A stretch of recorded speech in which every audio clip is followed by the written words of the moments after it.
Yeah. Yeah. Yeah. Ryan's went from the king to a clown on the throne. Never leaves his room, steady yelling at his phone.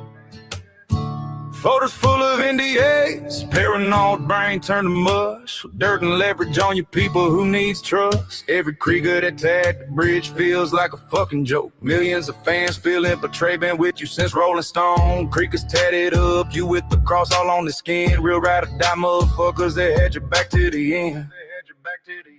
Being jelly of jelly, plus some drugs fuel the hate. Making up fake beefs and problems with those who wrote for you are hiding behind security and your gate. Lifelong friends and family walked away, fans turned their backs. Got motherfuckers not sure if you have a brain tumor or if you are on crack. Drop the track with fish tank, but your career's in the toilet.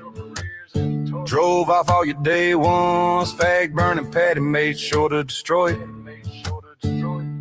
Instagram flexing, Beardorf exposed you as a fake. Your last solid move was blocking Kurt the fucking snake. Delusional rants about Jello Ronin to take you out. You were once his peer, now you say his name for the clout. Fabricated a story about Adam Calhoun and diss tracks against you. You're steady of you bitching and crime but never showed the proof. Had to ghost a ranch, putting all your trust in Luella Villa. Went from country rap king to shouting out the dude who stalked your sister. Being jelly of jelly, plus some drugs fuel the hate. Making up fake beefs and problems with those who wrote for you are hiding behind security and your gate. Lifelong friends and family walked away, fans turned their backs. Got motherfuckers not sure if you have a brain tumor or if you are on crack. I know Ryan thinks that he is a master troll, but shouting out the dude who loves Chalmers just makes you an asshole. It's shit like that shows you ain't right. You understood perfectly when it was Chase Matthews' guy. You ignored that. More out here gone to bat for child molester rights. I'd rather hunt one down and beat him to death with a pipe. There is no deviation when it comes to those who hurt children. No love, no forgiveness, the only cure is killing them. It's a long way down when you fall from the top. You was once the holler boy, now you're sickly recording your homies like an undercover cop. So many folks bought your lies and viewed you as authentic. Your fans are falling off quicker than jellies. Wait on Ozempic, the word is out and all your lies have been exposed. Looks like Patty wasn't lying about them pills up your nose. No one could blame us for doubting her after she stole your money and gave fag burn your used clothes. Being jelly of jelly, plus some drugs fuel the hate. Making up fake beefs and problems with those who wrote for you are hiding behind security and your gate. Lifelong friends and family walked away, fans turned their backs. Got motherfuckers not sure if you have a brain tumor or if you are on crack.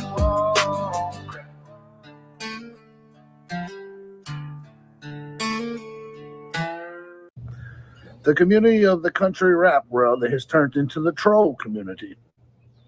Man, I am so sick of this BS. They have turned the country rap world into Jerry Springer. There used to be some good old boys and some good old girls, good old gals, rap music fans that really supported the genre of music.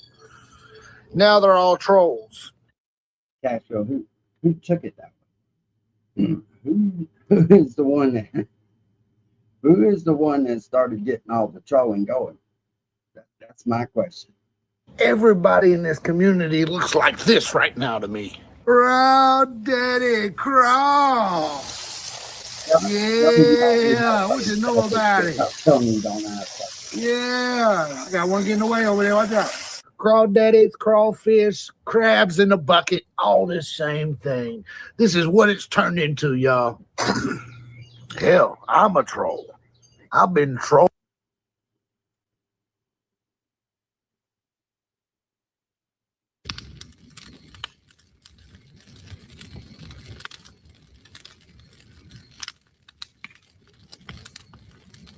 What was in the locker? Like, for real, like, what was in there? This is about to begin in about 3 seconds. Just answer yes or no, folks. Did you pay the storage bill so Ryan would not lose his merchandise? Yes.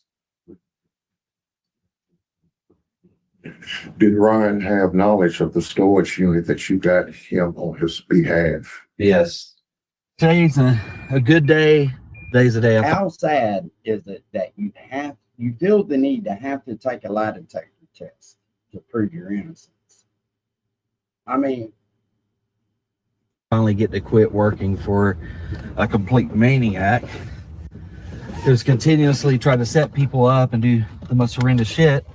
When I first came on back in June of last year, first thing I was trying to do is trying to figure out how to save this guy money. So he was paying for a warehouse in Ashland City at almost $6,000 a month. I was like, hey, let's get rid of that. We're not using it. Let's just put the items we have in a storage unit, save that money. Matter of fact, I didn't put anything in there. I just rented it on his behalf. Now he is trying to use that storage unit rental as like I've done something nefarious with his merch but the problem is I have a dozen texts from him from the start of it until now, and his accountant was paying for it until they quit because he acts wild and says things that aren't true. So now I'm on the way to protect myself. I'm going to go to the sheriff's office this morning. So today will be the last day I work for him. I've been going through interrogations for months now, like with this guy who thinks he's a detective. Just the problem is I've caught him out on the drug stuff. He doesn't like that. He's also needing someone to go down. He says all the time, someone has to go to jail. He knows if someone goes to jail that the fans who are starting to turn will say, well, shit, well, maybe he was telling the truth. But this is the wrong thing to pick, man. I mean, there's too much documentation. What the fuck am I going to do with all your merch? Been on call. I haven't had any time to do anything since June of last year. Anytime I've tried to go out of town with my family or do anything, he controls that. He controls every fucking thing I do. I feel like I'm in an abusive relationship and I'm just so ready to be free again. You know, there's no amount of money that can make. I'm just done. I've been done for a while. We had a blowout about a month ago, and I basically told him, hey, I know where the fucking drugs are coming. They're going to get caught up in some shit. He actually quit for a few weeks, and I got to see the old Ryan for a few weeks. Bro, you're going down as best Upchurch manager that ever was. Bro, you got Upchurch off drugs. You got Upchurch to put his nose in his own business, fix his bank accounts. I done woke up, cleaned my house, made breakfast, cleaned the yard. Now I'm going to fucking wash my car and put gas in it. And things were going really fucking good. And then out of nowhere, it happened again. He stopped messaging me for a week. I'd hit him up every fucking day. When I did see him throughout that week, it was brief. He wouldn't look at me in the eyes. I already knew what was up. And when someone tells me 4 times a day, I'll pass a drug test, sober people don't say that. You know what I mean? Like, I don't, you're not going to hear me going around trying to convince everybody I can pass a drug test. The truth is you might be able to pass a piss test because you can quit for 2 days, but a hair follicle test, hell no, homie. You ain't passing that unless they get locks of someone else's hair. Unless you pay a doctor off or something, you ain't passing that shit. All right, this is your number. Last text you sent me was on Wednesday saying you got done running some errands, your phone's cut off, your lights got cut off. That's mainly because you didn't do what I told you to and switch your debit cards and get all your bills in order, just like the ranch loan that you say doesn't exist because that hasn't been paid in a couple months. But I guess I could have sworn Ryan told everybody that he sold one of his properties to pay the ranch off. Am I mistaken? Ain't that what he told everybody? she'll find that out too. So I've done nothing but try to help. But anyway, here's my final text to you. There you go. It says delivered. Now I'm going to stop sharing my location.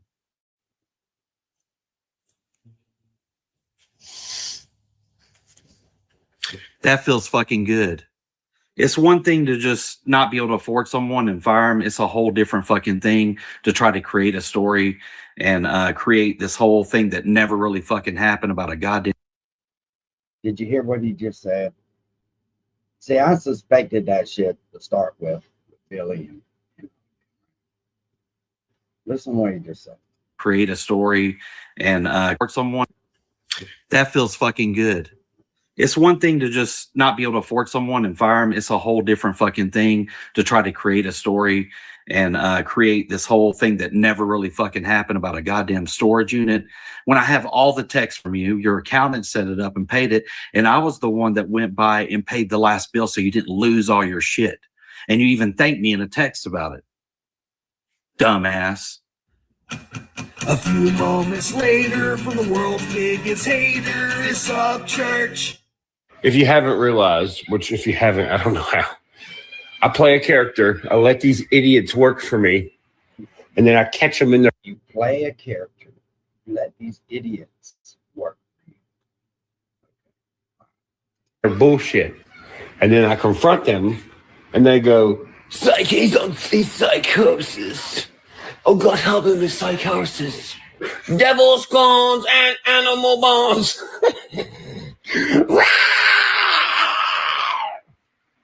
Chelsea. Oh, Chad, he's fumbling. What are we going to do? Chelsea. 911, what's your emergency? Chelsea. Oh, I bet Chad Shepard's having a wonderful day. So the reason I keep going, Chelsea, I'm going to give you a little backstory. So Chad's wife works for Dispatch 911. You know, he's always made fun of everybody. And that's how he tries to embarrass people before they speak up. I've noticed that. If anybody who has watched Ryan for a while notices that's his number one go-to thing.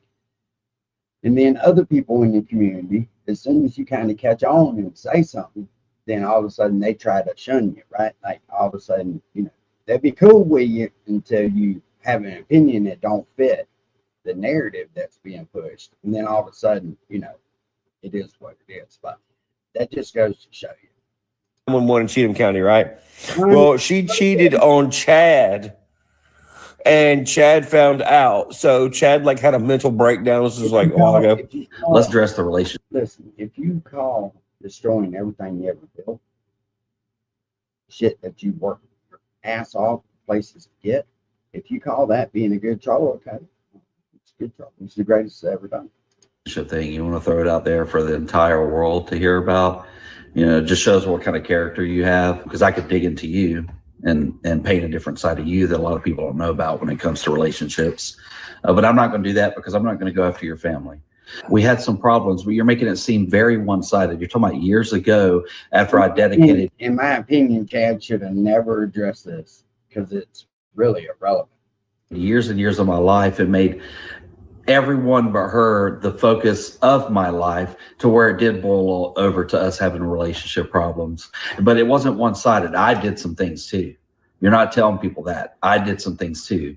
We came together, we took the appropriate steps, and we made everything right.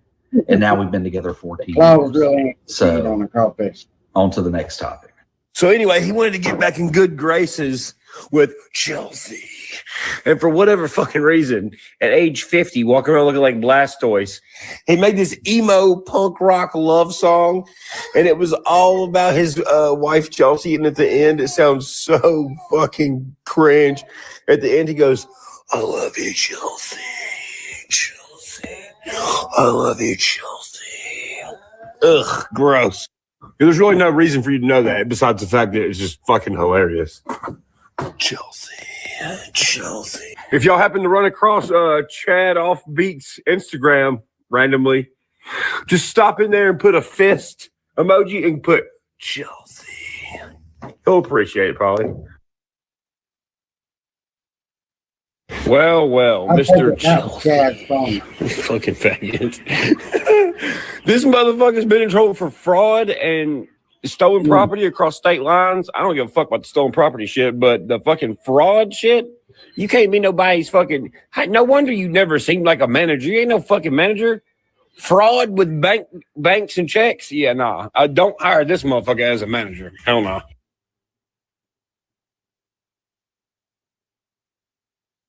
So let's talk about the arrest record and all my personal stuff that you threw on the line for the world to see. Yeah, it's true. Not denying it one bit. In my early 20s, I made some really bad decisions, and I've paid for them for decades. You personally knew that I was going through the process to be pardoned and have that shit expunged and get off my record, because I've had to work twice as hard as a normal person over the years to prove myself. I had to carve out my own path. And when it comes to people that I've worked with, you're like bottom tier, dog. You're literally like bottom tier to some of the people I currently work with and will continue to work with. So you try to take something from the past, shape it with your narrative, and throw it out there. Yeah. I mean, what Because ultimately, see, here's my problem with it. Right? Ultimately, somebody very well could get hurt. I doubt it now, but when all this first started happening, yeah, somebody could have really seriously got hurt behind that shit because they believed him. They had faith in him still. Ryan's lost all the credibility that he ever had, and he'll never get it back, especially going this way. You know what I mean? This is fucking crazy. Would I have all the recommendations for the pardon and parole board from an ex-DEA agent, from an ex-Memphis police officer, from all these individuals talking about my character and who I am today as a person if I wasn't living the right way? You made this happen. Now you can only blame yourself. In this documentary, I'm not trying to call out. There's a lot that don't, though. And I'm sorry that you felt if I was directing that statement towards you, because I absolutely wasn't. But there was quite a few that was ready to fucking do something. Anybody else that was involved in our team or our camp or other people, Look, like it or I am not, calling out. like Kurt or not, that shit could have went completely sideways for Kurt. Over believing right. Yeah, it's turned into a shit show. Sure, Tex. How you doing, sir? You specifically and you only. I'm a different person now. Yeah. Don't base your opinion on me as something that happened decades ago. Yeah, base your opinion on me on who I am today as a man. Anyways, my work here is done. Keep your eye on Chad. To my top sleuthers, watch him. Gregory. To my top sleuthers. Chadwick Shepherd.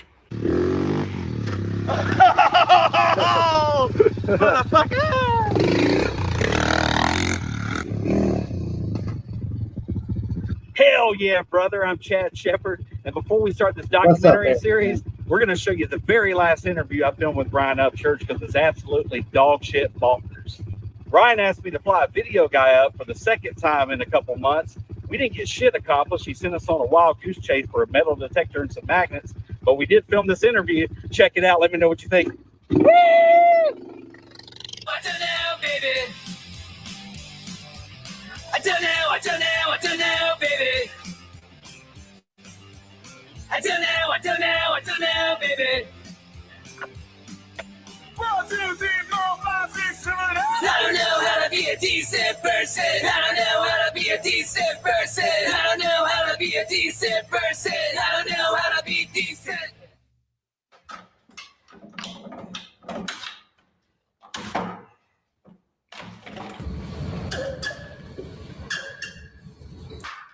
Went and had Riverview today. Went to a storage unit place to try to find out where this storage unit is that I got. Trying to find a nigga in a white box truck, apparently. Tubbs keeps calling me. Like, I ain't talked to him in 5 fucking years. I don't want to talk to him, you fucking dirty bastards. You got these people who are like, oh no, it's suspicious. He must have psychosis. Yeah, okay. Well, I mean, if you want to keep saying that, go ahead. But you're just making yourself look way more fucking goddamn guilty. That's all I gotta say about that. It ain't nothing for me to show up somewhere and ask some questions and fucking record the phone call. And that's what I've been doing for fucking months and months. And it just seems like someone done something fucking illegal. I got a letter in the mail and it was like someone's trying to frame you with a bunch of debit cards and shit, right? I turned that into the Cheatham County Sheriff's Department. Well, when nothing ever came of it, I fucking called and asked the lady at the front desk, or FaceTimed her and filmed it. I was like, yo, whatever happened with that evidence I turned in? And she's like, well, I don't know what they did with it. I don't know if they got it, if it disappeared. I'm not sure. So I was like, oh, really? Okay. So I called another cop to come to my house. And on his body cam footage, it has a case number. I just showed him the video in the body cam footage. So now they can't say it don't exist. So that's a problem for whoever got rid of that evidence, because the evidence said that I was being framed, right?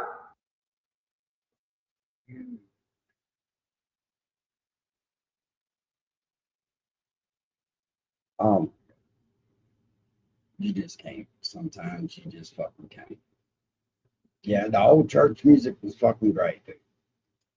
Okay. About it. Well, now, ever since then, it sounds like it's so much, but it's really not. It's just being string out really long. And the longer they string this out and fucking don't find nobody, the more. So what crime was committed is what I want to know, right? Somebody fucking randomly. I know you got dudes that tell you God sent them to you. You got some pretty nutty motherfuckers that hang on every word you say. So what does a letter have to do with somebody trying to frame you? Like, how did these people know that somebody's trying to frame you? I mean, you're the one that posted the credit cards online. Anybody could have made that story up. More aggravated motherfuckers are going to get, and the more serious of a situation this is going to fucking be, because it involves identity fraud, theft, stealing fucking money from me, and all this bullshit. And there is no denying it. Every piece of fucking evidence that I've ever had, 10 other niggas got it. So if they steal all my shit, well, it doesn't matter. There's still 9 other places that you don't know where it's at. So good fucking luck with that. I have so much evidence of other people doing this and nothing being done. It's starting to make other people, like in the town, look a certain way, or like they're just looking the other way. And it's even making it look like some authority, like people in authority and stuff are in on it. And I don't know if that's the point of the people who's doing it, or if they're innocent. I don't fucking know. I don't give a fuck. I don't give a fuck. It ain't got nothing to do with me. Do I have to keep up with this to? So how did we get from I turned evidence in to Cheatham County Police Department to they're trying to frame me to I don't give a fuck, it ain't got nothing to do with me. Make sure I don't get framed, like the evidence that I turned in that fucking magically fucking disappeared apparently? Well, yeah, but I can do that. And the longer I sit here and I'm like, jinkies, look what I found. And everybody's like, oh my God. Like, that's going to keep fucking happening until this shit gets resolved.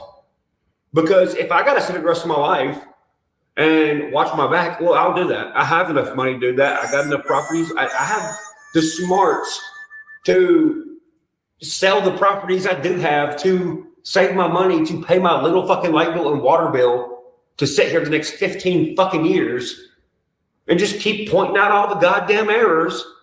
And I will. Period. Let's start over, because I gotta pinpoint some of this shit. Ask me stuff, Chad. Ask me stuff. Is you recording? Yeah. What's going on in my life right now? I'm trying to go back to making fucking music and releasing albums and going on tour. I can't, because most of the motherfuckers that were around me, it appears they've done something sketcy and are trying to cover their ass, like Deerdorf and Billy, and just a big ring of people. And it involves like Adam, and everybody's like, "Oh, is it everyone in your life?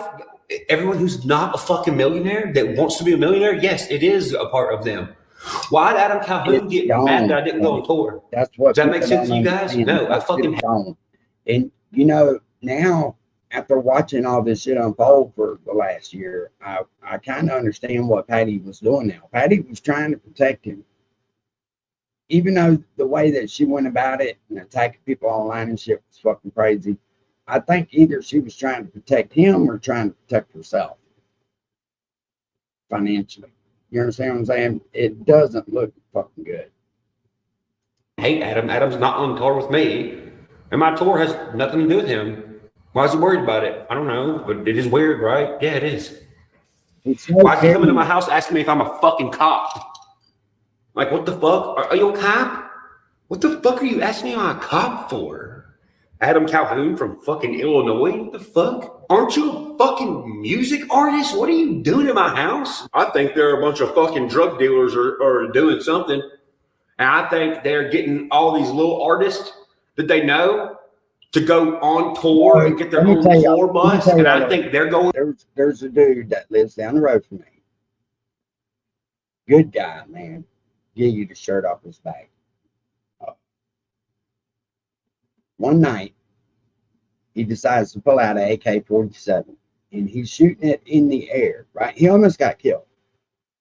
Well, the law gets down there and he's swearing up and down that there's fucking aliens in the sky. And he's shooting at fucking spacecrafts. And I'm going to tell you now, I know this dude personally. I've known him ever since I was a kid. One of the best dudes you'd ever meet in your life. But he had been strung out for so long on that shit that he was hallucinating. And it's just kind of what it looks like. Going on tour too, but I think they need people to put all their fucking drugs or whatever on these buses so they can move drugs across the country. That's what I think they're doing. Everywhere I go, you got all these cops that give me these like patches, and like the cops love me, and the waitress at Waffle House knows me, and you have a way better chance of like doing this kind of operation if people know you and feel sometimes like, oh man, are we really gonna search this guy's bus? I don't know. Everyone loves him. Fuck that. Search his fucking bus. Fuck that guy. He's probably a cunt asshole anyway, who only asks for blue M&Ms and bitches about fucking shit that ain't even fucking real problems. Fucking search his whole goddamn bus. Get them out, zip tie the motherfuckers, throw them out in the fucking cold, and rip their whole goddamn tour bus apart. Because when you do, you're going to find that some of these motherfuckers are packing their shit with fucking drugs and running across the country being like, dude, I'm just a fucking singer. No, you're not. Half y'all motherfuckers don't sell records. You go on tour even when nobody gives a fuck if you're going on tour. Nobody gives a fuck. When's the last time you heard somebody bumping a goddamn Adam Calhoun song with the windows down? Never. Nobody gives a fuck about Adam Calhoun. Nobody gives a fuck about Demon Jones. These motherfuckers don't get played like that. They have to act like they fucking do, or they got to go on tour with people who can pull crowds, people who folks give a fuck if they come sing songs, or give a fuck if they cancel their tour, right? So watch this. Why did Adam Calhoun get all worried when I quit tour? Adam's not on tour with me. I fucking hate Adam Calhoun. He sucks at fucking music. And everyone knows that I would never go on a tour with Adam Calhoun, which is why I've never gone on a tour with Adam Calhoun. We got Mr. Adam Calhoun here tonight. How many of y'all know who Adam is? Was Adam gonna fucking have his buddies pack my fucking tour bus full of goddamn drugs to run him across the country? He probably was, which is why he's mad that I'm not on tour. Next time y'all pull over Adam Calhoun, search his fucking tour bus. Anybody that's with him, pull him over, zip tie him, throw him out in the fucking cold, be like, fuck you, nobody likes your music, and search their tour bus and watch what you find. Because you going to shows don't make enough to pay for the fucking tour bus, bitch. Demon Jones, what you been doing, nigga? Oh, it's just me, little old Demon Jones. I don't bother nobody. It's just little old Demon Jones. Motherfucker, people ain't listened to you since Mud Digger 3. Shut your ass up. Oh, I'm just a long, long fault of a sinner. Oh, yeah, I cheated on my wife. Your wife is a fucking escort, dude. Her job is fucking other people. Her job is fucking other people. So this whole fucking story of, I feel so bad for making a cheat on my wife. Oh, man, I'm a bad boy. Your wife fucks other people for a job. I mean, come on. It's retarded. The story is like retarded. This is fun. On the next episode of Decent Person, my time with Ryan Upchurch. So I'm having to put up. Anybody doing rapping? Come on, somebody fucking doing rapping. It's fucking disgusting. By the way, in case anybody out there's listening that may have. I missed a lot of these, and I appreciate fucking got you putting them out. I watched this shit this weekend, and I felt sick to my stomach when I was thinking shit. This kid has taken an opportunity of a lifetime and decided to just ball it up and throw it away in the trash can. Very toxic, Chris. Very fucking toxic. And that happens to people who get ahead of yourself, right? They get too big for their britches. I could say a lot more, but I ain't going to. Let's just watch this. Laundered or stole a bunch of fucking money from me, unlawfully and illegally. You know, earlier I was talking about the thing with my phone or whatever when we filmed someone hacking it. Check this out. Everybody's phone is able to be hacked through a back door called Pegasus. But here's the thing. People like the FBI have authorization to do that under certain circumstances. But when you're an ex-FBI agent and you're not an FBI agent no more and you start doing stuff like that for your own personal gain or for people you work for that are not in the FBI, well, then that's when it becomes a big fucking problem. So I got multiple people asking me, they said, so what happened to your phone? Did you get hacked? Technically, yeah.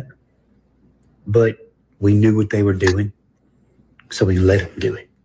And we filmed them doing it. So yeah, a lot of worried motherfuckers for it to be 4:30 in the morning. I'm sure you don't know nothing.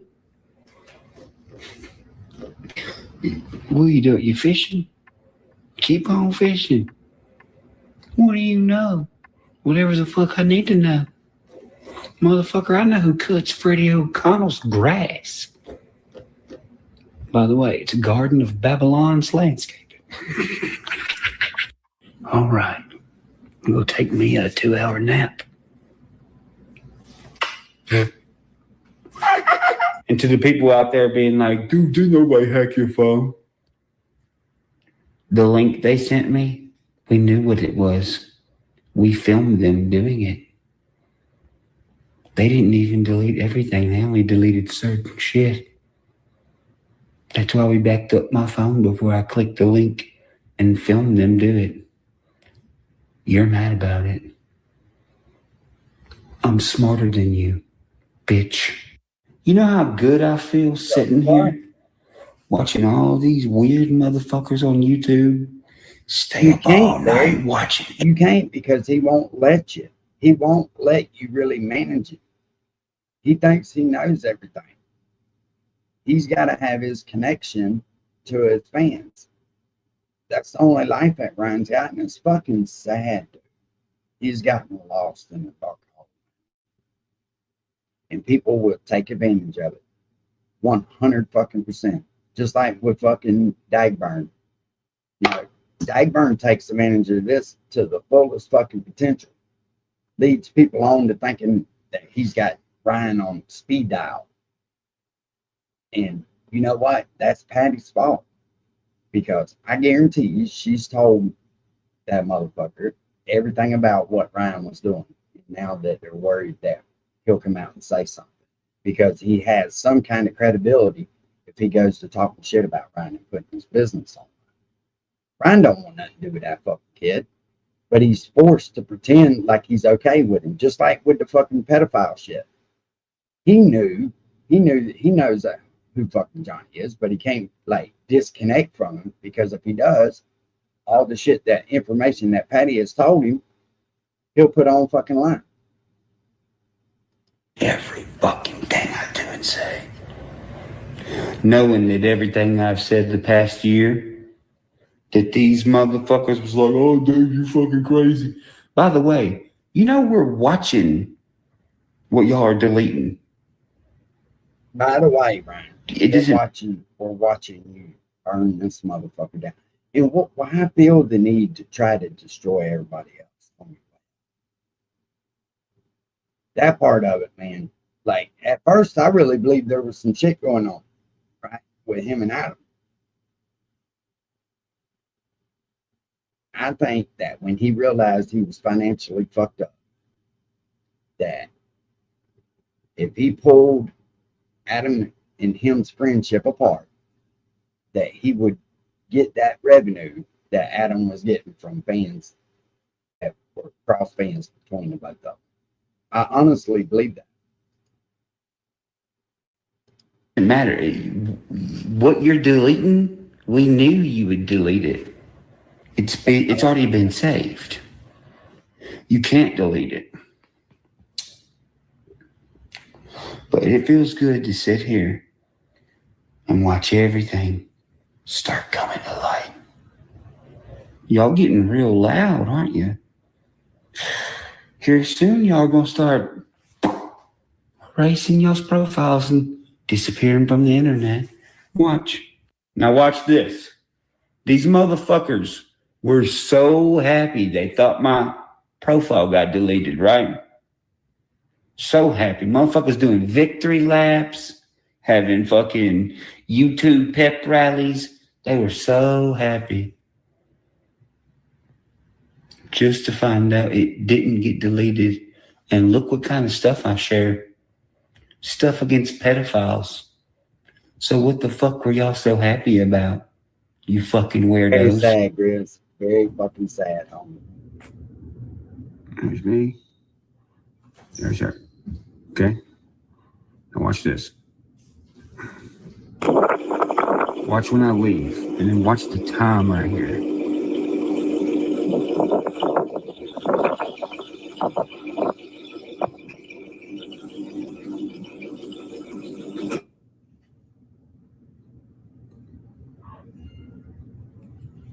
You see what happened, don't you? Somebody who has like one of those little fire stick things, I'm guessing. So look, they come in the house. Or no, that's me leaving. 10:22 must be when they come in the house. 11:22.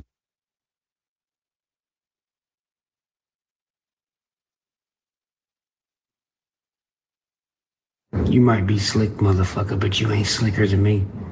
Before you walk in my yard and come in my house, you better look at every fucking tree.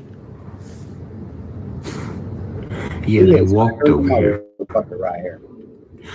They didn't pull up in my driveway. They walked over here. I got some questions for some people around here, and I already know the answer to the questions. I wonder if they'll give me the time of day to let me ask them the question. You know what I'm saying? I bet you they won't. Hey, Deerdorf, where'd them fucking cop car looking things go you had? Oh, I'm just working on them. I'm a mechanic. I was just working on them. Oh, really? I think you're full of shit. You motherfuckers think you can outsmart the government? No. Nobody's doing that, but fuck, you can't even outsmart me. We know what praying hands is, dummy. Only doing praying hands, I found Jesus. Now the underlining meaning, well, what was Jesus? He was a carpenter, right? Okay, so he possibly framed up houses, right? I heard what you Framed thought up houses? that shit. Well, somebody's been coming to my house, and I've been documenting it, and documented the first time it happened with the Kingston police. I took a picture of the car when I left because I noticed it. And then when I left, I had a camera set up that they didn't know about, obviously. And I had another person watching my house. And then when I got back, I walked in the door, opened it real slow, and went, and guess what? I could smell diesel fuel. Funny thing is, I don't own a diesel. Besides the blue truck, but that's nowhere around here. And I haven't drove it in a long time. Somebody who owns a diesel came in my house. And I know who it was. Stupid motherfuckers keep doing it. This is the third time. The third time, and every time we go through my entire house and see what objects stick out that are now in the house that don't make any sense. Well, you got to file a police report. No, not in this situation. In this situation, I'm filing my police report right here. Appreciate you. If only you knew. I'll tell you one thing. I'm too goddamn fat for a fucking appendix carry, that's for sure. Also, there is a certain group of people in Ashland City, specifically 5 people that I've been watching really closely. And when these situations happen, well, these people's regular, consistent way they act, just on those days, are inconsistent as fuck. Every time. Don't worry. The guys that need to know who they are. And what else was I going to say? That was fucking... No, if you watch Chad's, the rest of Chad's video over there, it shows fucking Ryan running through the woods with a handgun. And it's... All I can say is please do not fucking shoot yourself or somebody else in one of these fucking states. Funny, you know, I find it funny, Dingle. I don't find anything funny about it. You over here in Ashland City saying... Hey, I really do, and I have been thinking about it. I owe his dad an extreme apology. I really and truly do. Because at first I was like, come on, man. You know, because it didn't seem abnormal for the shit that he was doing, because he's always done that shit. But here, the last 2 years, it's been sad to watch. It has really been sad to watch. And I don't mean no hate towards Ryan. I'm not going to bash on him every day. But, man, he needs to get right before he fucking does lose everything. And I don't even mean money and property and all that shit. I mean, like, his fucking sanity. His access to his daughter, you know? That shit's what really fucking matters. Money ain't shit. Man can make money again. This kid's going through something. Mate, the cops are in on him, man. It's the cops' fault. Well, you're the one who just bought a bunch of cop cars, so, I mean, that looks kind of fucking suspicious. See, because here's the thing. Here's what a lot of folks don't understand, and a lot of folks do understand. Remember the other day when I was like, we're everywhere, and we're nowhere, and you could never find us even if you wanted to. I'm not talking about the criminal side. I'm talking about the good guy side. That's why you're seeing a bunch of sketchy motherfuckers move the way they do. I'm still moving the same way. I'm still fucking doing what I want to. Definitely. Going to Walmart, going to the electronics section, looking at the new headphones, still going to Miss Lucille's. What else? Still going to my favorite coffee shop in Bellevue, and nothing's happening to me. But there's a lot of motherfuckers that's moving real fucking weird. Now, remember, a couple months ago, what'd they all say and what they all start doing? I'm doing business. I'm starting a business. Right. Are you all doing business? Or are you all trying to frame? I agree with you. There's something off with Chad too. Chad had a point and a purpose of what he was doing. And I caught that in his very first video when he said I had been wearing a wire from like 2 weeks in. Now, who the fuck does that, right? And I believe Ryan's dealt with a lot of people that like that. But he's got to get this shit under control, man. He's got to. Hey, businesses that are already businesses that make money 100% legally. And do y'all have it multifaceted to hide y'all stuff underneath other people's LLCs and businesses without them knowing? Because you know who can fucking see everything y'all done? Here come the men in black. I hope you better shave that little ass crack because you're going to prison. You know, Donald Trump Jr. said one thing to me one time, ever, only one thing. He said, hey, you want to go fishing? I said, what kind of fishing? Boop. The message disappears. Now watch this. Sonny Bama, tell me about this Instagram. Where'd it go? Don't say you don't know what I'm talking about.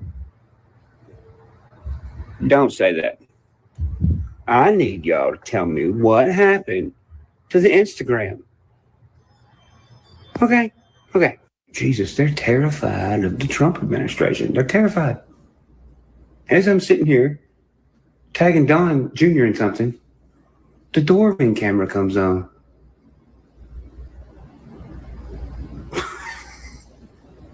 You know what's scary? I'm going to tell you what's scary is he really believes this shit. I honestly think he really believes this shit. Hilarious. Well, guess what, buddy?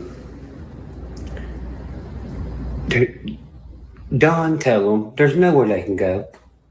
Tell them that, bro. The good guys know when your ass hair is long via ways with things. Because here's the thing. In this case, the bad guys will know where the good guys are. The good guys will not know where the bad guys are. That's the plan with that. Because how the fuck are you supposed to know where they're at if they dress up and they act just like us and they say, we're patriots? No. Yeah, he believes it. It's becoming real evident who is a true American and who isn't.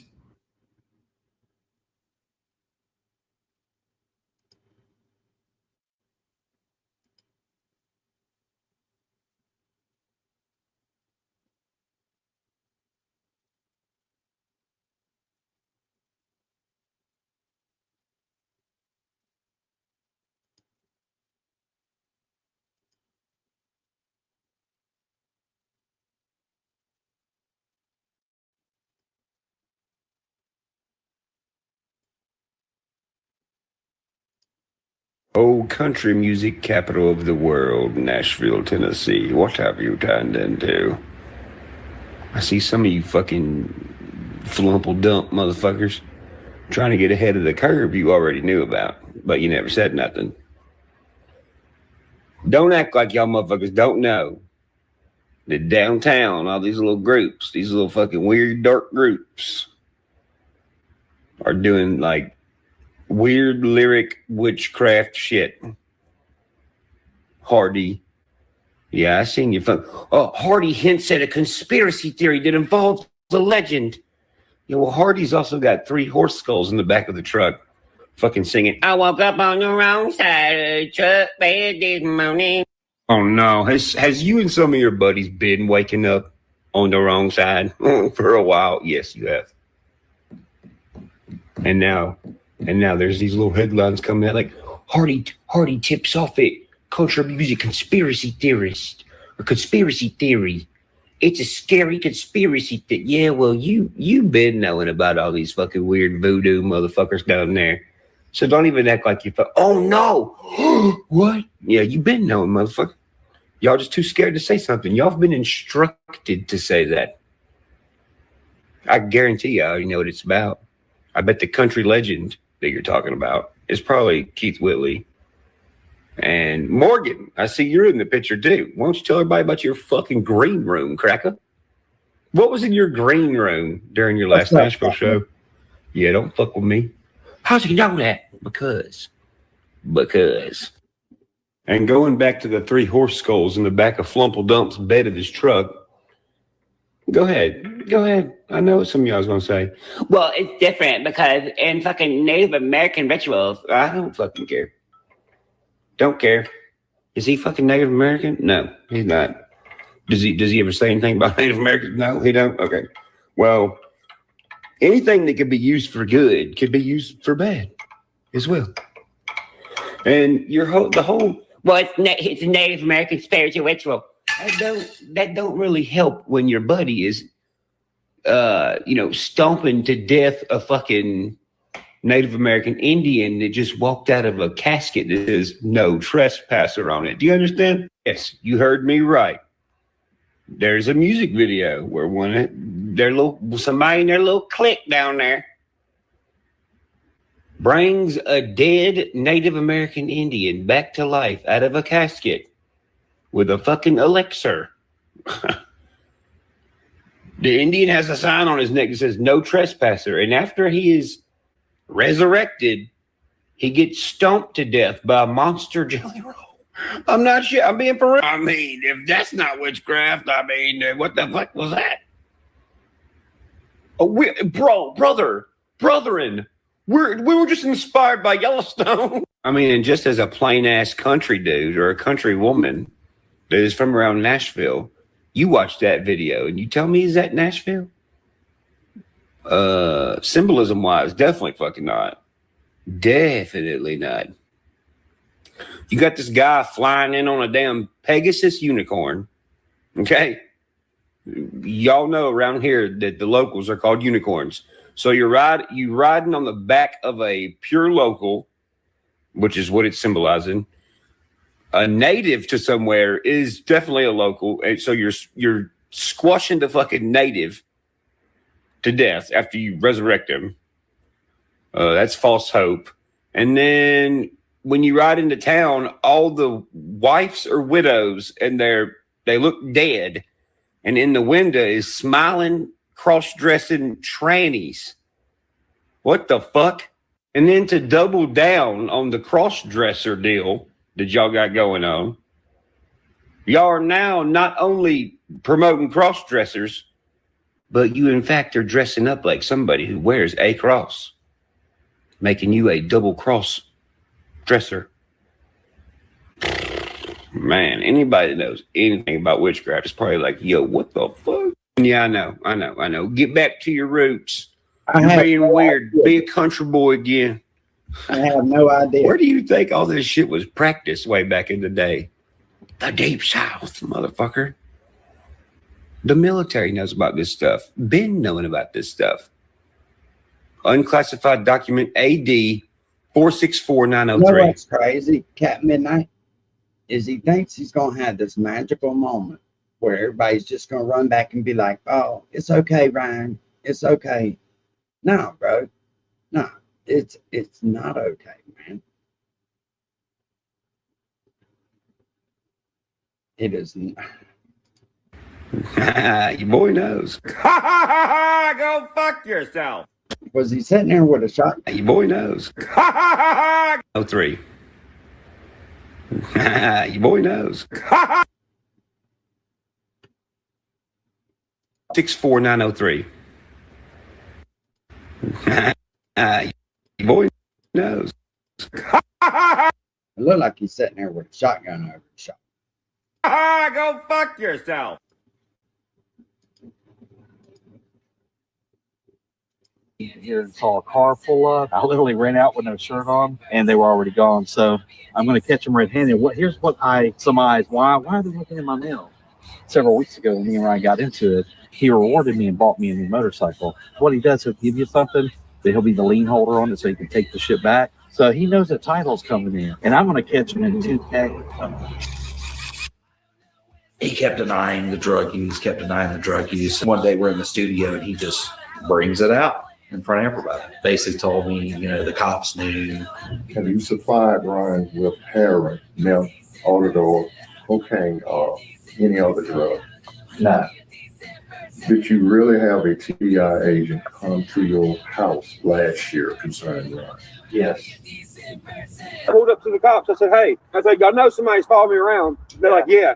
They're like, who's that guy? I was like, I don't know. I was like, will you get his tag? They're like, yeah, we're on it. Jesus fucking Christ. I had the cops in my house yesterday fucking rigging up my house with this thing called spyware. I don't know when it's time to cut it out. I don't know when it's time to shut my mouth. I don't know how to have a lifelong friend. I don't know. I don't know, baby. I don't know, baby. I don't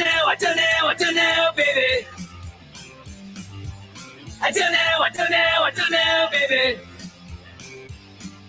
1, 2, 3, 4, 5, 6, 7, 8. I don't know how to be a decent person. I don't know how to be a decent person. I don't know how to be a decent person. I don't know how to be decent. Chad's damn sure running a fucking smear campaign on him, man.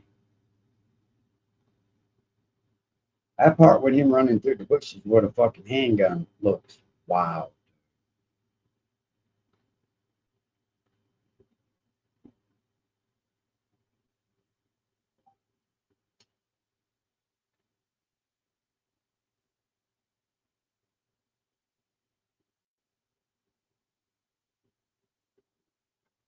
Yeah, slay back. I still don't like Chad's approach to it though. If I'm being 100% honest, because he went in knowing what he was doing. He was there for the wrong reasons to start with.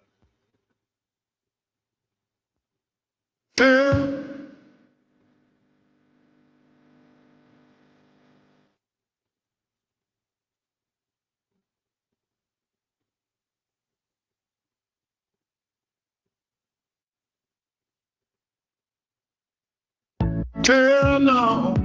Hell no, no, no. Yeah.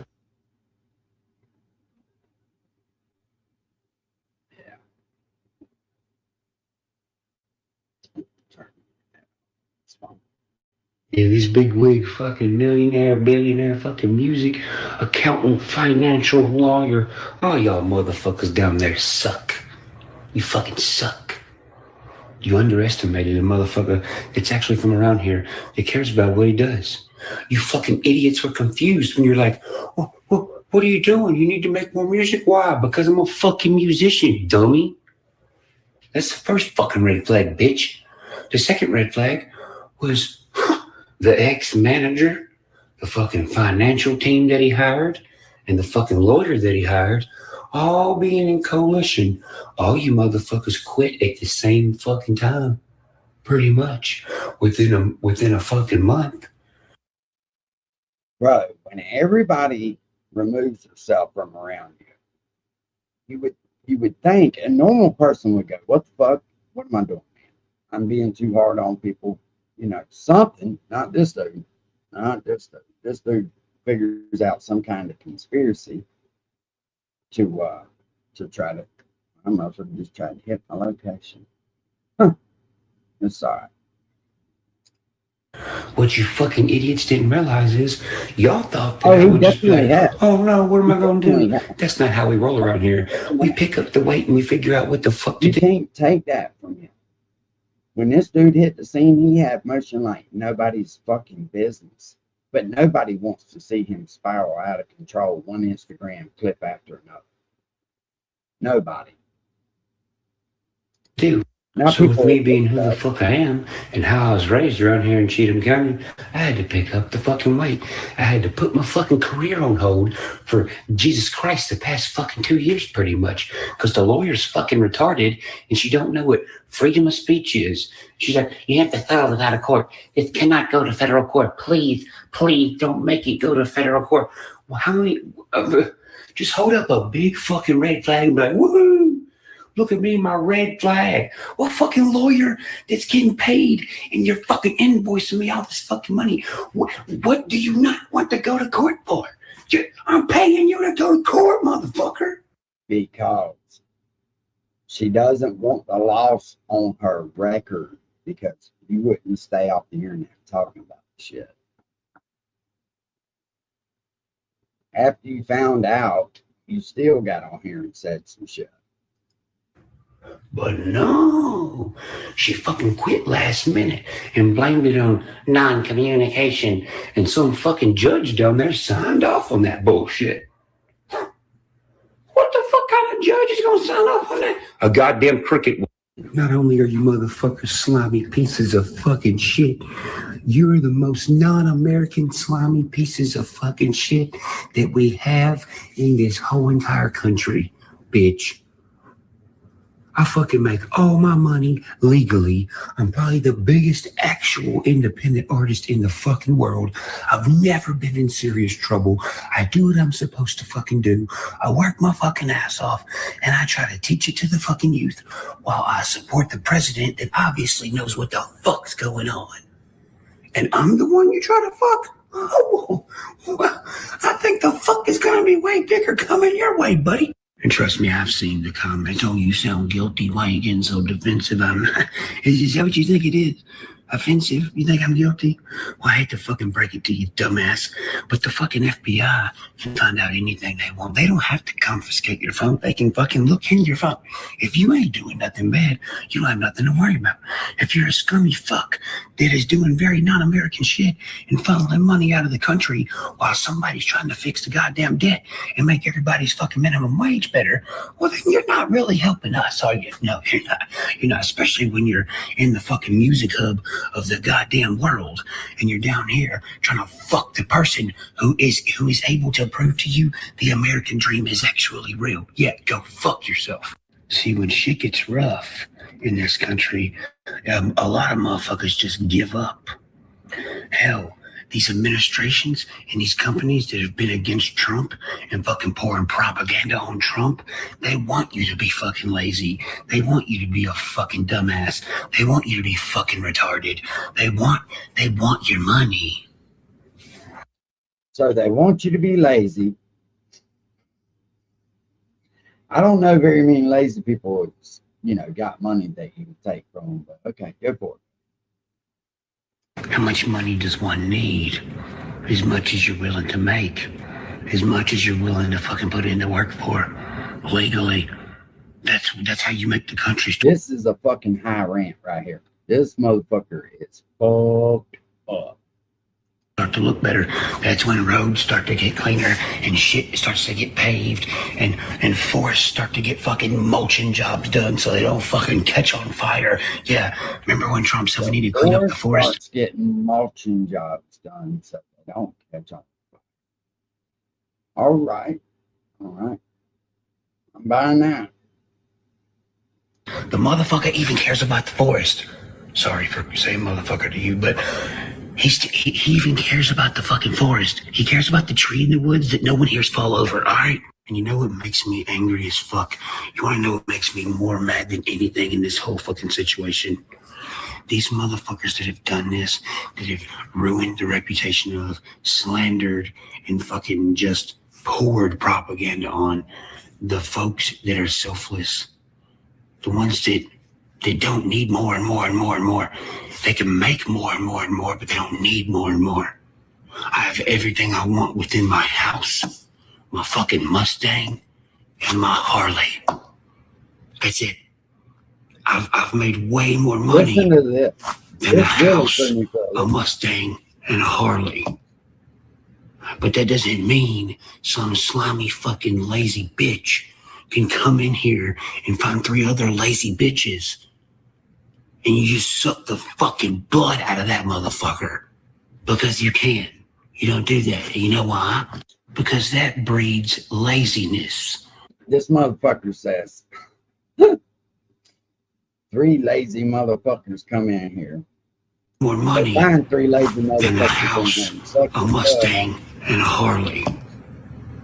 But that doesn't mean some slimy fucking lazy bitch can come in here and find 3 other lazy bitches and you just suck the fucking blood out of that motherfucker because you can. You don't. Who's sucking the blood out of lazy bitches? Did I miss something?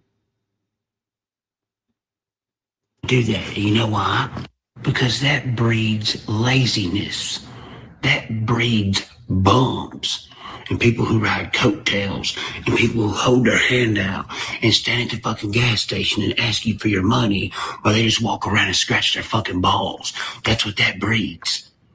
So the lazy motherfuckers are stealing the fucking hardworking motherfuckers' money. But let me tell you something. Lazy motherfuckers don't build countries. Strong working ones do. Because you know what that does?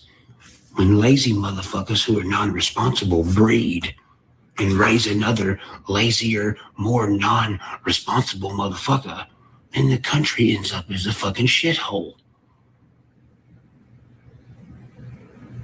The country needs and can have more strong-willed motherfuckers that can deal with as much shit as I've dealt with.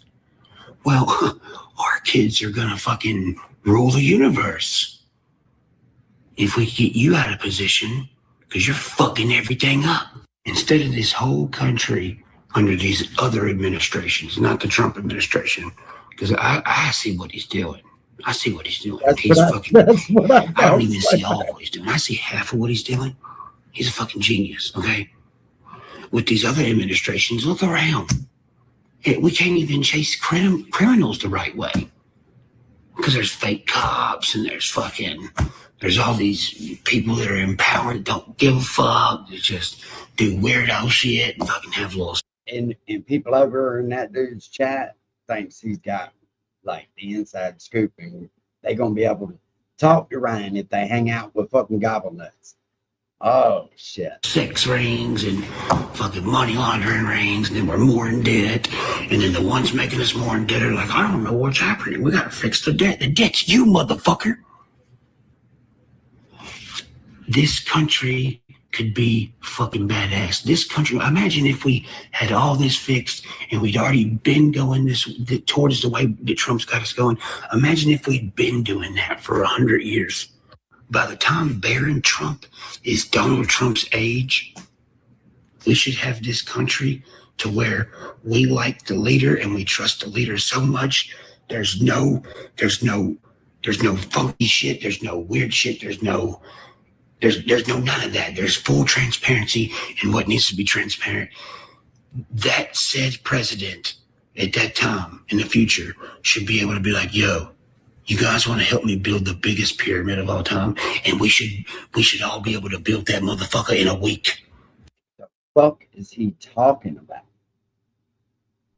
What kind of dope do you have to be on to sit here and come up with this logic at 4 o'clock in the fucking morning and think that it's so important that you got to put it on Instagram for all your fans to see? You have got me fucked up. Period. For $0. And as far as these fucking Epstein files go, let me tell you something. I have juggled a lot of chaotic situations. I have dodged a lot of fucking bullets of motherfuckers who are trying to get rid of me physically and fucking mentally and financially. Okay? And I've always been able to juggle all this fucking chaotic shit and always dodge these bullets based on one thing, my gut instinct. And my gut instinct tells me there is not one single solitary thing that makes not even one hair follicle on my fucking body think that Trump is maliciously or grossly involved in anything Epstein. I don't believe it. And it's not gonna be true. No matter how much all you motherfuckers scream that he's a pedo or whatever, I don't think he is. Not even a little bit. I understand that sometimes things can be. Our first lady sold pussy. There. That's about the extent of the Epstein files. And he was trying to fucking protect her. And he ended up looking like a weirdo. Ugly. If you ask me, I honestly think that. Confusing. But listen. Because we all know at the end of the day, the whole entire world has multiple kinds of warfare. You can't know everything. When these fucking reporters are like, Mr. Trump, can you tell us about your entire plan of all your plans about warfare? Do you think he's going to answer the question on live television that literally anyone in the world can watch? No. They're fucking with y'all's heads. Y'all gotta get your head right. You gotta get your heads. You gotta get your. You have to pull your head out of your fucking ass, and you have to get involved in what's going on. And sometimes you gotta just shut the fuck up and look around and see what's going on. Just think for a minute, and not worry about posting that status that everyone's gonna love. Stay fucking tuned. I know everybody's like, oh, crazy conspiracies. He's at it again, spiraling. You can kiss my fucking ass. You sit and you wait a little bit longer, and you're going to see I was right about every fucking thing I've been saying the past 2 fucking years. That's all I got to say about that. Have a great day. All right, fellas, you ready for this shit? You probably figured out that I look like a Ninja Turtle. A fucking Ninja Turtle. Yeah. No, motherfucker. You look like Ryan. What's his name? Ryan Wedding. No. You look like Ryan Wedding, the guy who's on the run for $15 million. Upchurch, are you saying that Jelly Roll is Ryan Wedding? No, bitch. Buddy. But I'm saying Cash Patel came here on a fucking airplane to Nashville, and he has a country singing girlfriend. And this Ryan wedding guy's missing. So, you know, I mean, so what did y'all come to Nashville and make this big?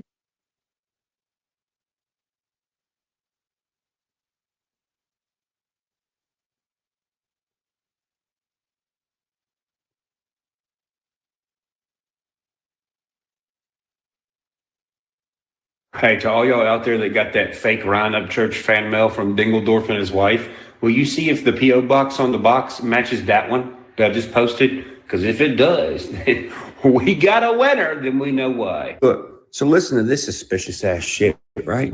So if you go to the For You page and you type in my name on, what is this, TikTok? It's Instagram. On Instagram. It says, Ryan Upchurch, also known as Upchurch the Redneck, has been in the spotlight recently due to his mysterious disappearance from social media and public appearances.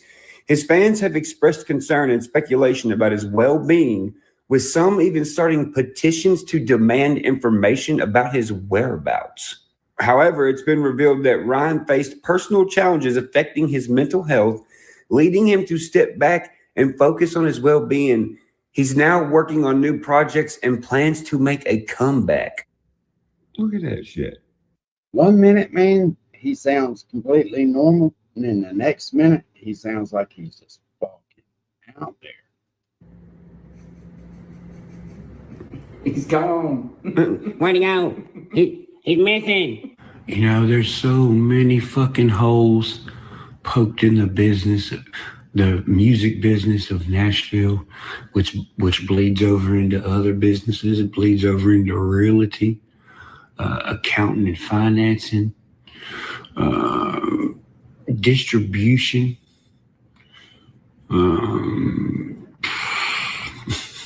housing. Hell, it might even lead into the court system. Man, if Trump came to Nashville and just stuck his nose in business around here for 10 minutes with some locals that knew where to look, he would take over this whole city and it would belong to him. He would be cleaning up a huge problem that needs to be cleaned up. He would be invested in the best solution ever, him sticking his nose in it and fixing everything, because, you know, the Trump administration could do it for 10 minutes and restructure everything, and it'd be better than it ever was before. He's already been passing laws for independent artists to help us on taxes, because he knows there's people around here that are just fucking taxes up for us on purpose. He knows. Oh, yeah, he knows. Also, let's just call a spade a spade. We know a lot of the millionaires and billionaires around Nashville, they don't really advocate for Trump. They're not Trump supporters. They're slick haters. They probably have donated money to the wrong team, you know, the one that don't give a fuck about nobody.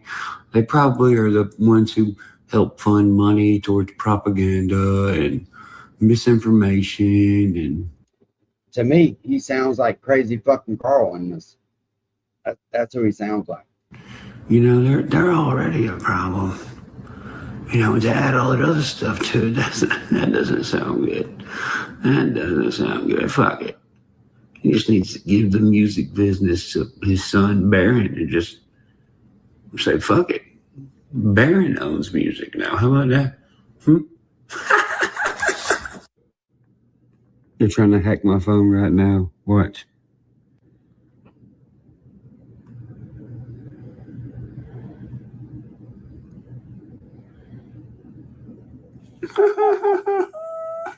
Fucking hilarious. What fucking kids? I just Googled if you have kids. I can't find hardly jack shit. I found some very fucking weird pictures. AI says you don't have any fucking kids. So there's no real public record of it. And there ain't no fucking pictures. There's a picture with you holding a black baby, but your wife is white and you're white. So fucking explain that, motherfucker.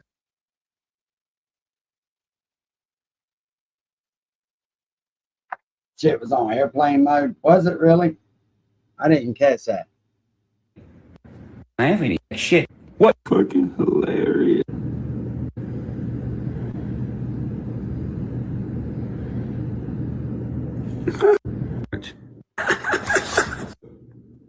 They're trying to hack my phone right now. Watch.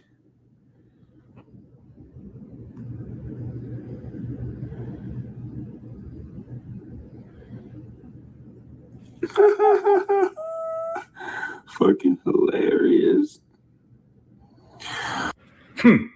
What fucking kids? I just Googled if you have kids. I can't find hardly jack shit. I found some very fucking weird pictures. AI says you don't have any fucking kids. So there's no real public record of it. And there ain't no fucking pictures. There's a picture with you holding a black baby, but your wife is white and you're white. So fucking explain that, motherfucker.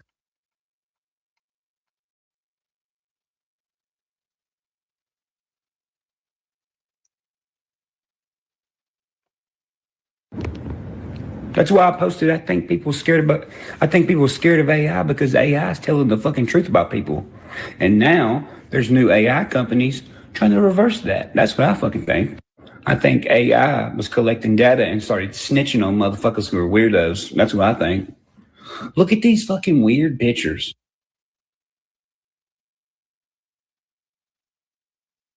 Now look at this next fucking picture. This is what AI gives you from People magazine. Explain this fucking weird, nasty shit.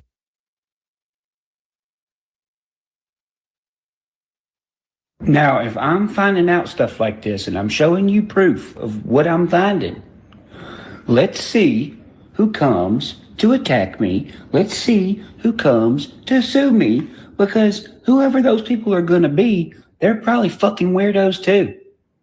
And they probably know about some weirdo shit. Let's see. Come on, y'all. Come on. Come sue me. Come try to fucking do something to me. Let's see who you are. Whoever it is, you're a fucking goddamn weirdo. I can guarantee you that. And you know, John Rich, you fucking live in Nashville, don't you? Yeah, you do. Your fucking gate says Mount Richmore or some shit like that, right? How the fuck are you gonna sit here and claim nobody is calling out weirdos? You should know about all these veteran groups, right? The ones that are supposedly fighting human trafficking? But nobody. Okay. Well, that's a weird fucking statement coming from you if you live in Nashville and you know about all these fucking little groups that are fighting pedophiles, right? Well, that makes things kind of weird.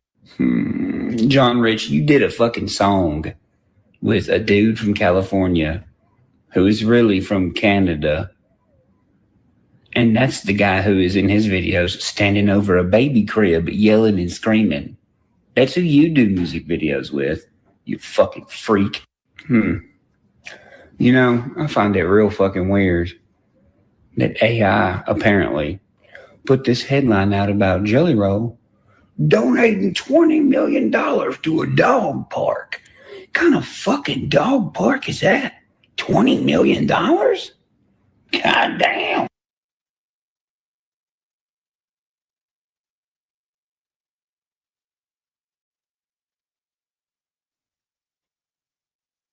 How is that part of a trend? I don't understand that. That doesn't make any goddamn motherfucking sense. But I do know this. You know, there was a John Rich apparently that worked at Vanderbilt or something. And he's dead.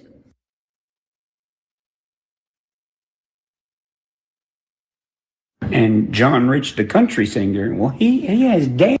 Bro, you literally can Google my name right now, and other motherfuckers show up. Same name.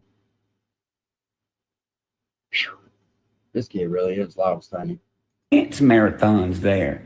And dance marathons at the fucking guy. Hell, there's a place in Crooksville, Ohio, that there's like 20 different people, married couple, got the same name. Birthday, no. Ain't that fucking wild? Damn children's hospital. The fuck does that mean?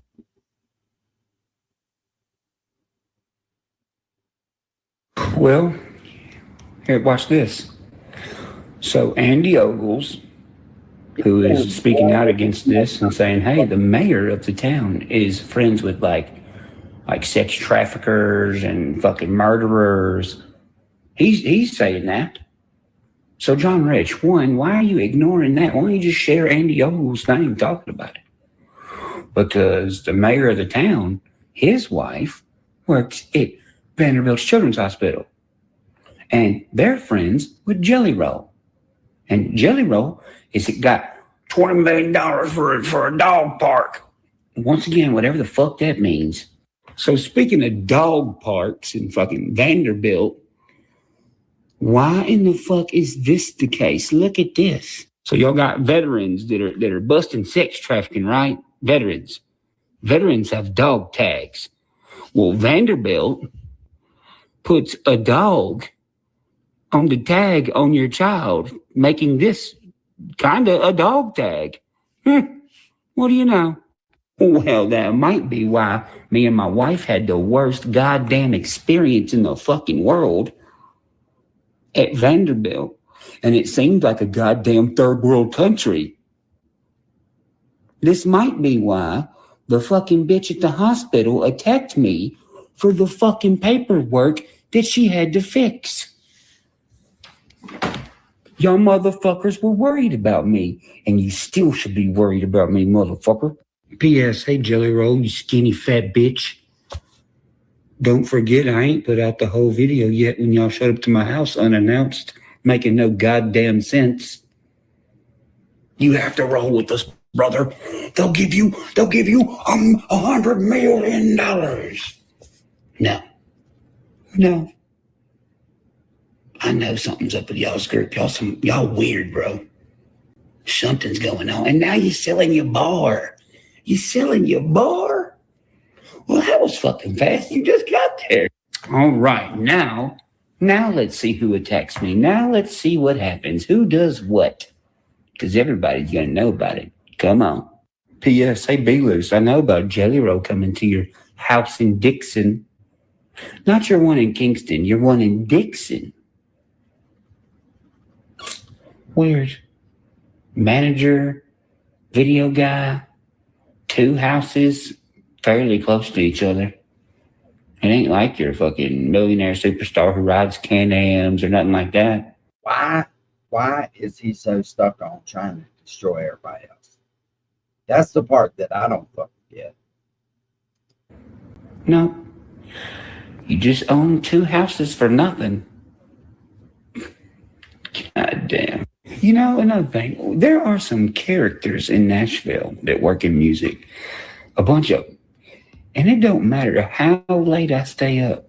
Y'all motherfuckers watch every single fucking thing I post, and you don't say jack shit to me.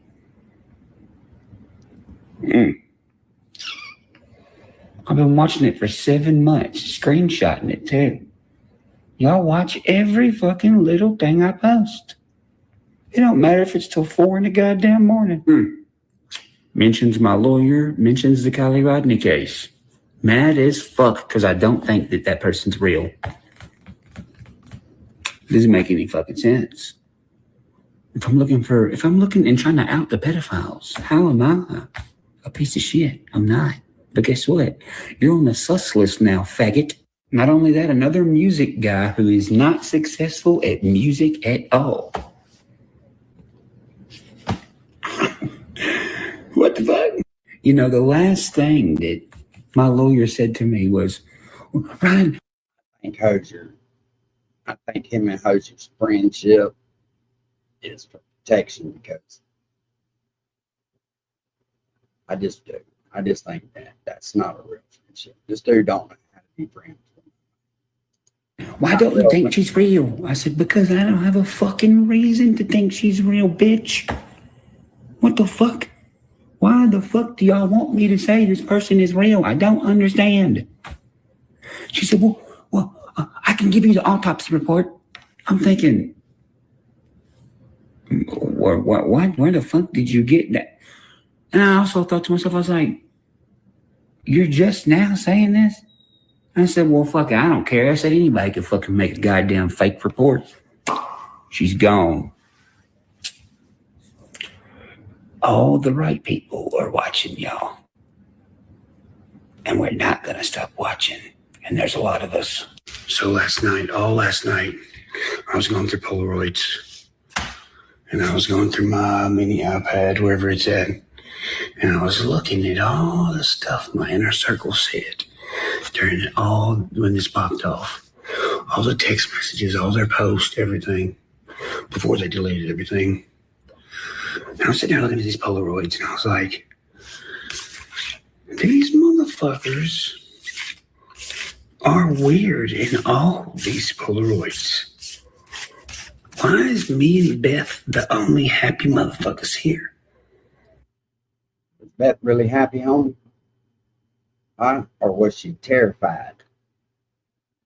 Because the way that she left don't sound like she was all that fucking happy, if you ask me. Yeah, he's stuck in Bernio. He is stuck. It's sad to watch. Weird, doing that fucking weird fucking lip thing he does. Fucking hiding his damn face. Fucking making a weird face. Fucking weird behavior here. Fucking weird behavior here. Weird behavior here. Like, look at him. This is the face this motherfucker makes when he's like lying about something. Trust me, I've seen him for a long time. Look at this. Nobody's really smiling except for me. Nobody's really smiling except, well, Kalani's kind of smiling. He's definitely not. Wait, look at that. What the fuck does that mean? Any y'all hood motherfuckers from Texas know the fuck what that means? If you do, tell me. No. This motherfucker was barely in any fucking pictures, always hiding his face. Fake ass half cracked smile. Fake ass, look, he's doing it again. Fake ass half cracked smile. This motherfucker looks like he hates his fucking life. And then he's here looking like he made a bad decision or some shit. Huh. How ironic is that? How? Like he made a bad decision or some shit.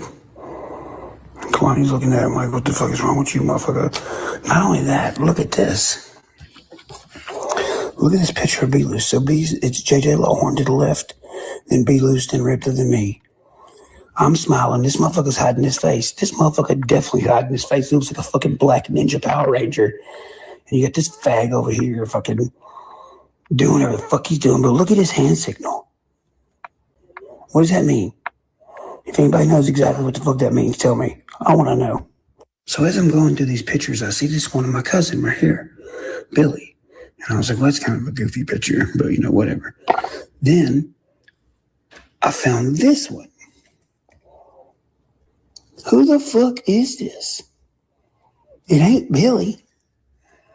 This motherfucker right here, whoever this is, they're not in any other pictures. And I have a fuck ton. This is the only picture in my camera roll of them. It kind of looks like my cousin's buddy that works on the barge.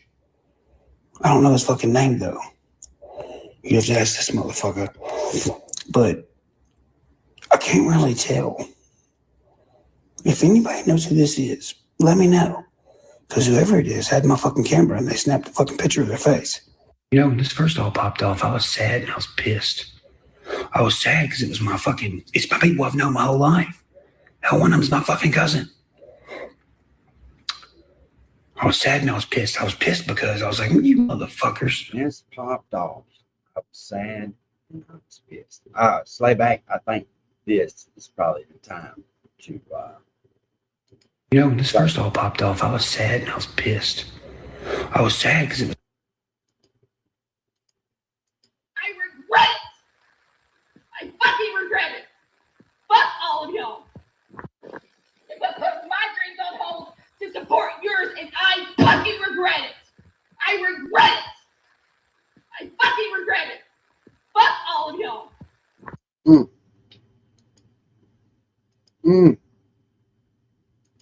It's my fucking, it's my people I've known my whole life. Hell, one of them's my fucking cousin. They ain't did nothing to you, bro. You've let paranoia destroy your fucking brain and the way you think. That's why you're so disconnected from all your fans, man. You got people that really want to see you come through this. And then you got others who just, was around when it was good and they could get something from you.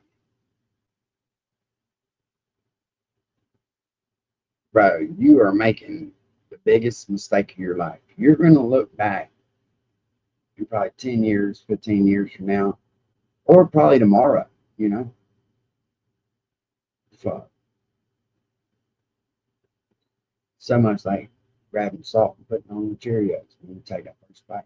You just kind of regret it. I was sad and I was pissed. I was pissed because I was like, you motherfuckers. Y'all gonna do me like this and y'all from the same fucking hometown as me? You gonna get jealous and act like a little bitch and fucking... What you want me to do? You want me to give you another goddamn truck? You want me to give you another goddamn car? You want me to give you another fucking street bike? What the fuck do you want? They want the old Brian back, is what they want. Money has destroyed this kid's life. And the fact that he's losing grips on saying something on the internet, I think it's more than he can handle. Bro, money is not the end of the world. Give it to him. Reinvent yourself. Shut that shit down. Start another fucking thing. But you can't come out here and start accusing everybody of fucking being sex traffickers and all this, especially being it's all conspiracies. You have no evidence that these people have done that shit. Should be my friend, right? So I was mad about that. But you know what? I'm not sad or pissed. Bro, I don't know. These motherfuckers got me curious. Too, right? They got me curious. Because now that I'm able to sit here without them fucking, oh, Dylan over here, oh, Dylan over here. See, because now that I'm away from you motherfuckers, and you're not all fucking coming to me being, Gyrdorf being like, dude, Rip is fucking weird. And Rip the being like, dude, Dylan's being fucking mean to me. And vice versa, this big fucking web of fucked upness y'all was fucking making for no fucking, obviously, no fucking reason. Y'all all on the same team now. Did you create that atmosphere though, where people had to fucking felt like they had to move like that to try to keep you happy? Something tells me that that's exactly what you created. You created an atmosphere where everybody was trying to pit one another against each other because you like the fucking drama. You told me that yourself. You're like, oh, I like this shit, man. Just like that. I'm like, what the fuck? Who the fuck says shit like that? The fact that y'all was always pulling me in different directions and telling me different shit and rumors and all this stuff, trying to cloud my fucking brain, and now that it's not fucking clouded up by you jackasses. I can tell you where probably 75% of your money went to. If you really want to hear it, I can tell you. You know, people on the outside have a tendency of seeing what's going on more than people on the inside, right? Your mama stole a lot of it, more than what you cared to admit. And she wasted it. She just fucking wasted it, son. Your mother. And I know you don't want to believe it. You don't give a fuck, but that's where your money went. She spent that shit like there was no fucking tomorrow. Anybody who will go and purchase homes and then give them away to try to fucking, quick deed them out of her name so you couldn't track it, says a lot. It says a lot. That's not somebody with fucking business savvy. That's somebody who's not thinking about your best interest. They're thinking about themselves. Is what they're thinking. They're thinking, damn, I could lose this at any minute, so I'm gonna get what the fuck I can get right now. I know for a fact this is not what y'all ain't jealous. Y'all motherfuckers is scared. You're scared. And you know what? Stay scared, bitches. You motherfuckers think I'm gonna stop looking into this? I'm not. And I am going to get in every fucking cranny. Who the fuck had access to your driver's license do another bank account with your name on it, if that's even really what happened. Who you think that could be? Of your motherfucking life, and I'm gonna find out. And that's the thing, I ain't worried about these goddamn YouTubers. I don't give a fuck. I worry about them a little bit. I'm focused on the motherfuckers who are around here in this county.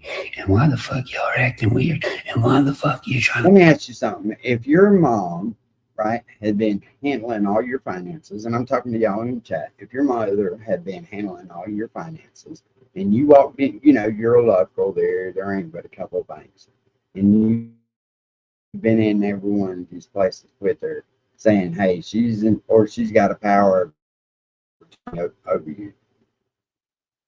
Nobody's going to question that. I'm about willing to bet that she was siphoning money. I mean, look what the fuck she did after she was told not to get back in his bank accounts. I mean, $60,000, and then get on here and tell all of Ryan's fans, oh, I'm over here starving to death with no fucking heat. He's left me out here in the cold. You know, most of us don't make $60,000 or $70,000 a year, much less long, a month. And there's no telling how much money she had taken out there before that. That we can prove. The 60 grand we can prove it was put up. It was brought up before.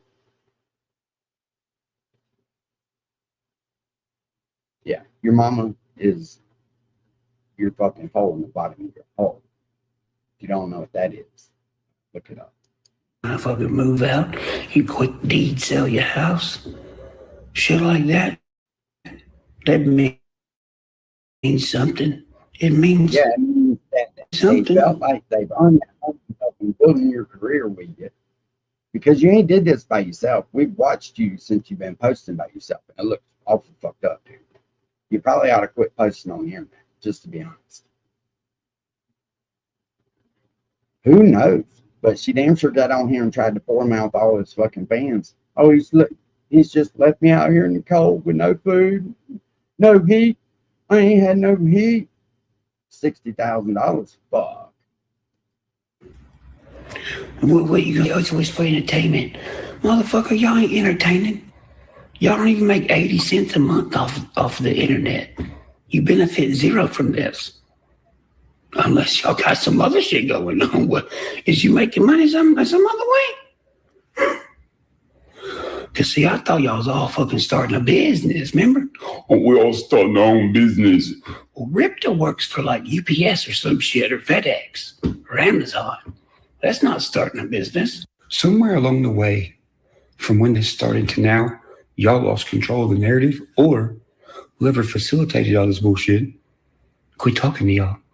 That's the only two things that could have happened. You could tell when y'all had like a plan, and you can tell when y'all's plan either quit working or other people stopped talking to y'all. Because then you got motherfuckers start doing retarded shit like Scholar on the internet being like, oh, our church cut off our lights. He's such a bad guy. He cut off our lights. Cut off your fucking lights? Like, what? Pay your bill, bitch. Pay my fucking light bill. Another thing, what's up with the anarchy symbol and then the Tennessee TriStar? Anarchy means like to disorder and fuck something up, and well, the TriStars are motherfucking TriStar. So another thing, why you got an artist pass on, motherfucker? You no damn artist. Anyway, this talk is far from over.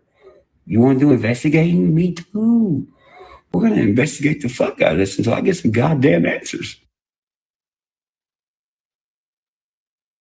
Many Patricia Upshes, Patricia Burgesses, and Ronnie Upchurches there are in Tennessee?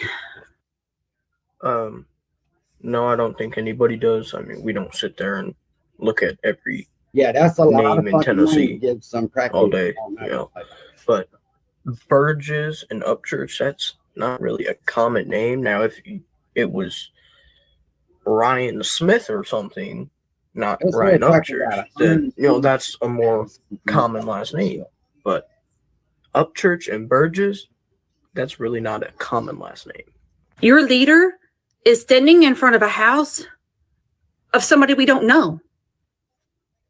Yeah, they y'all don't know him, but Ronnie Upchurch knows him. Roll the clip. Guess who's the only person that I know that this person knows at this house? Ronnie Upchurch.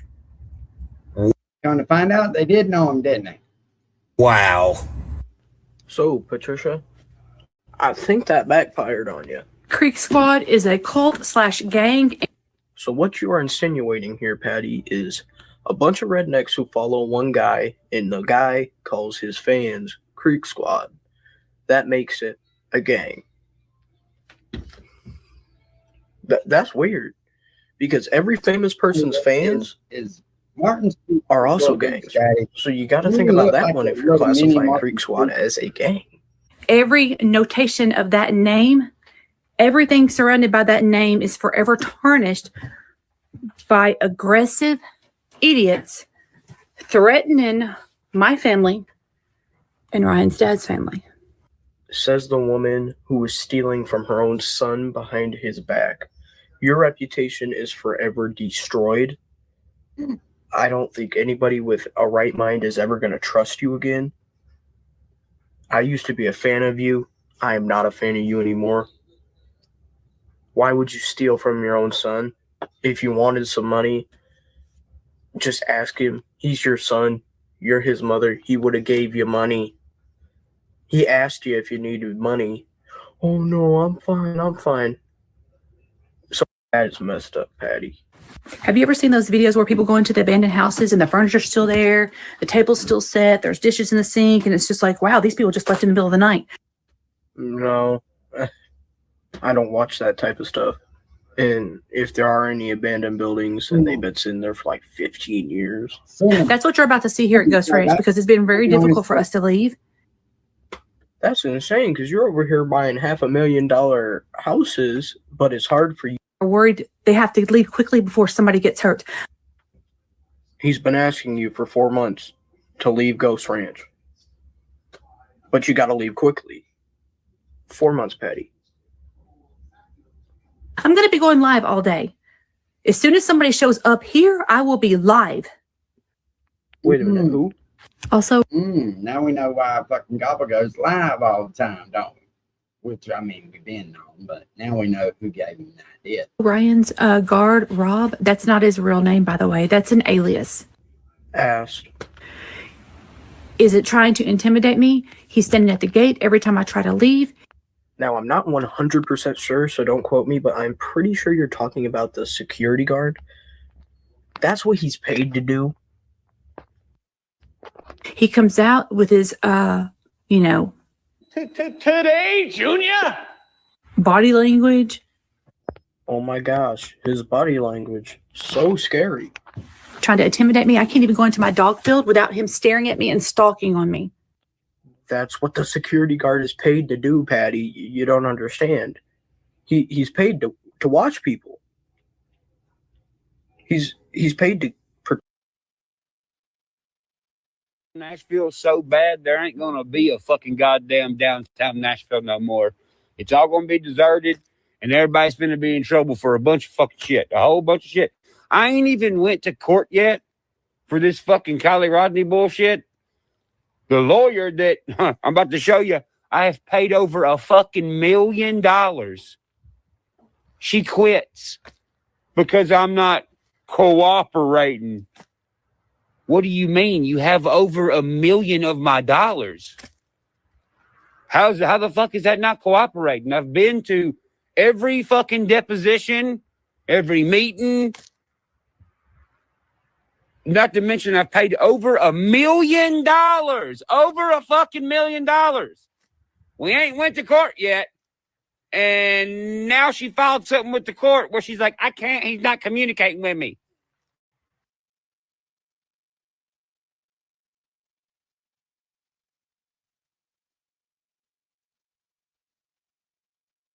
Let's see what that. You know how I'm seeing a lot of people say, hey, well, you know, this personal stuff shouldn't be on the internet. No, yes, it should. Yes, it should. Because I'm not letting anybody speak for me or tell my truth, okay? I've always been here to show receipts and show the truth, and that's something that a lot of artists and a lot of entertainers don't do. And they just let people assume whatever about them. I mean, I'm not going to sit here and argue with nobody no more on the internet, but I'm not letting nobody lie about me. So, yeah, you are getting the full entire. He's sober right here. You can fucking tell. Documented life of me. You have since the beginning, and I'm not stopping now. Why would I do that? I'm trying to be the realest music story ever told, and that's what you're getting. So, I guess don't look at it. Oh, one more thing I want to add.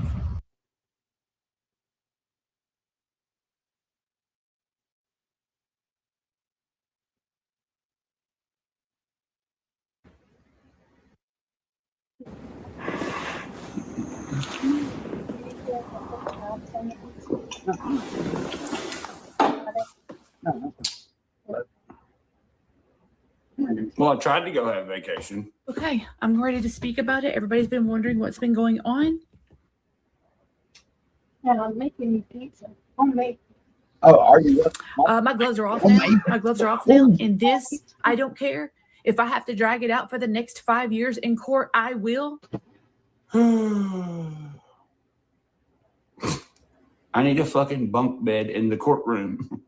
To prove that all the slanderous things my son has been saying about me are exactly that. It's effing slander. Now I am standing up for my other 3 sons who have written music for him. Well, damn. The thing I'm most proud of, writing all my own songs. You know they didn't write no songs. Why would you lie about that? Because I know they're not going to stand behind that. And if they do stand behind you and lie about that, well, then they're stupid as well. I don't think they are. But if they are, well, I'll disown them as well. Who he has gifted things and he's trying to take them back. When have you ever heard about me giving something to somebody and being like, oh, no, give me that back. I'm an Indian giver. Because that's what he does. I'd love to see that somewhere. That's what he does. He gives you something. As soon as you don't do something he likes or you don't go along with him, he takes everything back, or at least he tries to. Well, that changed drastically really fast. Do I take people? You know, Infernodia, what the fuck is the problem with just saying, hey, man, I was wrong. I apologize. I fucked that up. I don't get that. That dying on the hill shit. I mean, especially when you know you're fucking wrong and everybody sees that you're fucking wrong. I don't get that, man. It's so stupid. People stuff, or do I just try to? Those are like the opposite. I am the 100% owner of Blue Moon Entertainment. I have proof of it. Yes, you are a part of Blue Moon because it's a company that we created within our family. Yeah, it was the booking company to book Ryan Upchurch for shows. What other money was made through Blue Moon? It's crazy. Besides, with me. Yes. The money goes into the booking company and everyone gets paid. You just don't get to take what you want out of it. It's a company. I have got an attorney. Well, yeah, of course you have an attorney. Everyone has an attorney that comes up against me. I'm worth like $20 million. Attorneys will crawl out of the fucking sewers. No pun intended on the sewer thing, since I've been sued a lot. But look at my court cases. They speak for themselves. He lies. He stands in front of houses that we don't know who the hell they belong to. What's up, Nikki? Paperwork to houses say who they go to. The police gets called and he swears he owns the house. No. We were just checking because how do you have the great? There was a house that had a prior document that had my name on it. How do you have the great? And then it was in someone else's name. So we were checking what that was about. We found out. The people inside the home, when we knocked on the door, they're the ones that told us to come back 20 minutes later. We did. What else do you want to know? That I bought the house and gifted it to somebody. It was all a lie. It wasn't a lie or a truth. We were just looking at documents and politely knocking on doors, saying, hey, do you know why my name is on this? Oh, it's because this reason. Oh, okay. Have a nice day. That doesn't sound fierce at all. Do you know why? Because it ain't. The police had to show up and tell him that he can't address it that way and that he can't come back. Well, yeah, the police did tell me not to come back because I had no reason to be there. After I found out what I needed to, there's no reason for me to be there. So he said, yeah, don't come back. It's fucking sad. Why you acting like I was being like super rowdy? There's body cam footage, dude. And you know I'm what, sure Playback, I think that's one of the reasons why all the fans really have so much of a problem is because he's so disconnected. Like, a normal person can admit when they're wrong and keep it pushing. When you get to where you don't even acknowledge that you're wrong, normal folks just can't get down with that. Somebody could be like, hey, can I see the body cam footage? Or some shit. I don't know, get a warrant to see the body. There's ways to look at the footage, woman. I'm literally sitting in my truck playing a fucking skateboard game. Me, Ryan, and Brandon were all business partners. Business partners. Really? And what part of the business did you do?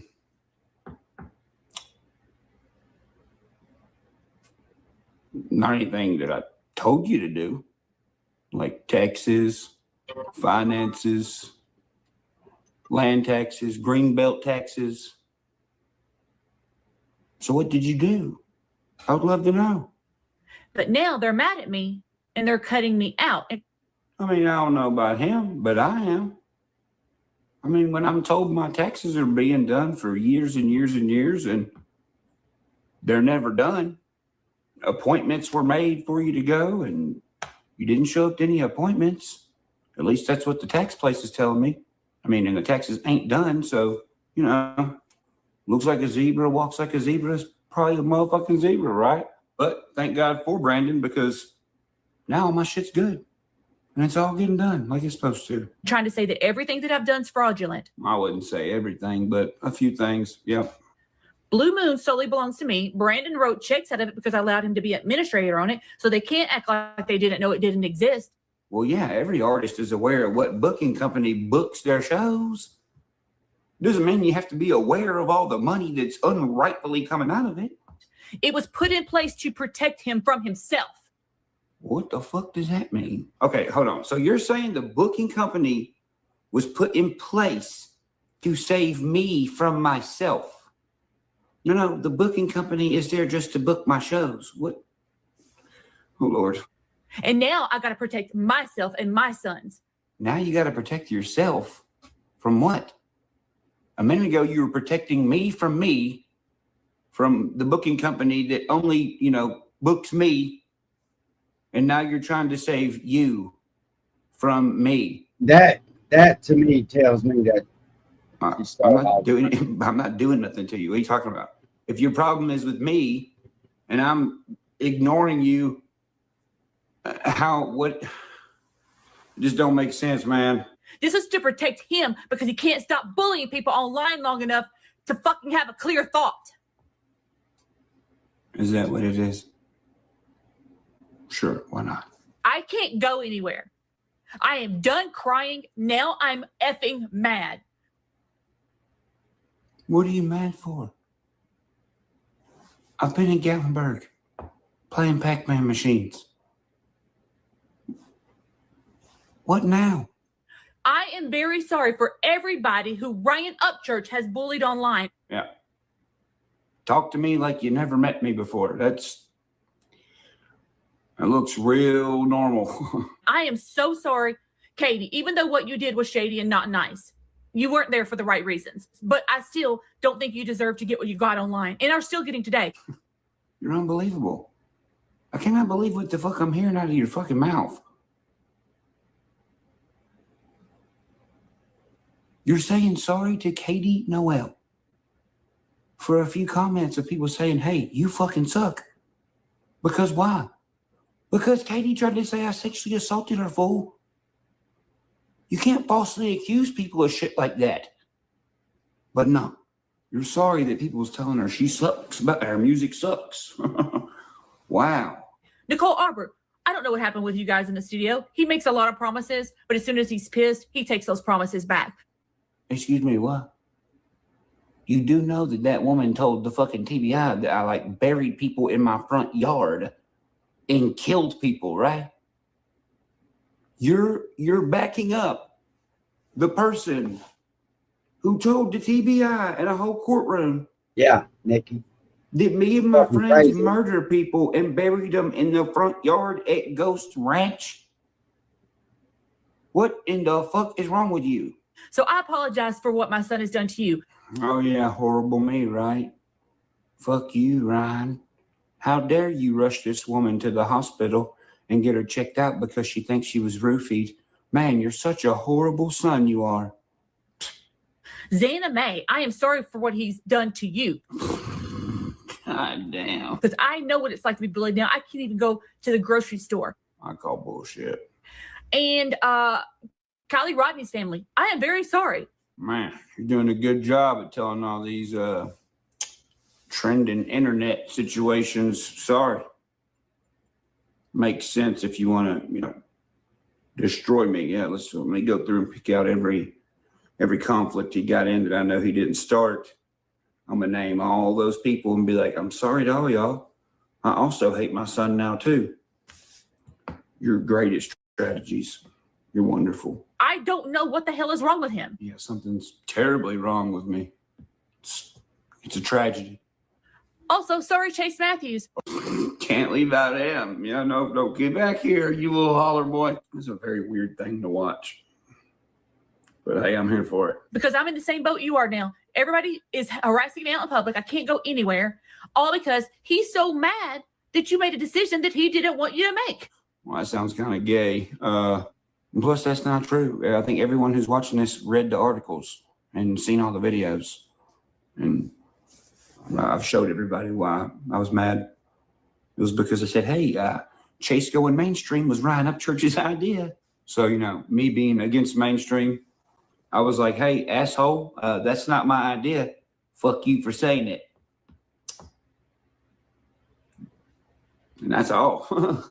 And I said it to him, and I'll say it, and I said it to his guards, and I've said it to other people. If anything happens to me, it is either one of his followers behind it or one of his people that's closest to him. Are you implying that I'm going to kill you? What the fuck? Why would you say that? I'm sick of being bullied. I'm sick of people wiping their fucking feet on me. Where are all these people doing all these imaginary things you're talking about? When I've done nothing but try to protect him from himself. You have got to stop saying that, dude. It sounds creepy. Because, you're not. And plus, I'm 30. I can take care of myself, dude. You got to stop saying weird shit. Stop. You ain't got to protect me. You're not protecting me. I know it sounds good, but that's just not true. Taking money that I've earned to buy other people's houses and then signing the houses over into other people's names is not trying to protect me. In no way, shape, or form does anybody watching this think, oh, yep, that's definitely protecting. No. What the fuck? You can't help somebody with that thinks like that. Things like what? Like what? What he is doing to people is dangerous. Will somebody please tell me what it is I'm doing? Please. Because I sure as fuck don't know. Besides working. Because the following that he has, somebody's going to want a white knight for somebody. Want a what?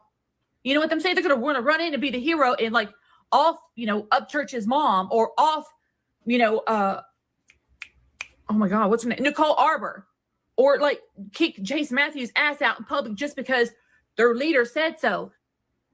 Nobody gives a shit about what any of those people are doing.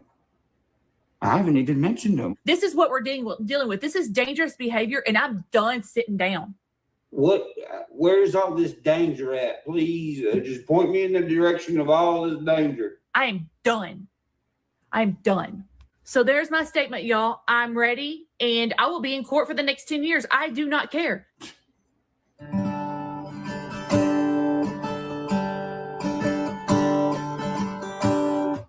All over some paper you can't take with you in the afterlife. Ain't that some shit? Appreciate it, Mom. because nobody's running over me anymore. I am sick of it. I have been deprived of sleep because of this narcissistic behavior. I get good sleep now. You ain't getting no sleep because you can't get off the cell phone. Put the damn cell phone down, you get some sleep. Good God. I can finally sleep for the first time since all this shit has happened. And actually, it goes back even before, because this is not new behavior. It's just new behavior with more money and cult following. You have humiliated me online. So as far as I'm concerned, I'm dead online. You may as well have posted a fucking sex tape of me, because I don't care anymore.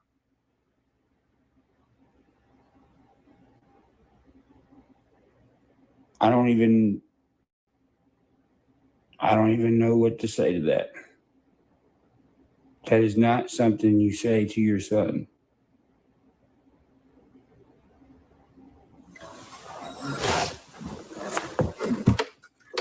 Pretty fucking bizarre. You can post whatever you want, because everything that you've already done, it can't be taken back. And that goes for every family who has had to endure this bullshit from my son. Pretty fucking bizarre.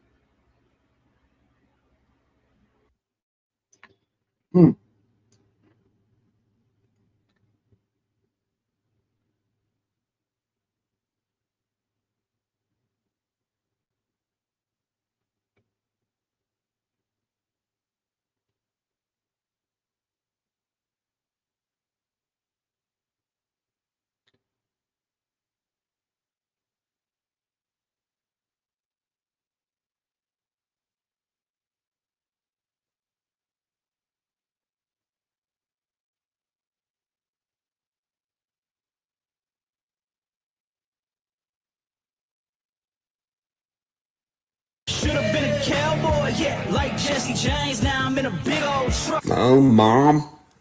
Really?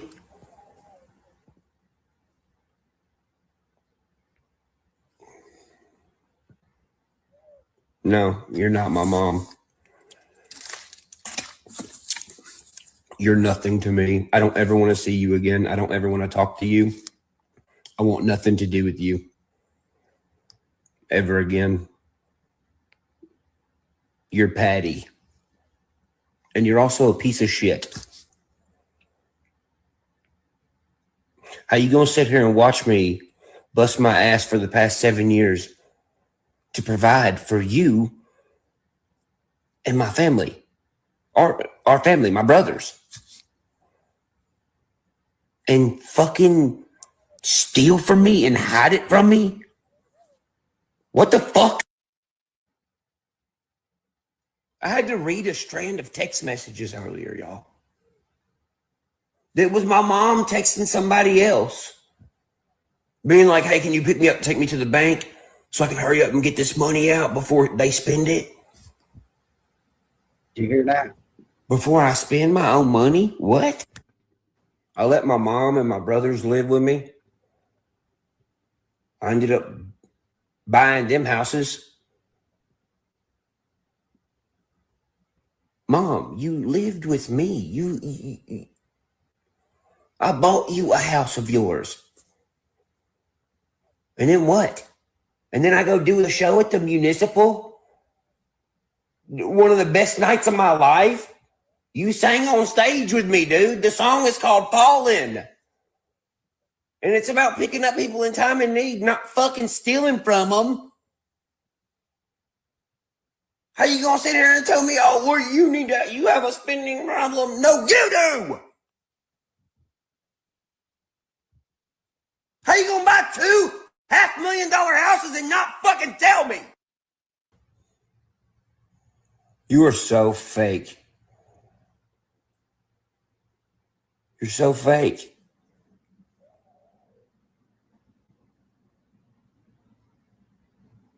This is why none of y'all would hang out with me lately.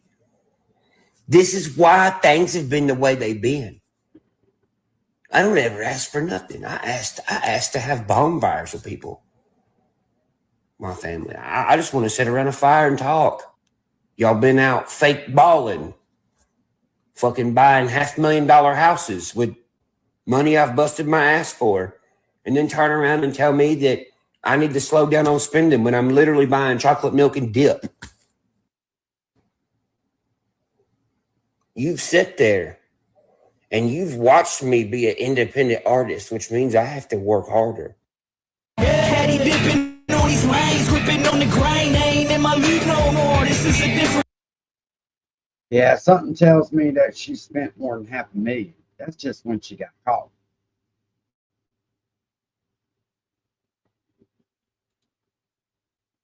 With the court, we may be filing a contempt, but with the court, we may be filing a contempt, but we've got where she accessed his royalty account in June multiple times to the tune of $60,000. 60. So in the month of June, after this was filed in March, she nonetheless exercised. That is what it, that is the document that we've got, that shows that she accessed, it went to an email address, it looks like a payment of, what is it, PayPal account? Oh, I'll put it up here. I already moved it. Or somehow this did not, I don't have this printed. I have this in my email, but it's a company by the name of 1RPM. Mr. Upchurch has since brought on financial advisors to make sure this doesn't happen again. So he's got he's actually a business manager who is licensed, bonded, insured, and they discovered this and they emailed a document from 1RPM showing that since 2020, Ms. Burgess has money to the tune of $690,000 was paid to a PayPal account associated with Ms. Burgess, and $60,000 of that has been since the TRO was entered in this case. Rusty Truck Crack Squad. Okay, so 690 grand since 2020, and she got 60 in June of this year.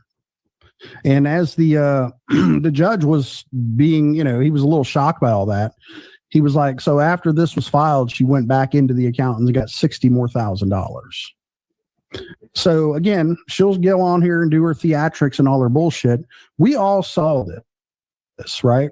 I covered the court case. A lot of people covered it. She had fucking Johnny cover it. She had Johnny out here trying to spin the shit up, saying, oh, Ryan, you lost, and all of his bullshit, which was the main reason why I went and did a response to that. But that's just the proof. We all got this from that court, right? We see exactly what happened. Now, that is the first time that I'd actually spoke on it because I started to see the proof. Okay. The proof of what was going on and what actually happened. And that's where I started to develop an opinion of my own about what Pity Patty here had done. So, and then shortly after that, you'll start to see, she starts to make videos to me, tagging me in posts and all kinds of shit. She wants attention because I'm, no longer neutral. I can see exactly what she's done. I started to see the proof. I'll get to this 2-bomb to Brandy Day. Fallen G3 Mini dropped on us. She said Ghost Ranch don't like Johnny either. Oh man, yeah. Ghost Ranch is a dream for Johnny. So who wouldn't want to work at Ghost Ranch? Exactly what may or may not have been promised to Johnny, but he does reference it, So, and I mean, all the talk about that shit, we've done a receipt on that too, but we'll let Pity Patty get back to her show here. For all you dumb motherfuckers have mass reported my reselling site also, so I wouldn't have money there. You guys are so desperate to leave me broke, but here I come again, right? All right. So the only reselling site that I knew that she was on was Whatnot. Okay. Why would anybody do that? Like, why would anybody? I mean, what would you report? Well, I'm gonna explain it. I mean, that's stupid. So here is the request form that you would need to file out to report someone on Whatnot. And as you can see, you have to identify as a buyer or a seller to report someone. Here's the form, right? I can't randomly or mass report you. I have to do business with you on Whatnot to report you. So you just heard her say that I, along with Seeper and other people, mass reported her. I've never done anything of the sort. And I think it's extremely reckless of you to, put that out there that I did that. I did not do that. I don't give a fuck who you sell used clothes to or what the fuck you do to make money. I really don't give a shit, lady. It's none of my business. I don't.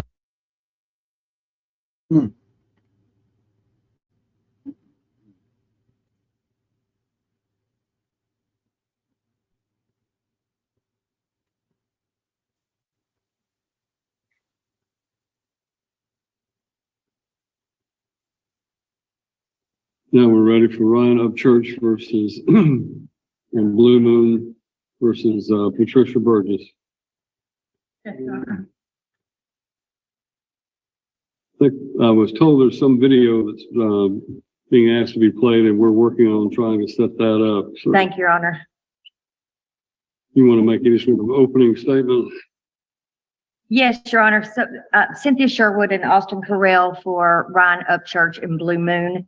And we filed in March, on March 31st, we filed a complaint and a request for a TRO and temporary injunction.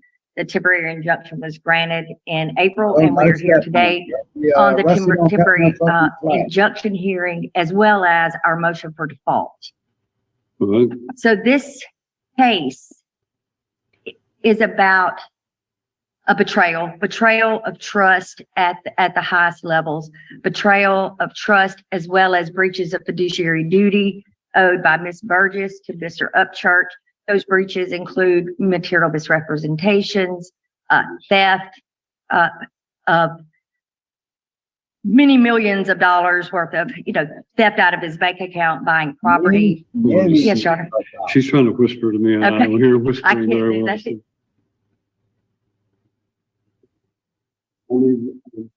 Our circuit court runs our big TV, and she's got to get over here where the court reporter is in order to make some.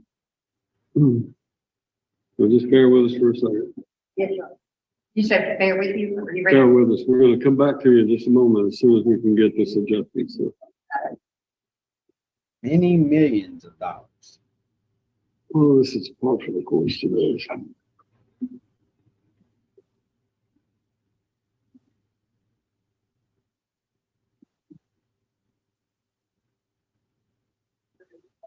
Yes, it is.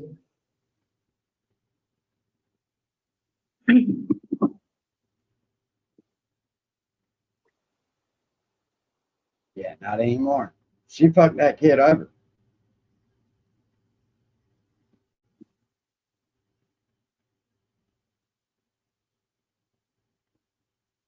She fucked that kid up.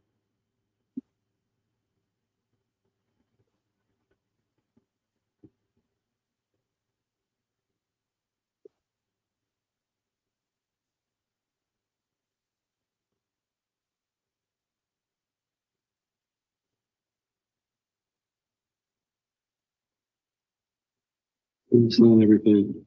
I'm signing and talking.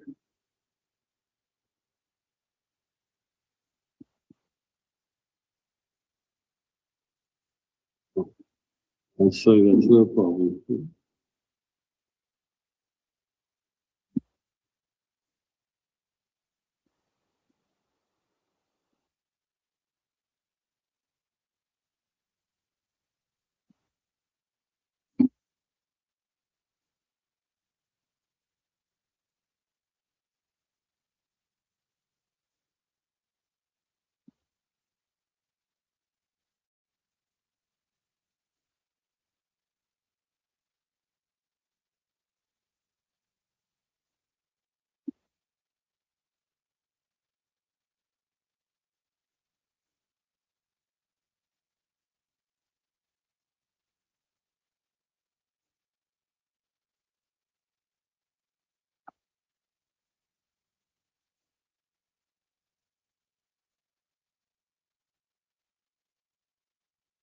Yeah, how could you not? How could you not have some type of form of stress disorder from that? I mean,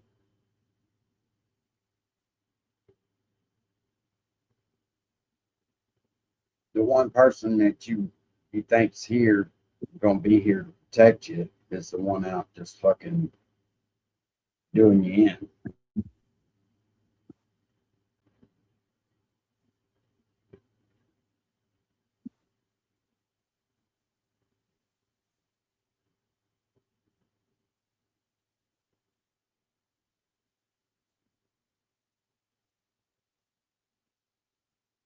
All that kid's hard work. Gone. Fucking gone.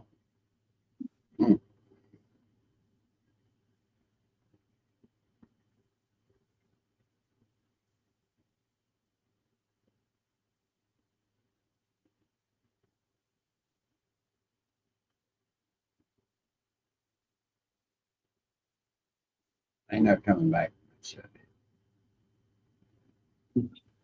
that? It looks like it. Is that you? All right, and we are ready. Don't go too far. We'll call you if we need you. Let me double check that it's not showing the full screen. It's the background. Not showing my cursor. Which that's my background. I'm just gonna unfollow you.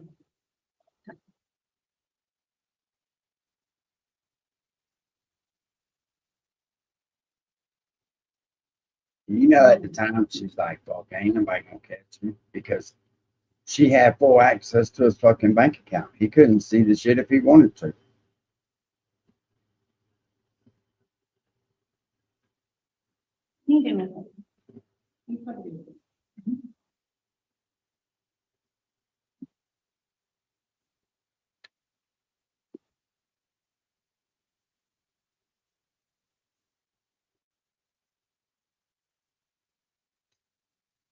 Something that's strange because it's my background.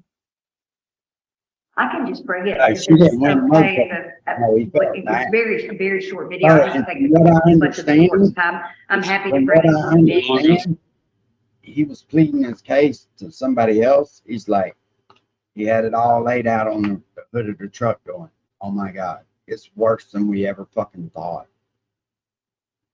And he was in tears over the shit. Miss Burgess can see what's being played and I have no problem. How are you planning on playing it? I could just play it directly from my computer if Ms. Burgess could. Is it audio or video? Both. Yeah.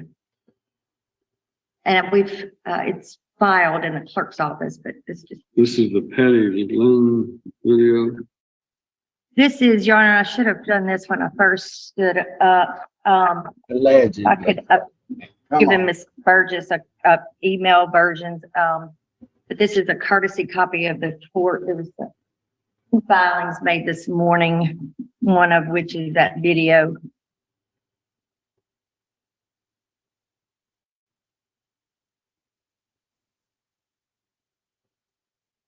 And then the second is a declaration with some deeds. Right. Well, this is a hearing on the extension or the request for extension of injunctive relief that your client, Mr. Upchurch, has filed against his mother, Miss Burgess. Yes, Your Honor. Alleging that she has misappropriated funds that belong to Mr. Upchurch as his business manager, that she has abused that position and misappropriated funds, if I understand correctly. And as a result of that, she wouldn't do nothing like that. If I recall reading the file, that he alleges that she has purchased real property in her name using his funds. Is that? Yes, Your Honor. So the property at issue, there's 7 houses in total. We've got the deeds. 7 houses. 7 houses in total. The first house is titled, at least as far as the deed that we have, is one house titled in Patricia Upchurch's name. And if the court would follow along with me on the declaration that I filed today, if you go to the notice of filing, page 2 is a declaration, and we can walk through the property. It's on the first page of the declaration. All right.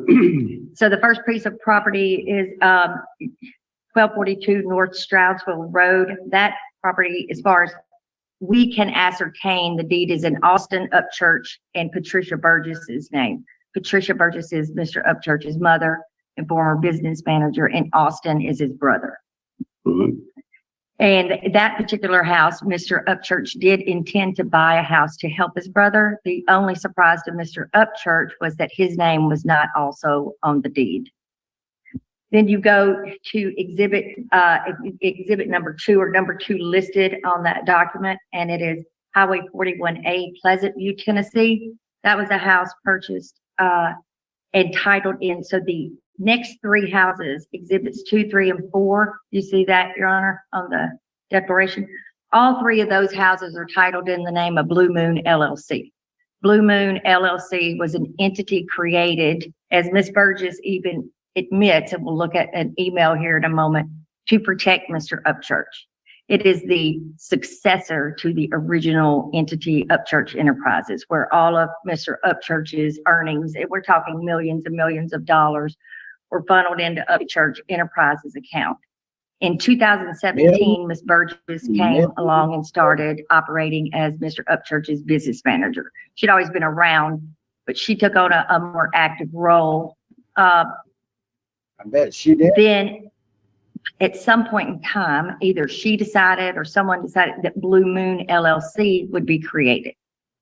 And in that declaration that you've got, you'll see she fucked him over. The very last page of She that. ruined him. It's a February 5th email from Ms. Burgess telling me after this lawsuit is about to commence, but she told me, I formed Blue Moon to protect him legally as a management company. So this was Mr. Upchurch's understanding that this was his company. It was formed for his protection. But then in her very next paragraph, she says, I'm leaving Tennessee and going to try to get someone to help me sell one of the Blue Moon homes to pay for security for me and my other sons. So Blue Moon was created as every bit of Mr. Upchurch's touring income, record sales, copyright, royalties went into, instead of going into Upchurch Enterprises, went into Blue Moon. So I got off script a little bit on the houses, because that's why these houses 2, 3, and 4, Highway 41, North Pool Street, and Clay Lake Road are titled in Blue Moon. You'll see in Mr. Upchurch's affidavit, he engaged the realtor. He picked out the house. He engaged the realtor, and he says, my mother's going to handle everything. This is business manager. Those houses are titled in Blue Moon LLC. The next 2 houses, well, the exhibit 5, North Main Street, Mr. Upchurch was aware at some point after the fact that Ms. Burgess had purchased with Blue Moon's phone this North Main Street. He talks about this in his affidavit, but thought it was also titled in Blue Moon. Did not know that it was titled, that house is titled solely in Patricia Burgess's name. The next house, East Elm Street, is listed even though Mr. Upchurch currently has title to that house. As is set out in Mr. Upchurch's affidavit, East Elm Street, which Ms. Burgess purchased on April 28th, 2022 in her own name. Say it ain't so. She purchased April 28th, 2022. On October 14th, 2022, she transferred that property to a woman by the name of Tamara May. No. Tamara May was her assistant, and that house was paid for with $500,000 cash out of Blue Moon funds. All of these homes were purchased with Blue Moon funds. That was a lie. That's what they Mr. Upchurch did not know about this property until the realtor told him about it and told him about all of these houses. This is how he found out. So he contacted Miss Tamara May. That house was immediately transferred back to Mr. Upchurch, because I would suggest that says Miss May knew there was something going on that she did not want to be involved in. The next house, Exhibit 7. So the Exhibit 7, the Salem Road house in Clarksville, that house was the Main Street house at number 5 was sold, and the Salem Road property was purchased, and that house is titled in Patricia Burgess's name as well.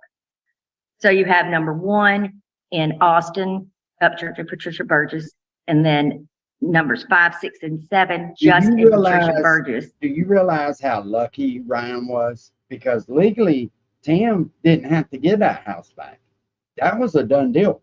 Tim didn't do anything wrong by receiving the house. Now, his mom, therefore, yes, she did. But Tim could have kept that house legally, and nothing would have ever happened to her. What's up, T-Dam? How you doing? Well, not 6 anymore because Mr. Upchurch got that back. So 5 and 7, and Patricia Burgess, and 2, 3, and 4 are in Blue Moon. And this lawsuit seeks a declaratory judgment for the ownership of Blue Moon. Mr. Upchurch is putting all of his funds into this account, thinks, as he says in his affidavit, that Ms. Burgess is paying all the fees and expenses, everything that he needs to be responsible for, including the payments on these homes. And then thinks at the end of the period, she's telling him what he's got left, and she's writing him a check supposedly for whatever he's got left out of the Blue Moon funds.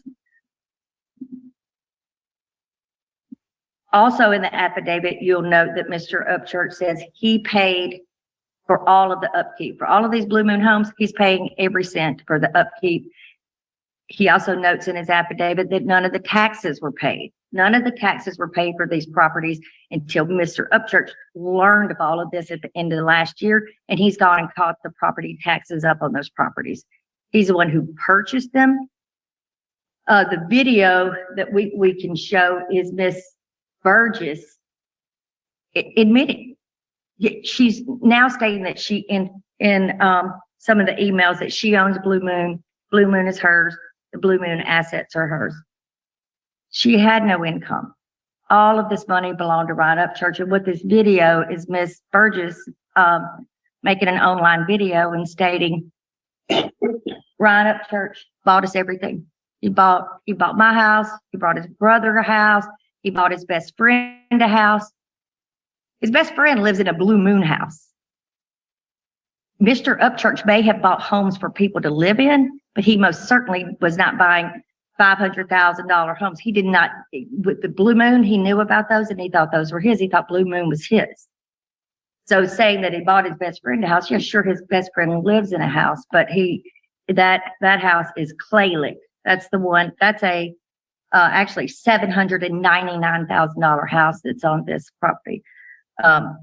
And then Exhibit 2 is Highway 41. That's where Mr. Upchurch's security guard lives. So that, I think, Your Honor, gives the landscape. Is there another question you have about background?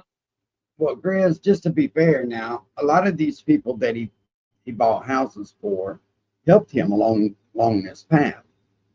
They didn't just, you get a house, you get a house. You understand what I'm saying? They helped the Upchurch brand expand. And clearly they did a good job at it. Ryan was on top of the world for a long time until this shit right here.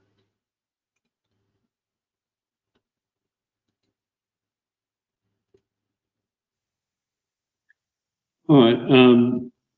Obviously, this is a hearing for the extension of the temporary restraining order that was issued. And do you want to put on any proof? We want to, Your Honor, rest on the affidavits, and I want to just, if I can, we can just walk through the affidavits. But we have the affidavits. We can go ahead and take. Well, let me just walk through the outline. But the affidavits, they are lengthy. That's the affidavit of Ryan Upchurch and the affidavit of Brandon Luce, and they walk through in painstaking detail how this fraud was carried out. Before we do that, let me address Ms. Burgess and find out where we are. You also have a motion for default judgment. Yes, Your Honor. Should we be heard on that first? Seems like that might be the appropriate thing to do, but. Yes, Your Honor. So we filed a motion for default judgment. The complaint was filed on April 17th, 2023. Ms. Burgess was served with a copy that was on served with the complaint on, as the attachment says, on April 17th. Ms. Burgess has yet to file any answer with the clerk's office. On Monday, 2 days before this hearing, one business day before this hearing, she sent an email to my office with responses, numbered responses. That answer has not been filed. That's not done pursuant to the rules. And I would say that's not enough to save Ms. Burgess from a default. Because I don't have a copy of this case, Your Honor, simply because I didn't realize she was going to even be filing an answer, because she did file an answer, but that email we got on Monday. There's a case. For the record, the court file does not contain any such answer. I don't see it in here. We double checked too, and there was nothing filed with the court. And the case Conserve Equipment Leasing LLC versus Schubert Enters LLC.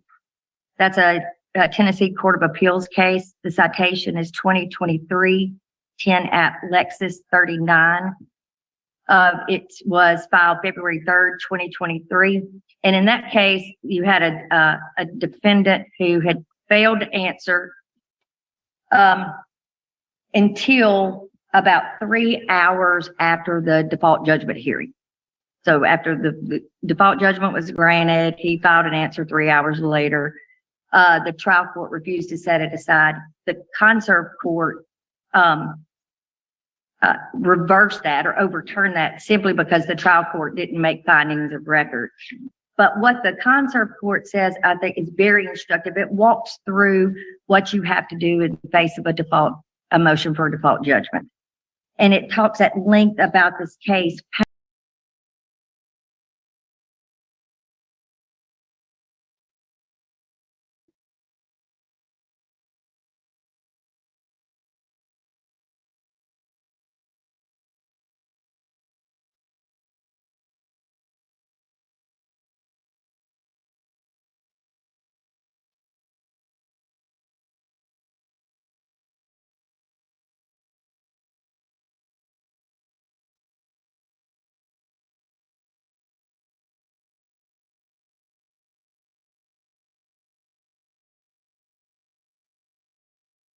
There must be some application to the court for relief from failure to timely file an answer. The language of Rule 5501 makes it clear that a judge, in the exercise of sound discretion, may enter a default judgment. Look, Ryan doesn't have no use for nobody that can't do something for him, right? That's why Gobble's pretend connection to him is never gonna fucking never gonna flourish. Let's just put it that way. Against a party who has failed to plead or otherwise defend in accordance with these rules. As long as proper notice of the hearing is given, and under the rules, an extension of time with which to file an already overdue response is available in discretion of the trial court for good cause shown and upon a showing of excusable neglect. In that case, the defendant failed to file an answer within the time period or otherwise timely defend as required under the rules and made no application for an extension of time to respond to the complaint, but just filed an answer 18 days before the hearing. Here, we don't even have that, Your Honor. Mr. Upchurch has filed a lengthy complaint, filed declarations, filed a motion for request for a TRO. And as we sit here today, Ms. Burgess has responded to nothing that is filed. There's no answer filed. There's no answer. Whatever the email that we received Monday is months late, and still nothing is before the court. So we think under Conserve and Pash that Mr. Upchurch's motion for default should be granted. All right, Ms. Burgess. Yes. First, I want you to understand that what I'm considering now is the plaintiff's motion for default judgment, Right. that they're alleging I should grant them a default judgment based upon the fact that you have not yet filed an answer with the clerk's office. Absolutely. I understand that. Totally. She's my attorney.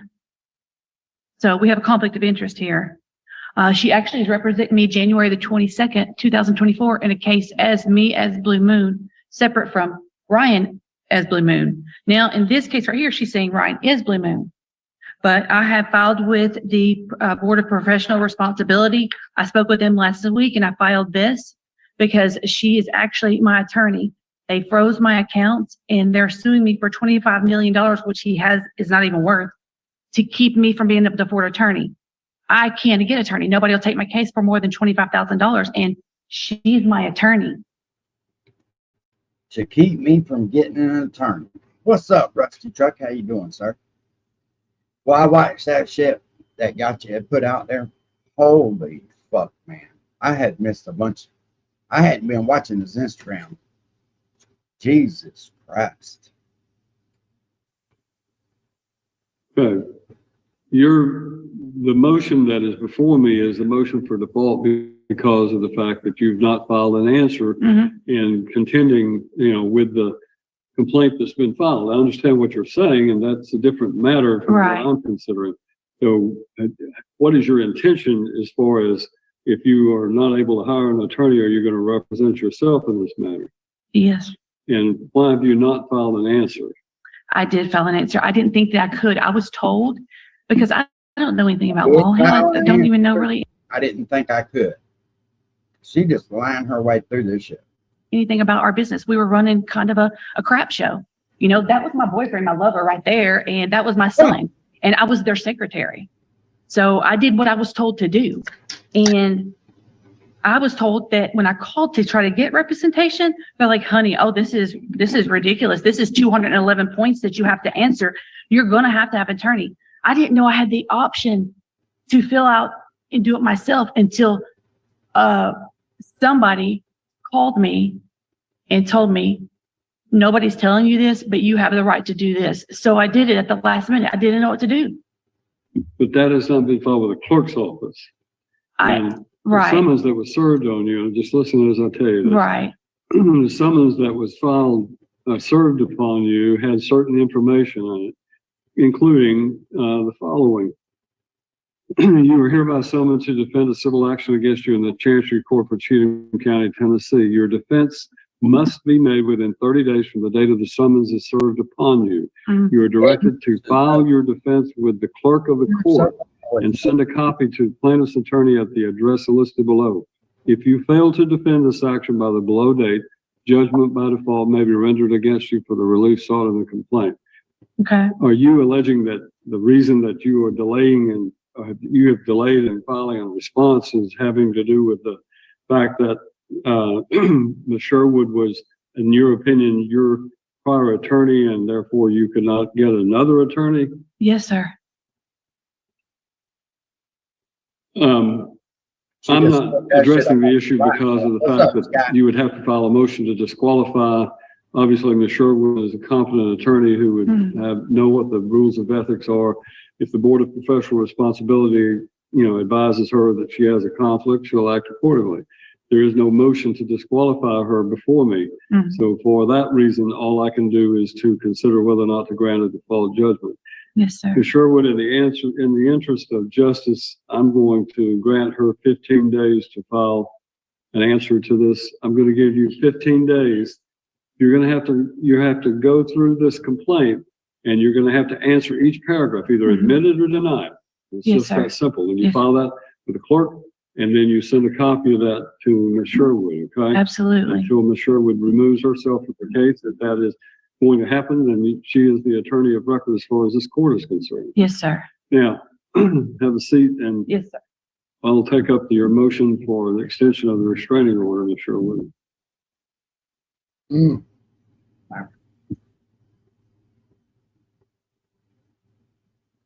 We've already gone over most of the background, but what Ms. Burgess has done is basically perpetrate a fraud on Mr. Upchurch over the past several years. We don't really know at this point how far back it goes, but we do have express examples of it with respect to the property, the real property that we talked about.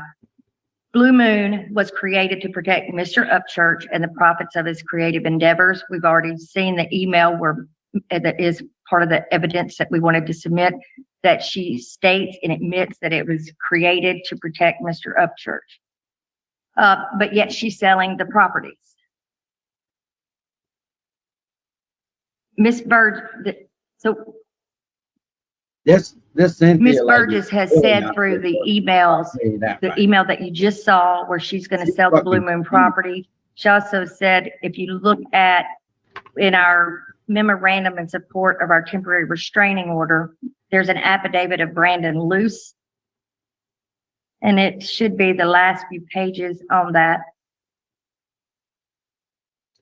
Get loose. And there's a March 21st, it's Exhibit 1 to the Declaration of Brandon Luce.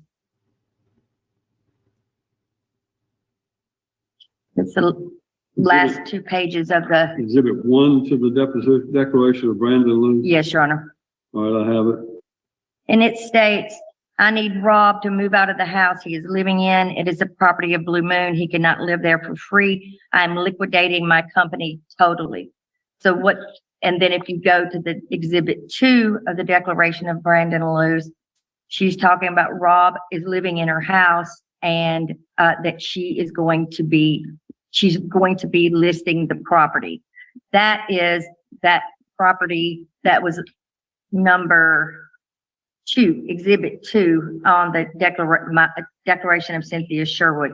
So she's talking about Rob Otero. He's living in a Blue Moon house. So this is highlighted, Your Honor, to show that there's this dispute as to ownership. Mr. Upchurch is sworn in his affidavit. He's spending millions of dollars on property, thinking that it belongs to him, thinking that the company belongs to him. Yet Miss Upchurch has made, Miss Burgess has made it clear that she is the one who owns Blue Moon. She's going to liquidate Blue Moon. So that is, we have reason to believe that a lot of the money is gone, or if not all of the money is gone, but we don't know for sure and won't know for sure until discovery is done. But if you look at the declaration, there is a Truist Bank account. They call it a garnishment return. That's Exhibit 7 to the Sherwood Declaration.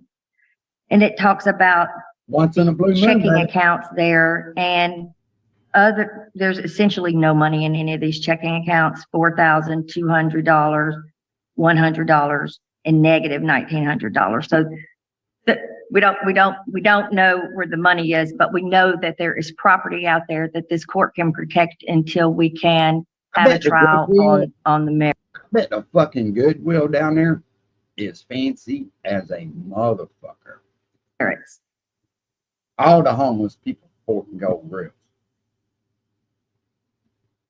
So with respect to the evidence, you've got like I said, Mr. Upchurch's declaration.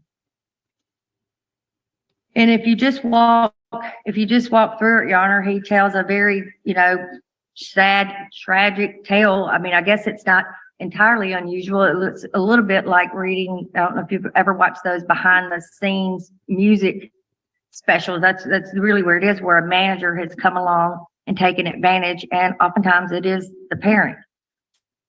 But if you go, in paragraph 7, he talks about Miss Burgess becoming his business manager. And at that time, the money was run through Upchurch Enterprises. She was responsible for incorporating Upchurch Enterprises. And then he talks about the early years with Upchurch Enterprises and all of his money going into that. But then if you go over to page 4 in paragraph 31, he says that's where on December 9, 2019, in her role as business manager, Miss Burgess incorporated Blue Moon LLC. Now, while you won't see Miss Burgess listed anywhere specifically, because in the email she denied being his business manager, if you look at Exhibit 1 to Mr. Upchurch's declaration, you have the filings with the Secretary of State, and these aren't numbered, and I apologize, Your Honor, but the document filed on February 15th, 2022, it notes that Patricia Burgess is Ryan Upchurch's business manager. That was filed with the state of Tennessee.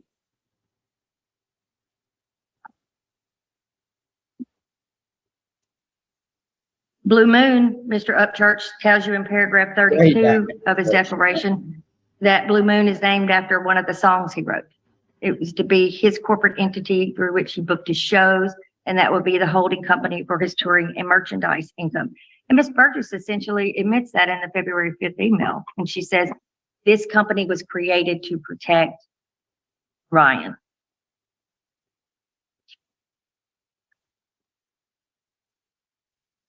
Page 5, Mr. Upchurch says Blue Moon always has been a singer member LLC, intended to be owned by him.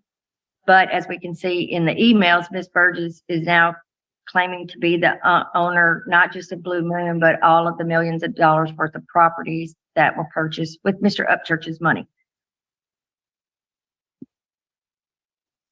Mr. Upchurch tells you in paragraph 40, thereafter, all of my earnings from touring and merchandise and sales were made payable to Blue Moon and deposited into Blue Moon's bank account.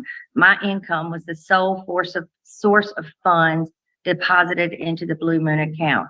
The money that Ms. Burgess was previously putting in Upchurch Enterprises, it was now diverted, with his knowledge, to the Blue Moon account. All of my business expenses and majority of my personal expenses were paid out of the Blue Moon account. While operating as a business manager and manager of Blue Moon, Ms. Burgess claimed to be paying all of my expenses, and after all those were paid, giving me the remainder of my income earned. I believe she was stealing money from me from the inception, if not before. Paragraph 49, he says Blue Moon did not and does not. In 2019, there was nothing to protect him from. So as of 2019, she had full access to all his money. And she can't show you where she's spending. Because if she does, well, it makes her look a certain type of way. But Johnny can show you that scrollable fake cash out. How do you just send complete strangers on the internet that you've never personally met other than what they've told you on the internet tens of thousands of dollars? That's not being responsible. I don't give a fuck who you are. What's up, Pimp? Not have any revenue stream other than my revenue. Blue Moon is not a fee or revenue generating company. I entrusted Ms. Burgess as my agent, power of attorney, and business manager to maintain Blue Moon's books and perform duties beneficial to me as required by her fiduciary duties. Paragraph 51, he purchased 294 Ed Harris Road, they call it Ghost Ranch. She purchased that house on August 21st, 2018. That is the one and only house. Rusty. No fucking doubt. The one and only. And look, no matter who you believe, like when somebody does shit like that, that shows you the true nature of who somebody is.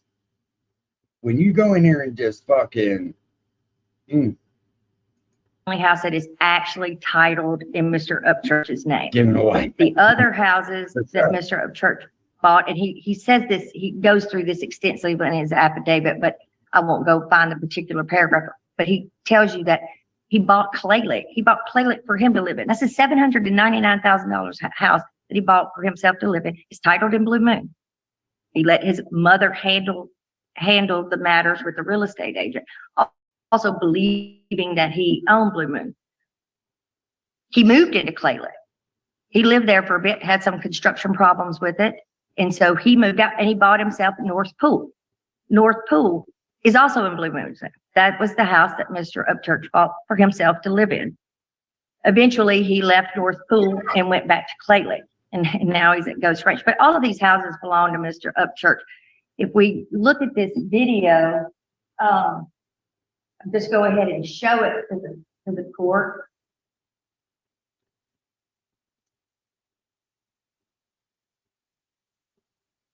I think. Oh, like we said, we never worked that way.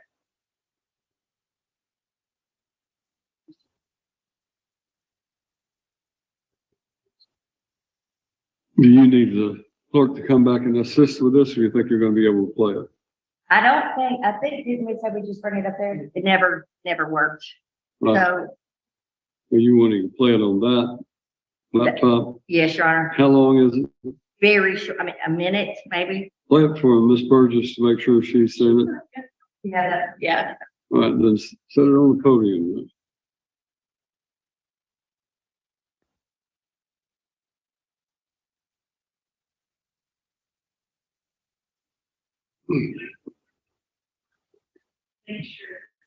It doesn't have to be that we are always, this is something that we already agree.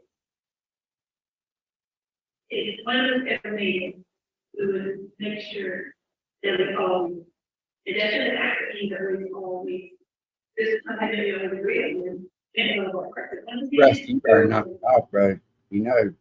So he does his work. I ain't gonna say it. You know about that voice, bro. I just can't go to sleep without hearing Rusty Truck's voice. Oh, you gotta be freaking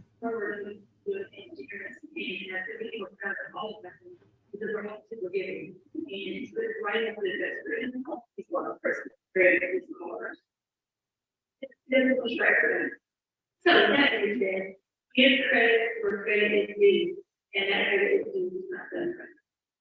If that time where we're at entrepreneurs, but So what that says is that he is purchasing homes. The only home titled in Miss Burgess's name is, she said, Ryan bought me my house, not 1, 2, 3, 4, 5 houses. And that's going to be a question for the court, whether Main Street, which was titled in Miss Burgess's name, was in fact voluntarily, but whether Mr. Upchurch knew that that was purchased in Miss Burgess's name. And what he would testify is that and what he has testified to in his declaration is that he did not. The house for the best friend, as I told you, is a Blue Moon house. Blue Moon, North Pool, and Pleasant View are all Blue Moon houses. So you're asking for, based upon this, the filings that you have, as well as the what you just played for me, but with the declaration of Mr. Upchurch and the other individual, you're asking to extend this order of protection pending a final hearing. Is that correct? yes, Your Honor. And in that, you're asking to restrain her from directly or indirectly exercising any power of attorney concerning Ryan Upchurch, from using, spending, transferring, dissipating, investing, donating, or otherwise moving any money from or derived from or belonging to Mr. Upchurch or Blue Moon, or funds originating from income, royalties, or revenue resulting from Mr. Upchurch's endeavors, listing, selling, transferring, or otherwise disposing of any property held in the name of Blue Moon LLC or Patricia Burgess and or purchased with funds. You wanna know what's sad? Them properties ain't even paid. You've been paying payments on. So I wonder how many of those properties are still in possession, or if they've gotten lost for failure of payment. I bet you most of them. From Blue Moon or Ryan Upchurch, including but not limited to 12. That's why everybody got fired.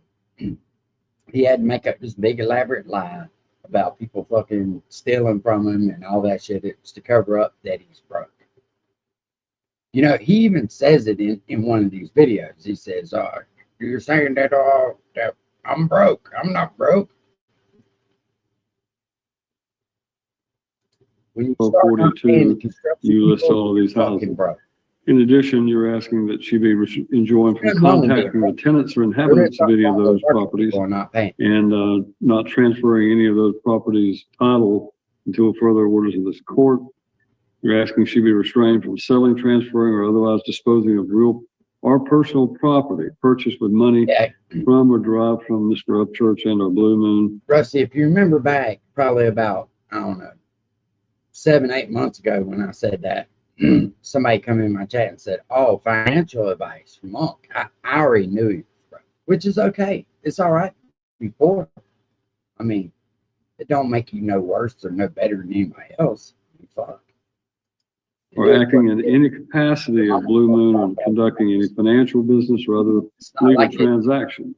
You goes on and lists a bunch of more that I'm not going to go into, but essentially you're asking that she be prohibited, according to that restraining order, from taking any action to dispose of any of this real or personal property acquired through Blue Moon, as well as from doing any sort of action that would essentially This comes from affect zero the fucking operation of Mr. Upchurch's business. Is that correct?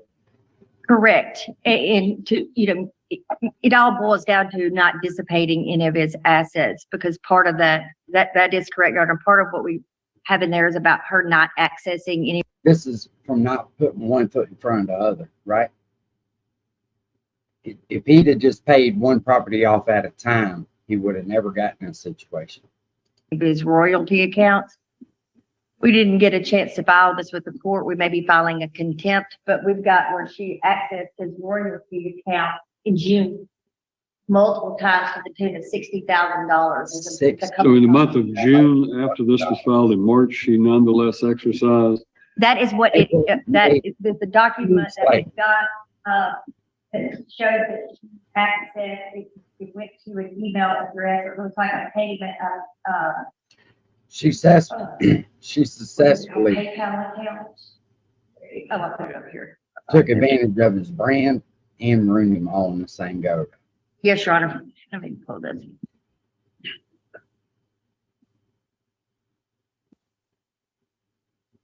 Oh, God.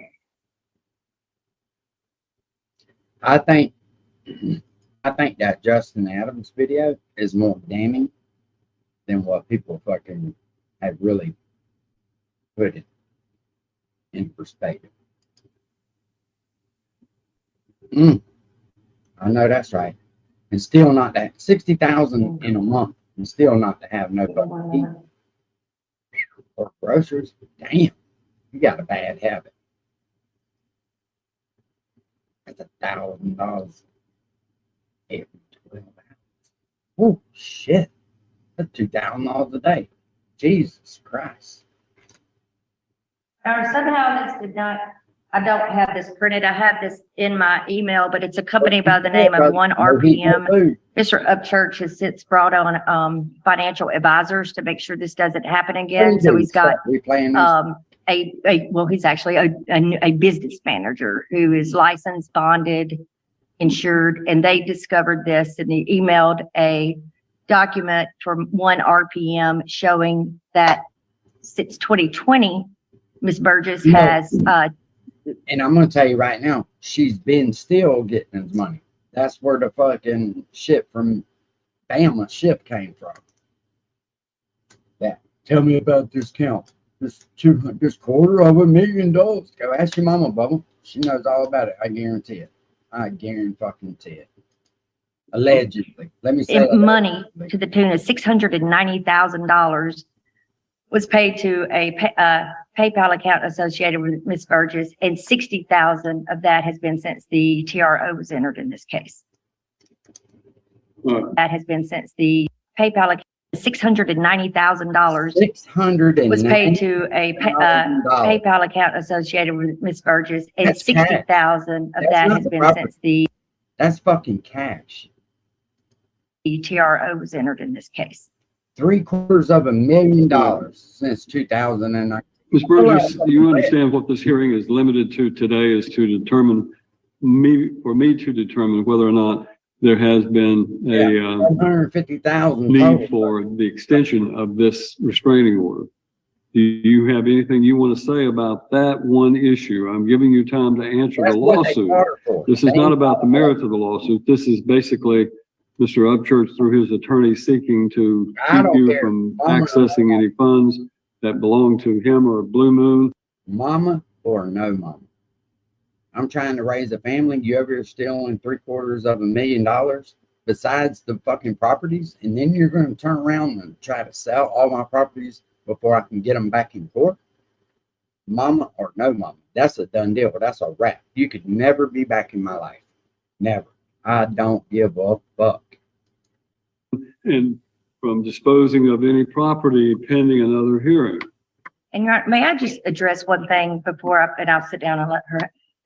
I'm Blue Moon's attorney, have been Blue Moon's attorney, and am currently Blue Moon's attorney, but have never I know that you said that will be dealt with elsewhere, but I just want to note that I have never represented Ms. Burgess. Ms. Burgess, if you'll come to the podium, I need you to So tell she's me. in there lying about that shit too, right? That's my attorney. No, that's not your attorney. That's Blue Moon that company's attorney. It's not personally Trisha Burgess' attorney. She went in there ill prepared. And as much money as she got, she didn't have enough to get a fucking lawyer. So she fucked off all that money. She didn't think the shit was ever going to end. There is a reason why I should not extend this order of protection, this order of restraining order. Right. And I'm actually totally fine with that. But what they have done is my personal, first of all, they are still distributing funds even in my personal account. In my personal account, because back in the day, we were distributing money everywhere. It was a crap show. Like I was getting the allowance, I wasn't getting paid and everything else. But they have frozen my actual personal bank account. Blue Moon has been shut down by the bank. And Brandon has the logins to 1RPM, to Media. By the way, he still hasn't fixed that one yet because we did all these things together. And I don't think that they realize the things that they're missing. But they're still, he needs to relog into. Did you hear that? I don't think he realizes the things that he's missing. In other words, it's more money than that. Media. I don't have a lot fixed that one. Brandon has the logins to 1RPM, to Media. By the way, he still hasn't fixed that one yet because we did all these things together. And I don't think that they realize the things that they're missing. But they're still, he needs to relog into Media. I don't have the logins to Media. He needs to take that out of my account. But they want to, I'm okay with stopping everything. I'm not going to try to sell anything. I don't really care. But I share my personal banking account with my high functioning autistic son, and he gets money. We share an account so that he gets money as well. They have frozen. And I think that's what's wrong with Brian too. I think he's got a touch of autism too. You know, they do say that people with autism can be really, really bright. And I think that's part of it. And then fueled with the drugs on top of it, it just makes his brain go fucking haywire. I don't think Brian's a totally bad person. I really don't. I think he's just lost and confused and fucked up right now. I hope he gets sober. I hope he does. Frozen that account. And because they've frozen that account, I've had to. You're saying your personal account has been frozen by the bank? By her. Okay. The courts. Well, the restraining order may have been served on the bank, I suppose, but if you have a personal account and that contains monies, which is also containing money that was a disability check for your No, autistic. it's money because I take care, like he's living with his brother because he doesn't like change, so he's still in the ghost ranch. But my son Aaron, that's his account as well. That's his account because I financially like give him money. Where does that money come from? Selling jewelry, and some of it's from them also. So I understand that, but I just want you to know that they froze that account too. And I'm totally fine with it. They could keep it frozen because now I have a new account. So I support them like keeping the restraining order. I don't really care. I'm just trying to make sure my oldest son actually has money. Well, but I'm good with that. That'll be between you and the bank at this point. I'm extending the restraining order pending a further hearing in this case. You have 15 days to file your answer to this complaint, which I urge you to make sure that you do that and get that filed on time. Yes, sir. And that says a lot, don't it? But I get his money too. And they got me froze out of my bank account. So I can't even get my kids' money that's fucking special needs that I get for him, even though I don't take care of him. What can we do about that, Judge? I need that fucking money. Holy shit, this lady's fucking crazy. Ms. Sherwood, is there anything else that needs to be dealt with today then? I don't think so, Your Honor, other than just a point of What's up, clarification. Jimmy? Are you converting the temporary restraining order into a temporary injunction? Yes. Well, I am converting a temporary restraining order into a permanent restraining order pending, at least permanent pending the final hearing in this case. Thank you. Nothing further. Somebody needs to exercise that. And we will have Ms. Sherwood draw an order, make sure that you have her mailing address. Right. Go ahead. You need What's to confer up, with your you? client. I apologize. That's right. I think you wanted me to clarify. Mark that, as- yeah, that I think needs you- to be marked as an exhibit, yeah. Yes. Just wanted to clarify for the record that his brother Aaron, it's not autistic, and also that Aaron currently lives with him. But I know the court's already ruled, so thank you, Ron. All right. That being the case, then that concludes our business for today, and we are adjourned. Thank you, Ron. All rise. Court is down in recess. She just lied about every fucking thing. That's fucking crazy. Let me see if I can. My dreams on hold. Is that the one you're talking about? This one? They got to me and I haven't heard back yet. Oh, God. Put my dreams on hold to support yours, and I fucking regret it. I regret it. I fucking regret it. Fuck all of y'all. That one?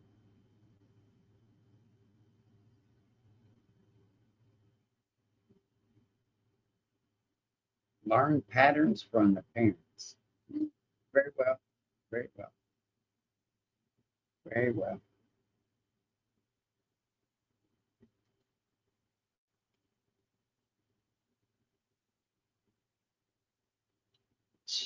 This dude just ain't gonna stop this.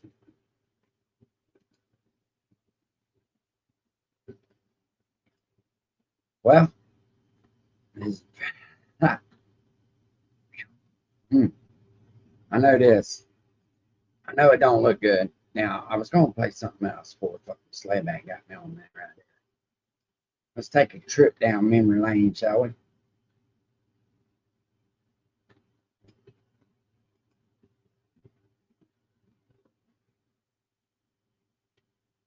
Let's take a trip down memory lane here. Hopefully, we don't get struck with this, and we might very well. It'll be what it is.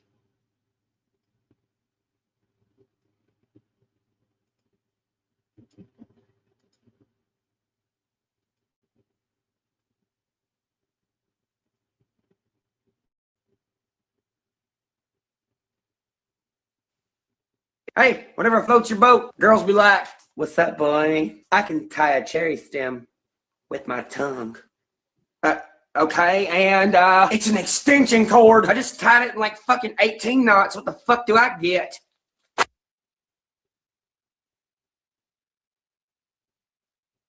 I don't give a fuck. Hey! About the collection, but Hey!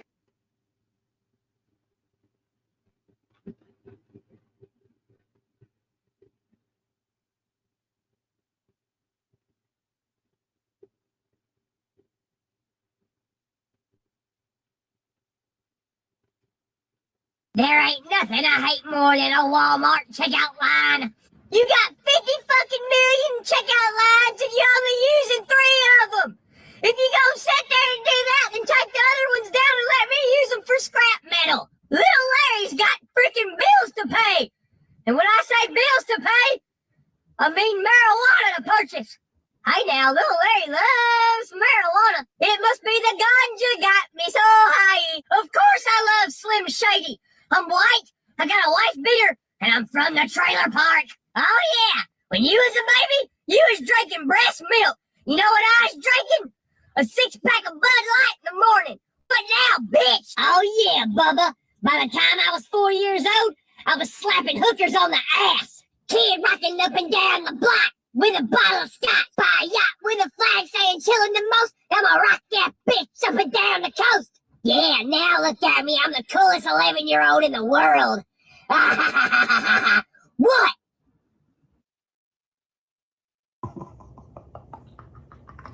Almost. You almost got me, but you didn't. Everything fell together last night. I have no wonder about anything that has happened in the past 6 years involving my career. Not one thing, not one artist, not one situation, not one weird occurrence or happening or falling out. Nothing. It all makes sense now. Yesterday, I don't know how it even fucking happened, but I got my Facebook back, my original one. I have been locked out of that account for going on like 4.5 years. And I was like, there's no way this is that old Facebook I used to use in the beginning. So I went and checked my last post. It is. My last post was 2021. So there's something I forgot about Facebook pages. your personal Facebook page can also have followers on it. Well, I didn't realize that when I got back into it. So I made a status and I said, yo, I've been locked out of this page for years. And then I seen the amount of likes and comments and I was like, what the fuck? Then I realized, damn, this page has all my people I went to school with, mostly all locals from Nashville, around Nashville area. They grew up here also. They went to like Hillwood, Hume Falls, Creekwood, Dixon, Nashville Christian. Then it hit me. This is where all my first day listeners and video watchers are at. You know how many people was attached to that page? Over 500,000 are following that page still. So I'm reading the comments on the status that I just posted or whatever, because I refreshed it in 20 minutes and I had over 1,000 comments, like 10,000 likes. And I was like, what the fuck? So I started going through the comments and I realized that more than half of the comments are like, where the fuck have you been, bro? Dude, I ain't seen a post from you in forever. Do you still release music? Where have you been? Dude, these people haven't seen a post in almost 4 years. You know what that means? Dude. Well, for starters, that's like 6 to 8 albums they ain't seen. Okay, since I ain't been here since August of 2021. That's like either ideas or same old, same old. Ain't it weird how he thinks about everything as far as the post? Everything he thinks contributes one way or another to the internet. Nothing real life, just the internet. These people ain't seen these 6 albums. Get the fuck out of here. Everything past that they haven't seen. That would mean these people in the comments are like, yo, where the fuck you been, bro? That means they haven't heard People's Champ, Pioneer, Blue Jeans, Concert for the Crickets, Blue Jeans 2, or Turbulence. Bro, you're talking about some of these people are day one listeners who haven't heard the past 6 projects. Listeners. Okay, so next name. My original Instagram. Bro, if they're day one listeners, trust me, they fucking heard it. You are lying to yourself. It had about, I think it was 1.9 or 2.1 million followers on it. Was attached to that Facebook. That Instagram disappeared. Something happened to it. Got locked out, just disappeared. And I was like, what the fuck? How to get separated from Facebook? So I made another one. Got it up to like 1.2, 1.4 million subscribers. Well, that one fucking disappeared. Got separated from the Facebook somehow. I'm like, what the fuck? Keep in mind, the majority of my career, my passwords and stuff to my Facebooks and Instagrams and shit were being handled by Redneck Nation. If you were able to see anything the past 4 or 5 years, you know what happened with Redneck Nation. You know the atmosphere. You know how crazy motherfuckers was acting. And you know how my sponsorship with them ended. So that brought this to my attention. I was like, wait a minute. Wasn't there like a fan page type thing attached to this personal page? Yeah, there was, because Redneck Nation used to always want to post their ads on there. Guess what? I got back into that page too. It's attached to my personal Facebook. It has 3.5 million followers on it. So total, there's about 4,055,000 people that possibly haven't seen me since 2021, which makes a fuck ton of sense because I can't count you how many times I have met fans out in public and they'd be like, bro, when's the next album? And I'm like, dude, I just released like 3 last week. I'm fucking mind blown. But here's the thing. Everything fucking is starting to fall into place based on time, people around me, occurrences, and they all fall like fucking dominoes. Matching up with the albums that release like dominoes. Now let's get one thing straight before we go any further. All these people that I've had issues with and falling outs with to the point where it causes a fucking commotion. What has been their main motive? Money. All of them, down to Redneck Nation, and want me to share their clothing line so many times, and just they're printing clothes that just looks fucking stupid. And I'm like, what are you doing? You got to make better stuff than this. My people ain't got to wear this. Then getting mad, and I'm like, yo, these shirts don't fit good. They fit like shit. These are like fucking Afghanistan shirts. And then they bitch and cry about that. Then it got to the point where it's almost like they were mocking us by the stuff they were putting on the clothes and selling it. So they were doing it on purpose, it seemed like. And even my friends around me noticed that too. And they're like, yo, what the fuck? We'd never wear this. And I was like, yeah, me neither. It got so ridiculous. I remember one time I was like, hey, dude, you making a rooster shirt? That's a fucking hen. That is clip art of a hen. What the fuck? Dude, for the time Redneck Nation made that one shirt, it said Fuggins Squad. The fuck does that mean? Fuggins Squad? Not only that, what else did Redneck Nation have interest in? Oh, that's right. Music and collaborations. Bro, man, please do something with Jack, bro. Please, dude. Please, man, dude, guy, man, brotherin. Then what Redneck Nation do? Sign somebody else and somebody else and somebody else to their independent record label. Brotherin. Come on, brother. Listen, man. And they all fucking suck. So eventually I was like, dude, I'm not creating a bunch of shitty shit. Okay? Just not doing it. What does Redneck Nation do? Fly to my house down here from Florida. Just to boo-hoo and try to get me to fucking do something that Brian Upchurch don't want to do. So I kicked their ass to the fucking curb. And while he's at my house boo-hooing like a fucking little girl, He's also saying, bro, man, I'm not doing anything sketchy. yeah, says the guy giving me sales reports on Microsoft spreadsheet. Hello. Okay, so moving on, because this gets way more interesting. So towards the end of mine and Redneck Nation's falling out, if that's what the fuck you want to call it. You're not going to call it that by the end of this video. Towards the end of our falling out or whatever, whose race car gets sponsored by Redneck Nation? Ronnie Upchurch. My dad. Redneck Nation car. Redneck Nation. All over his Facebook. Redneck Nation. Tagging them and stuff. Trying to wear their medium shirts. Every race season up there at Nashville Speedway. Highland Ramp. Redneck Nation, boy. Shortly after this, Ronnie starts hitting me up, being like, son, you need to stop spending all your money. You don't know anything about my fucking business, motherfucker. So why are you telling me to stop spending money if you don't know shit about what I'm doing? Red flag number one. Red flag number two is, Ronnie comes to me, hey, you know that big machine dude, Scott Borchetta? He has advertisements up here at the racetrack. He owns a big old record label, man. Ain't that crazy? He sponsors the racetrack. Well, that's funny. Well, Redneck Nation is sponsoring you at the racetrack. Why are you telling me all that? Well, what's the next thing that happens in this series of fucked up, stupid, dumbass events? Scott Borchetta and his record label, Big Machine, try their damnedest to sign me to their record label. I turned down $30 million. So let's put this into perspective. You got Bobby Dicklicky over here trying to start the... Who in their right mind believes that Big Machine was going to give him $30 million? this independent record label, whatever the fuck that means. I cut ties with him. Then his logo ends up on Ronnie's car. Then Ronnie starts telling me about Scott Borchetta and Big Machine. Then I turned down a $30 million record deal with Big Machine. Okay, then what happens? Then Bobby from Redneck Nation is hitting up Deerdorf, being like, hey man, is Church okay, man? Like, is he doing drugs, man? Then what? Ronnie comes to my house. Man, son, I heard you're doing drugs, man. Me and my old lady sitting there like, what are you talking about? He said, they got video, man. Got you on video, man. In Fairview, buying cocaine, man. Doing cocaine, man. Swimming in cocaine, man. One, no, they don't. Two, what millionaire buys cocaine from fucking dirty-ass Fairview? So I asked Ronnie's dumbass. I said, okay, who said that? I can't tell you. So nobody? Okay. What was I driving in the video? Your Lamborghini. What fucking public figure is going to drive their Lamborghini to Fairview to buy some dirty-ass cocaine? You don't think that's going to stick out at all? Yeah, let me roll my fucking Lamborghini to Fairview. Hey, bro, you got some cocaine? Yeah, bro, meet me at Sonic in the middle of town where all the cops are, and you're one of one Nah. He wasn't going to Fairview. We know who was. Eyebrows was going to Fairview. Lamborghini Huracan. Then my other parent gets on the internet, acts all crazy, says I'm on drugs too, and I'm like, what are you doing? She's like, just be real with yourself, Ryan. Just do it. You're on drugs. You know you are. I'm thinking, what the fuck is wrong with these people? Then what happens? Then I have some people tell me, hey, man, I seen your dad and your mom with each other yesterday in National City. And I'm like, you didn't see my parents together. They fucking hate each other. At least that's what I thought. Well, that is until my real estate agent lady hits me up. She's like, hey, I got to tell you something. And I was like, yeah, what's up? She's like, I overheard your mom and your dad in the office yesterday talking about getting a conservativeship against you. Well, at the time, I didn't know what a conservativeship meant. So I asked her, I said, what's that?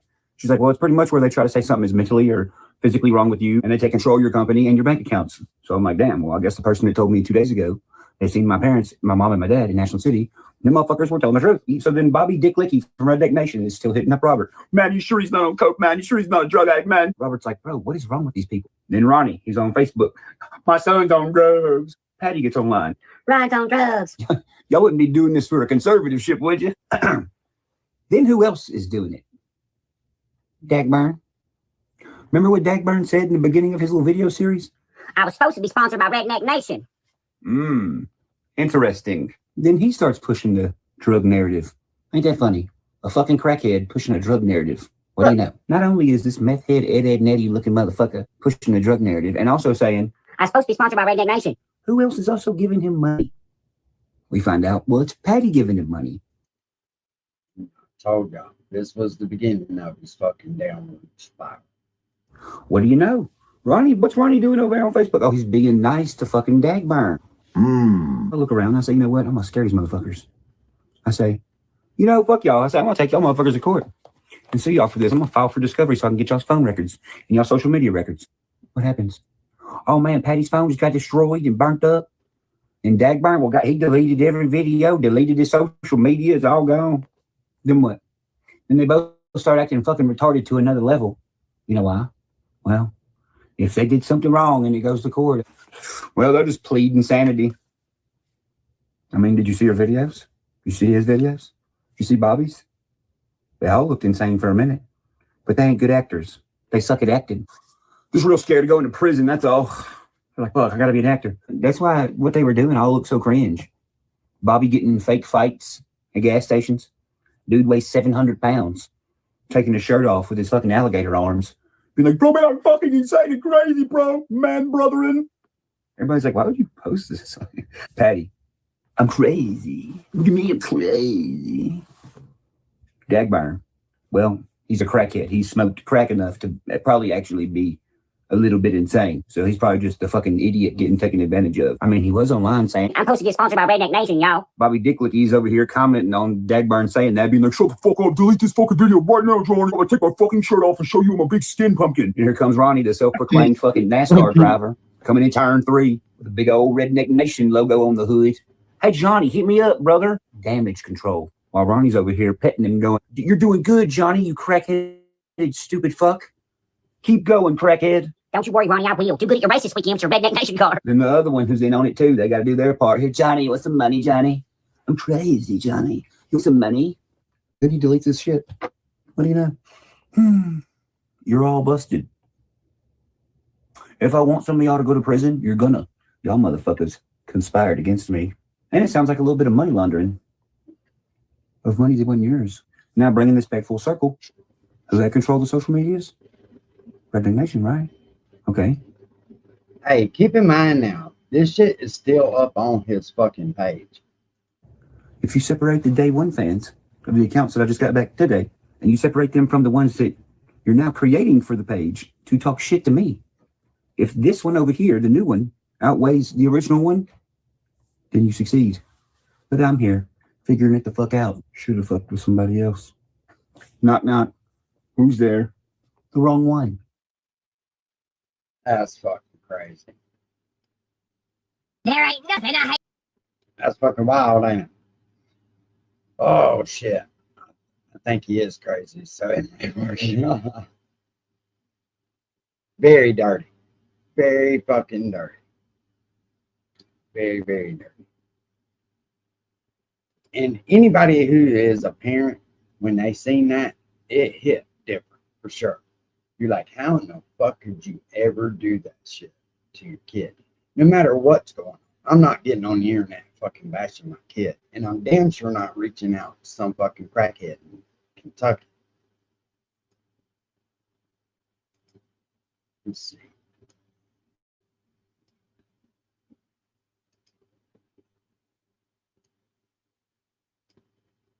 That's his mom, man. You shouldn't say nothing about her. You don't have to say anything. All you gotta do is fucking watch.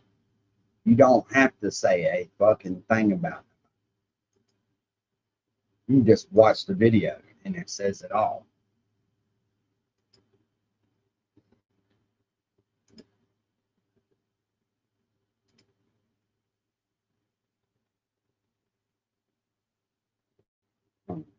Pull this up on the screen.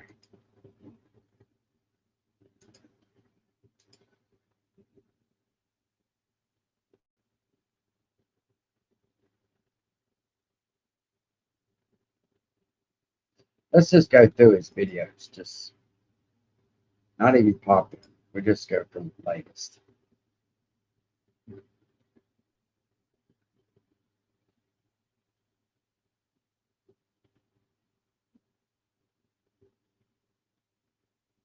Shit, I ain't sharing with him.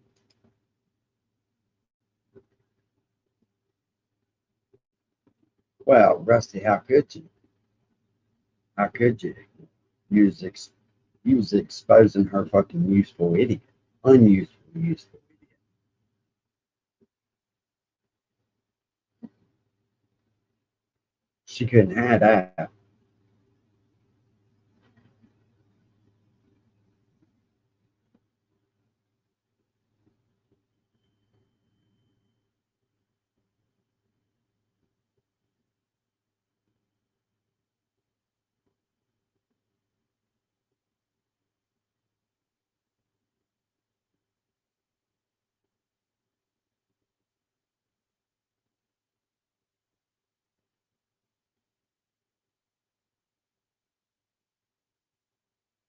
And there's a bunch on here I ain't fucking seen.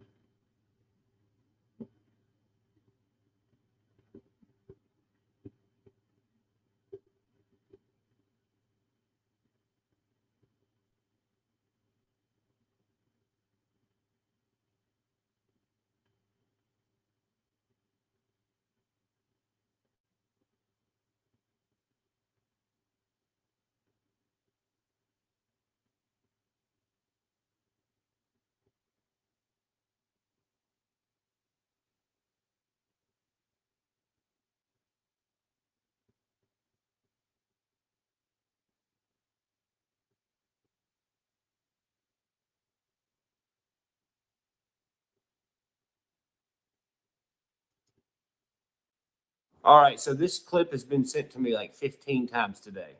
I don't quite understand it at all. Fuck it. Look, just look, watch. Name me another artist that needs to be, who's the next Jelly Roll that needs to be on country radio? Oh, goodness. Struggle Jennings, 100%.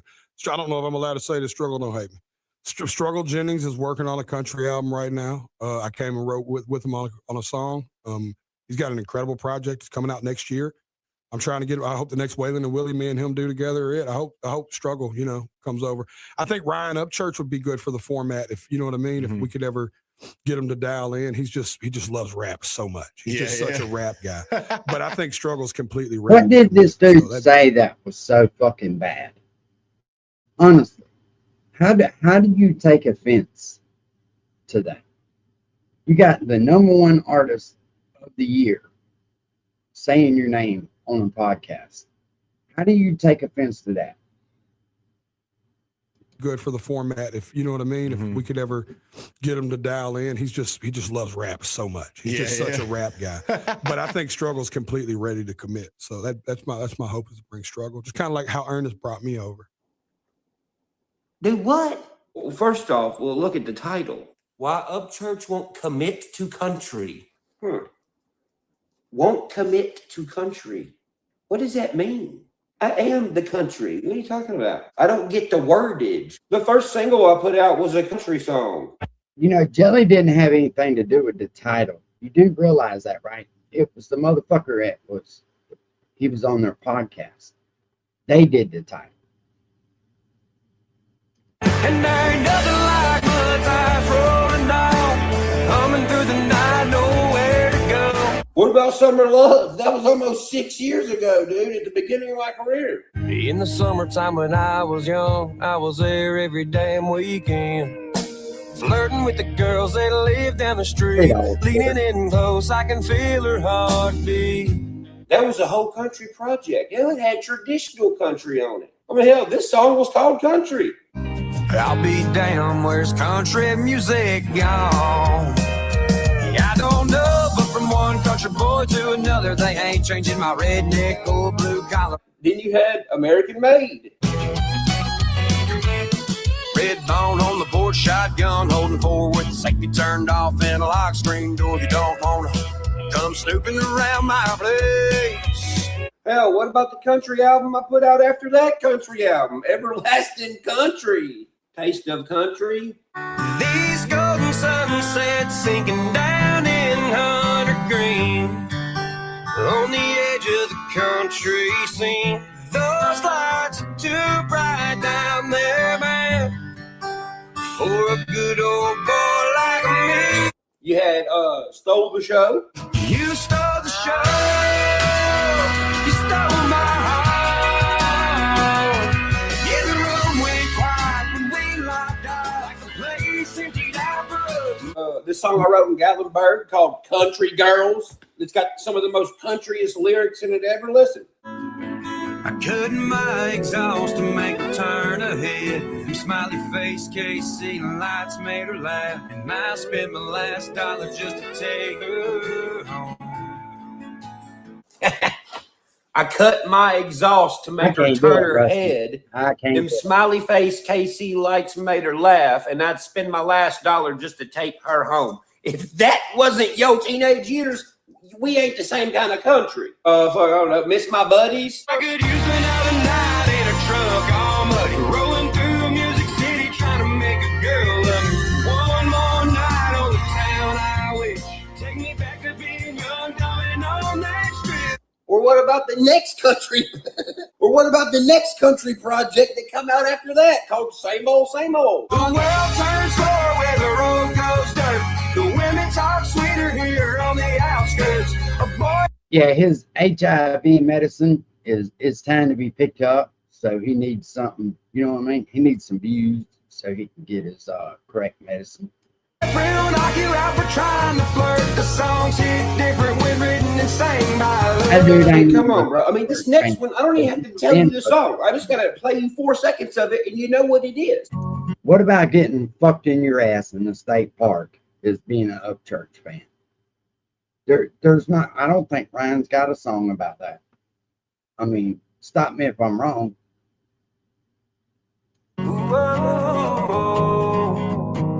Fucking Holler Boys, baby. That's a down south anthem. Well, maybe. Okay. All right. Let me take that back. He might have been hollering in the bushes, and that's how they got caught, because the deaf dude couldn't hear him hollering, and he just kept pounding away on him. But that's about the closest link that you're going to find. Forever. Don't believe me? Come down south. Walk in any O'Reilly's that has people in it. Just walk in and go, whoa. Oh, we know you watch every They're gonna leave with like 4 new friends. That's how we roll around here, cuz. We them holler boys. I've been doing country music my whole career. Oh, yeah, and the 2 country songs that I just put out, Champagne Tundra and Heavier Rain, which both trended, by the way. Appreciate it, Creek Squad. Oh! And sometimes I wonder, when the summer's over and the rubber hits the road, where you going? It's excited. Oh, yeah, I'm glad.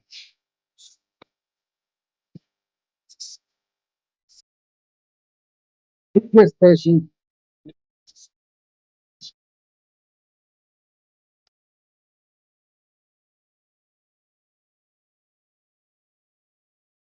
Well,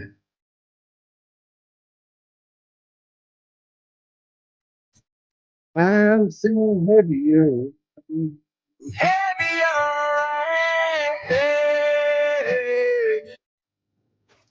The title is Why Won't Upchurch Commit to Country on a YouTube channel called Taste of Country.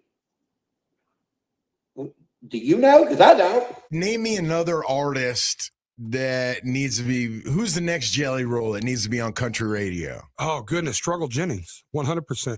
I think Ryan Upchurch would be good for the format, if you know what I mean, if we could ever get him to dial in. So the next big artist for country radio is an artist who, in fact, has no pure country albums. And Ryan Upchurch would be good for the format if he would dial in with his gold and platinum country songs. Yeah, no, it would be more than good for the format. It would be the best thing that ever happened. I've had a successful career for 10 years. I've been doing different forms of rock successfully. When the street lights disappear, you're on the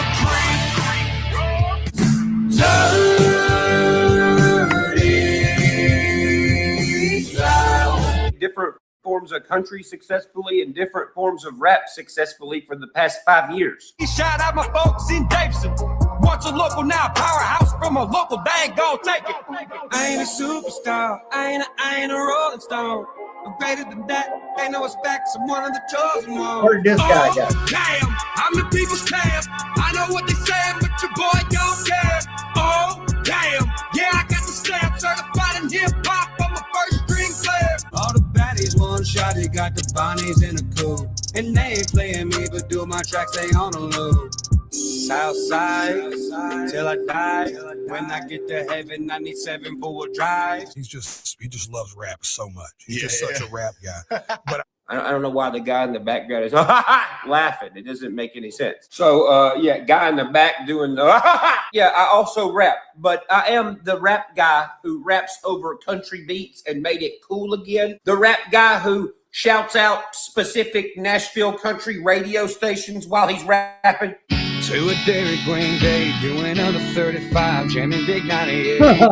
The rap guy who shouts out country singers on the radio that are country singers. Man, we thought we was something with that new Justin Moore bumping. You know, the rap guy that showed y'all one of y'all's big. The weirdest stalker. Okay, this dude is definitely the worst stalker I've ever had.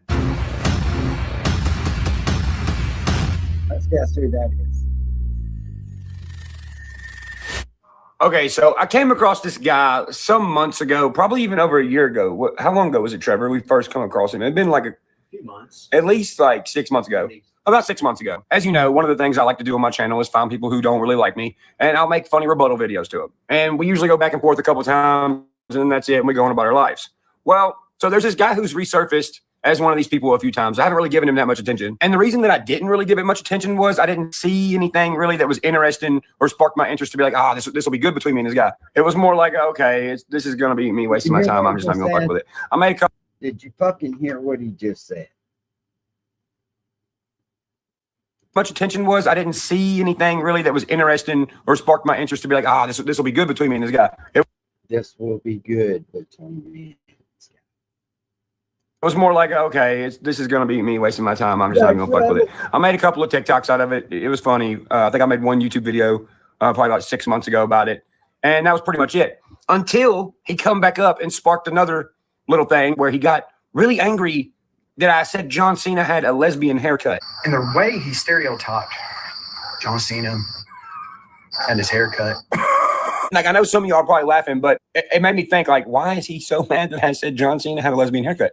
It's a very unusual way of thinking for a 37-year-old man. This week, he released a couple more videos. So I was like, you know what? I'm going to look at this guy's videos. I'm going to learn a little bit more about this guy. And as I get to digging in these videos, this guy is actually coming off as a crazy person, like a real one. Not like the person who's like, yeah, look at me, I'm crazy, and like has a barbed wire tattoo and like fights too much. Like a real crazy person that doesn't know he's crazy. Even with all the people that I've gone back and forth with in the past, you know, I mean, even though we've gone back and forth, these people still are functioning members of society, and you know, they live in reality and they do make normal choices and have normal lives and are normal people. Well, maybe not Lackerton or Larry, but the rest of them are normal. And as I'm sitting here watching this guy's videos, watching how he talks about himself and watches how he explains these situations, I'm like, dude, this is like one of those guys that ends up being like a YouTube killer. Like, that's what it's coming off as. And look, dude, here's the thing. I could easily take this guy and grab a bunch of these videos right now and chop them up and make fun of him. And it would get way more views than the one you're watching right now because you're used to seeing me be an asshole, which I like being an asshole. But I think this is a situation where this guy is mentally unstable and may possibly need help. Am I personally worried about the guy? No, I have a very good security detail. I can hold my own. I always carry a sidearm, and I'm always aware of my surroundings everywhere I'm at. And as extreme as it may sound, if I'm planning on going somewhere such as the Corbin Arena for a show or to Gatlinburg for vacation, most of the time a day or two before I go there, my security detail, which is high-ranking military, goes there before I get there, and they know pretty much a mile radius of where I'm going to stay. Before I get there, wherever that place is, they know the police department's number. They know where the local hospital is. They know where it's 911 for both. Okay. ER is. They know where Walgreens is. So I'm very well taken care of. But that's not what this is about. It isn't about me. You know, when I sat down to make this video, originally I was going to make fun of him. And you guys know that I'm pretty fucking good at getting under people's skin. And I sat here and I was like, what if he like lives with his grandma or something and like gets really fucking mad and like flies off the fucking handle and like, I don't know, fucking shoots a gun or fucking there's some crazy shit. So after that, I was like, I'm gonna make a different type of video, like a serious one. So some of you might be like, well, you know, he's just a fucking YouTuber. He's not gonna do anything. And that might be the case, but it might not be the case also. You know how many YouTubers have become murderers over the years?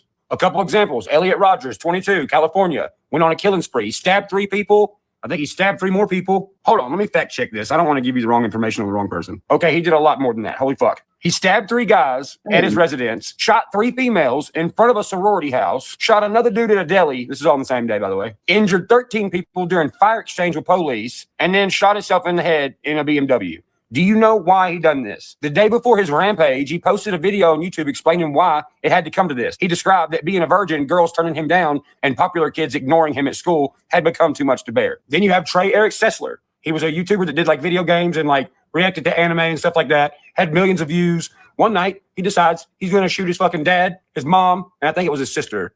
Let me fact check it. Hold on. Not his sister, his brother. When the police got there was writing all over the walls about how he cared for his family and God forgive me. And he told police the reason that he killed his parents was because him and his friend were planning a Columbine-style massacre and didn't want his parents to fucking know. Then the last example I'll give you is Pekka Erik Alvinen, also known as the YouTube killer. He was a student at a school in Finland. One morning, he decides to go to school and kill 8 people and injured like 10 people. One of his teachers even pointed out he had YouTube videos that were foreshadowing him doing this in the first place. Now, just to be clear, I'm not saying, hey guys, this Daniel guy is going to go do this stuff. What I am saying is it's kind of odd to me how this guy does share some mannerisms with these types of people. And I watch videos and documentaries on these kind of people because I like to know what to look for. I like to watch this kind of stuff to touch on the psychology of these kind of people. You know, what do they act like to other humans when they're interacting with them? Do they interact with other humans? Do they only interact with themselves? And as I'm looking through this Daniel Bishop guy, I start seeing some super red flag shit. So when I began looking through his stuff, one of the first things I noticed, which is impossible to not notice, is he's absolutely obsessed with Chris Watts. With titles like Chris Watts, A Changed Man, then you'll look back at a couple weeks before and you'll have one like, You're a Monster. Then turns right back around and bounces back with Chris Watts, Don't Judge Me. I'm like, what the fuck is this shit? This dude is like treating Chris Watts like he's Ernest P. Worrell. Fucking Chris Watts goes to school. Chris Watts goes to prison. Damn, that sounds like Daggy, don't it?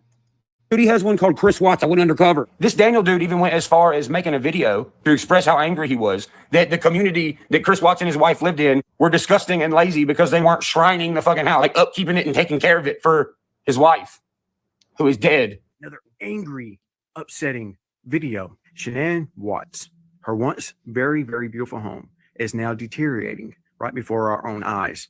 But it's what frustrated me, ladies and gentlemen, is the appearance of the house. But the grass, the yard, the once well-manicured yard of Shanann Watts' house now looks like a pitiful jungle. And it's frustrating because I don't know why. I'm a small Kentucky town boy. Small town Kentucky boy who I was raised. If you see something in the community that may need a yard mowed or a fresh paint or something, you take it upon yourself to do it and help out your community. Okay, first off, you don't take it upon yourself to go change someone's house because you think it needs to be changed. That's how you go to jail. The thought that you can even just, I'm taking this property into my own hands. Not to mention, do you know how crazy you would look? Well, imagine this. Imagine the fucking people that live in the community where they live. Imagine they see this rando pull up and start cutting Chris Watts' old house, cutting the grass. And they walk outside. They're like, hey, man, what are you doing? What are you going to say? Oh, I'm cutting the grass for Shanann Watts. They're going to be like, call the police. And another thing, I can't speak for everybody, but if some evil, weird shit like that went down, like where this guy smothered his kids and killed his wife and stuffed him in a fucking truck and drove and put him in an oil tank and shit, I would probably want the house to be like knocked down and another one built there. I wouldn't want to shrine it up and be like, let's keep it looking just as it was. That's fucking weird. And one of the personality similarities I've seen in Daniel and these other people that I've researched on YouTube that were YouTubers that ended up killing people. That sounds horrible, but it's true. Fuck, dude. This is a wild day. It sounds crazy. There's only really one way to put it. I know, dude. It's like, fuck, am I really saying this about a guy that don't like me and said he's coming to my fucking show? God damn. Rob, you better tell Josh about this. We need double, triple security. Fucking Daniel Bishop's going to come fucking, who knows, dress up like John Cena and fucking jump from the top of the goddamn, and try to hit me. What if he missed? And say, you only get one shot, do not miss it. But anyways, when somebody disagrees with them, they don't understand it. Like their brain don't register. Like the one guy who got in a firefight with police and then shot 3 guys and stabbed 3 girls. His video he made beforehand, before he did everything, it was him questioning why girls didn't like him or want to have sex with him. That sounds bad too. Oh, you are fucking crazy. So when these people do disagree with them, they quote unquote take matters in their own hands. But look how Daniel thinks. Okay. I decided that maybe people needed to pay for their actions, their words that done to me. And if we lived by that creed today, things would be a lot different. Now listen how this guy who went out and murdered a bunch of people questions society the same way, in the same like tone. I've been forced to endure an existence of loneliness, rejection, and unfulfilled desires, all because girls have never been attracted to me. Girls gave their affection and sex and love to other men, but never to me. You girls have never been attracted to me. I don't know why you girls aren't attracted to me. It's an injustice, a crime. I don't know what you don't see in me. I'm the perfect guy. And yet you throw yourselves at all these obnoxious men. I've been sitting neutral, quietly, and patiently. And while I'm sitting here, I'm noticing a lot, ladies and gentlemen. Is a place where I'm noticing crazies come to be nuts. I noticed that I got some haters. And I noticed I got some people who really don't like me very much. Envy me, as if you will. But when I see that someone's not being completely 100% honest. But look, what you have to understand is 100% honesty is not truth to these people. Truth to these people is 100% agreeance. Being dishonest. Well, see, that's when I make a comeback. That's when he makes a comeback, whatever the fuck that means. Do you see what I'm saying? He's not speaking come on your back. if someone's lying. You're not going to be like, I'll get my vengeance if you're lying. You're just going to not talk to that person anymore. But if you're wired this way, you would say that if someone disagrees with you and it pisses you off. Like the drama. Some people like the controversy, but they don't like the repercussions or the damage that it spills afterwards. You hear what I'm saying now? If you don't, your ears are broke. They don't like the aftermath. And when I'm done, there's always an aftermath. Keep doing what you're doing. And I promise I won't be in the shadow no more, ladies and gentlemen. Oh shit, he's coming out I with will his be fucking Captain completely Common Sense fucking costume. Out in the open. Hey, So look at it from my standpoint. When I find this guy who keeps reoccurring and saying he doesn't like me, that's fine and dandy and whatever. But when you find videos of them in closets saying shit like this in the dark, you're like, what the fuck? So I get to looking some more. Well, the other day, he made a video insinuating he's coming to the Corbin show, which is fine. Go ahead and bring your fucking fat ass up here and see what happens. Hey, Google, how far is it from Somerset, Kentucky to Corbin, Kentucky? Somerset is 45.4 miles away from Corbin. Then he proceeds to get on here and be like, why can't I come to the show? Why are my band? It's like, why are you asking why, you stupid motherfucker?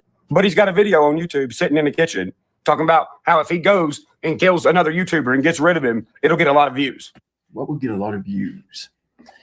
Get a lot of people talking, bring a lot of money in. Whereas if Daniel Bishop, the real Daniel Bishop. All right, listen, man. People you want to hang around don't talk in third person. Somehow you're talking in fourth person, which is, I think, not. Don't you do that, Ryan? I mean, I'm just curious. Don't you talk in third and fourth person shit? Existent. What if Daniel Bishop, my name's Daniel. What if Daniel Bishop, The other Daniel Bishop. Whereas if Daniel Bishop, the real Daniel Bishop, hopped on a plane, flew to another country, and took out a YouTuber that mocked him. Yeah, that would bring a lot of views in, I believe. That'd get a lot of people talking. What do you mean? Why aren't you allowed to the show? Hello? Yeah, weird, right? You can't sit in your kitchen at 2 o'clock in the morning doing not a goddamn thing except for talking about murdering a YouTuber and then expect to come to my show. There is a reason why you always mention yourself in third person. Daniel Bishop is here. There is a reason you are always by yourself in your YouTube videos. There is a reason you had a wife and then she divorced you and left. Did you imagine being his wife? What are you doing, Daniel? I'm looking up Chris Watts stuff. Leave me alone. You haven't touched me in months, Daniel. if you don't stop bothering me, I swear to God. And last but not least, there is a reason you're not coming to my show. And you're not coming to any show ever in this lifetime. And that reason is this entire video. If you want to see more of the delusion that is Daniel Bishop, he has a fuck ton. He's got one where he creates this whole thing in his mind where he called the CEO of YouTube and they were like, Daniel, you need to be better with editing your videos. He's like, yes, you're right. Did I mention I'm Daniel Bishop? I already knew you were Daniel Bishop. I know you did. Yeah, he's fucking fucked off in the head. Anyway, all right, I'll see you guys later. Watch out for guys like this. What the fuck? All right, well, today, just worry about the cars, comma, get them taken to the warehouse and bring me back the keys. And then just worry about the grass tomorrow. And also, we need to get some bug stuff to spray around the house. Hey, tomorrow I'm going to come by and look at that crown mold and baseball. Yeah, I've never made and a stuff and see about the video stain samples for the floor. All right, bet. I'm going to have the security pick you up from the airport. Hit up my lawyer and see if I'm on the schedule for anything. And if not, let's do it. There we go. What up, fam? All right, listen. Before you say, oh, no, another one of these. Oh, please stop. Please stop. Just do yourself a favor and just shut up. Shut up. This is my life. I put my life on here. This is what's going on. I'm just going to drink my yoo-hoo for a minute. As you can tell, I've tried to not talk about this. I'm trying to ignore it. But me, as the YouTuber of this channel, I have a responsibility to let the fans know what's going on. And I have a lot of people that have no idea what the fuck's going on because of this unnecessary, pointless clusterfuck. And if you've been following me for a while, you know I have been through a slew of batshit crazy events in the past 5 years. And honestly, a lot of these events sound fake. They sound so crazy that they sound fake. And then when people go look it up, they're like, holy shit, he actually wasn't lying. That's exactly what happened. That's the kind of reputation I have. Don't believe me? Come to the county where I shit, eat, and sleep. Ask them, anyone. Ask the guy walking down the street. It doesn't matter who you ask. They're all going to say the same thing. And, and what the is fact that? people And just what is that? just keep trying to jump on like zombies and like suck the blood out of me. Like it never works. So I just don't know why they even do it anymore. Like the time that I turned that female artist not lesbian anymore and then wrote her a song about very non-lesbian things that was a hit song. Until this day, it's still her biggest, most profitable song that puts money in her pocket every month. And then when she got the hit song, she turned around and hired a fucking camera crew that looked like they were going to film Jurassic Park, gets in front of the camera and is like, yeah, you know, I dated him and was sleeping in his bed and then wrote a song about sleeping in his bed, but he grabbed my boob and I'm devastated. Like, then even after that, her fucking team and family had the audacity to be like, well, can she still open up for a church and do those shows? No, dude. Then the other whack job. We all know who this one is. Another female YouTuber comes to make some YouTube videos with me. Then I refuse to have sex with her and she gets really angry. First night we hung out, we went to Jason Aldean's. Hell, she even said it on Bunny's podcast. Ryan Upchurch saved my life. She said she was drugged. We were at Jason Aldean. Look, now, you refuse to have sex with Nicole Arbor. For some reason, I find that hard to fucking believe. Now, as long as you could keep her shut up, when she starts talking now, that might be a different story. But if you could keep her quiet. She starts acting like she's drugged or something. So I take her to my car. She throws up in my $180,000 very, very special edition Mustang. I clean it up. I call the hospital. I take her to the hospital. Now. We get there. We're there till 5 a.m. I don't really know this chick. She doesn't know anyone. She's not even from this country. I'm sitting there at the foot of the bed looking at her. She's like, oh, like fake going in and out or something. The doctor comes in there and is like, there's absolutely nothing in your bloodstream. And she's like, no, it must be a mistake. And they're like, no, there's nothing in there. You're absolutely fine. You're not even drunk. Next thing I know, I'm standing inside a fucking courtroom in Nashville at 10 o'clock. Even though I guarantee you, if she got close to a fucking microwave, she'd melt. She's not a bad looking chick. In the morning, in front of a judge and everybody, while the same exact person that I quote unquote saved is telling the judge that I have hit man and there's possibly dead bodies buried in my yard. and I do organized crime and all this shit. And I'm just like, dang. And keep in mind, between all this, I'm still working, making music videos, booking shows, trying to do shows, building multiple houses for my family and friends, employing like 30, 40 people at a time, paying them all on time, never having an issue. And somewhere in between all the madness, trying to find 2 seconds for myself. Yeah, right. And now we're here. More Frugal McDougal, Dr. Seuss shit. So I'm going to lay it out for you. If you're confused at all or questioning my credibility, well, here we go. Get your fucking helmet, get your thermos, get your bubble wrap to wrap yourself in because this shit is just bizarre and crazy sounding. All right, so let me be clear. I didn't find out about this guy until he started tagging me in like all this shit. Here's the guy we're talking about because I'm not saying his fucking name anymore. Here he is. Like pretty much talking like he knew me and like saying all these things that he did Ryan did this and he's a liar, he's a fake, he's phony, he's just like going off the handle. And I was like, yo, who is this guy? So I ended up looking him up. But when I looked him up, all I found was, like videos of him like dancing to my songs and being like, I love Ryan Upchurch. And just and even to the point where he was like, I just called him this morning, just got off the phone with him. And I'm like, and listen to me, I've never seen this dude before. I've never met this dude before. Hell, I didn't even talk to this motherfucker beforehand. I didn't know him at all. I didn't even know he existed. So at this point, I'm like, wait, what is going on? Because I'm seeing the videos people are sending me at this point, and dude's like, I know what you did last summer. I'm going to tell the truth. You better tell the truth. The truth is going to come out. I'm just kidding. I'm just sitting here like, okay. But then I'm finding these other videos when I type it in of him like belly dancing to my music and fucking doing some other shit. So as I'm sitting here researching this guy and finding all this shit, I'm like, well, what was the breaking point? Like, what made this dude just fucking start doing crazy shit? That's when I found the video of him drawing a picture of my face. Now, listen, this is normal if an artist who fucking, draws, or if it's a young kid, it's normal. It's cute. But when you're on the internet and you're like, hey, I'm a 37-year-old tatted up redneck. You didn't look at my thing yet. You didn't show nobody the picture. I drove your face. That's when it starts to get a little weird. So I keep scrolling and looking. And then I see another video about Redneck Nation. Listen, the guy who owns Redneck Nation is nice. He has a heart of fucking gold. Okay? This guy was like, I want to be another sponsored by video Redneck we Nation. watched. Well, you know, the guy who's smart as fuck that runs Redneck Nation looked at it and was like, hell to the gnaw, but wanted to be nice about it. And he was like, no, you know, we don't really need nobody right now. I'm going to send you some free merch.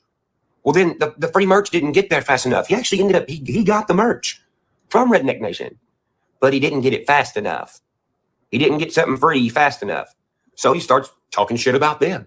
All right, so this is the part where you start putting the helmet on the bubble wrap because we're about to go 0 to like 1,000 real quick. So at this point, I'm like, fuck it, I'm going to make a video. This is hilarious.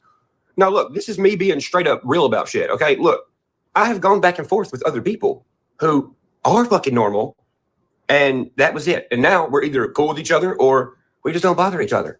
Shotgun Shane and Hosier, look at them. They're both fucking minding their own fucking business, doing shit. But this new guy we're talking about, not normal. And I could tell when I started noticing that he started believing his own false reality. Like, he started saying stuff like, I know about the rap game. I study algorithm. Like, what? What does that mean? Or saying something like, this has been going on for years. I just now found out about this guy. I still ain't never met him.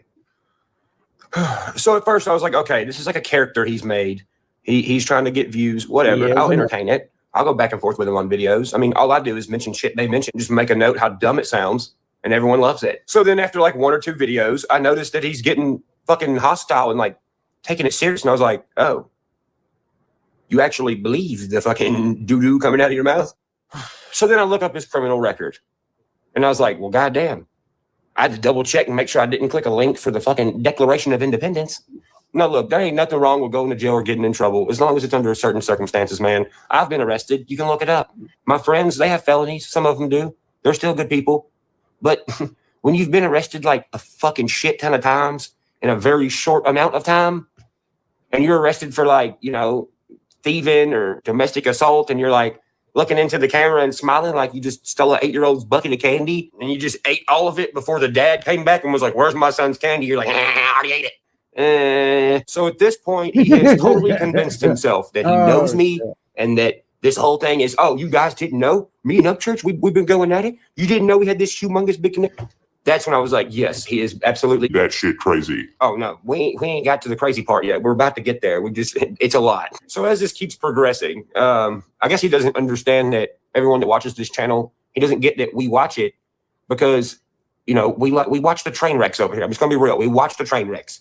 In my personal life, I'm fascinated by human behavior anyways. I'm always looking up stuff like the story of how Selena got killed by one of her own team members, or the Kurt Cobain suicide conspiracy. I look this kind of stuff up. So being a celebrity of some sort and then seeing this kind of behavior unfold in my own time, in real time, of course I'm going to fucking look at it. So about 3 weeks ago, he reached the point of unhealthily, atomically obsessed to the point where he's harassing my mom. What's up, Yankee? Saying sexual shit about her for whatever fucking reason, making videos, being like, did your mom have sex with this person? Why'd you let her do that? Like, what kind of fucking... You know, you're not supposed to regulate or tell your mom, you know, who to... Yeah, you ain't supposed to do that. That's weird. What goes on in your head? You want me to fucking just stick my mom in a cage? You can come out tomorrow. What the fuck? Then he goes as far as to find my little brother, who is not a social media type person. He's like country. He like deals with horses and shit. So my country ass brother hits me up. He's like, hey, you know, I ain't into all the internet stuff. But I got this dude, like, he's done texted me like 80 times, like asking for money to leave our family alone. And now he's like talking about mom's sex life. He's like, do we know who this guy is? I was like, no. He's like, well, is something wrong with him? I was like, yeah, he's fucking stupid. My brother's like, well, all right, Cletus. And I was like, yeah, just don't worry about him. He ain't a threat to us. So then I didn't give dude attention no more. I was like, fuck it. He done ate too many crayons or something. The next day, my country ass brother hits me up again, sends me a screenshot. He told me, he said, how old's this dude? I said, like 35, 40 years old. I said, why you need to know his age for? He's like, because he just sent me a message saying he was going to hit up our underage sister, who is a freshman in high school, might I add. So in the midst of these 2 or 3 weeks of time, he keeps saying he wants a boxing match. I want to box you. Because, you know, he's stupid as fuck, and he sees all the other famous people boxing, and he don't understand that he's not famous. So he's willing to even hit up a small underage female and say who knows what. So I threatened to knock his fucking teeth out. And I'll say that in court too. Yeah, I said I was going to knock his fucking teeth out.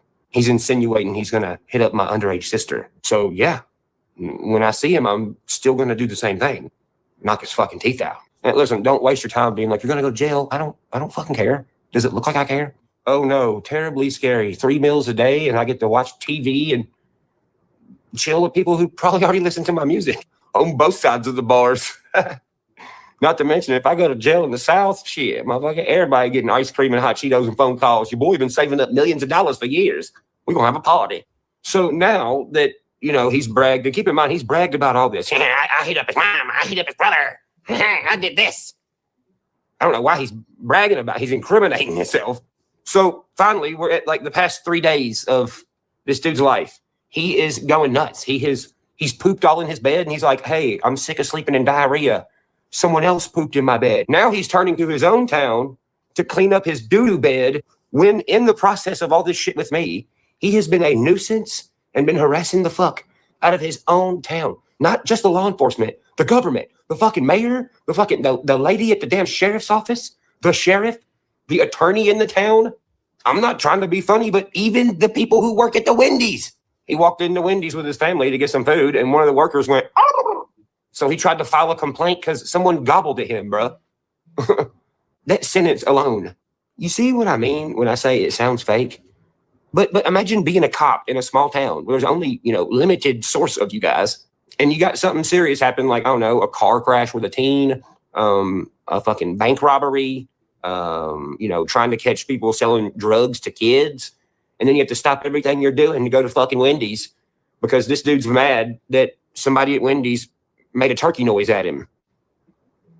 Yeah, the town's probably sick of this motherfucker. Actually, he posted proof of the town being sick of his dumb shit. By the way, Paintsville, it ain't y'all's fault, dude.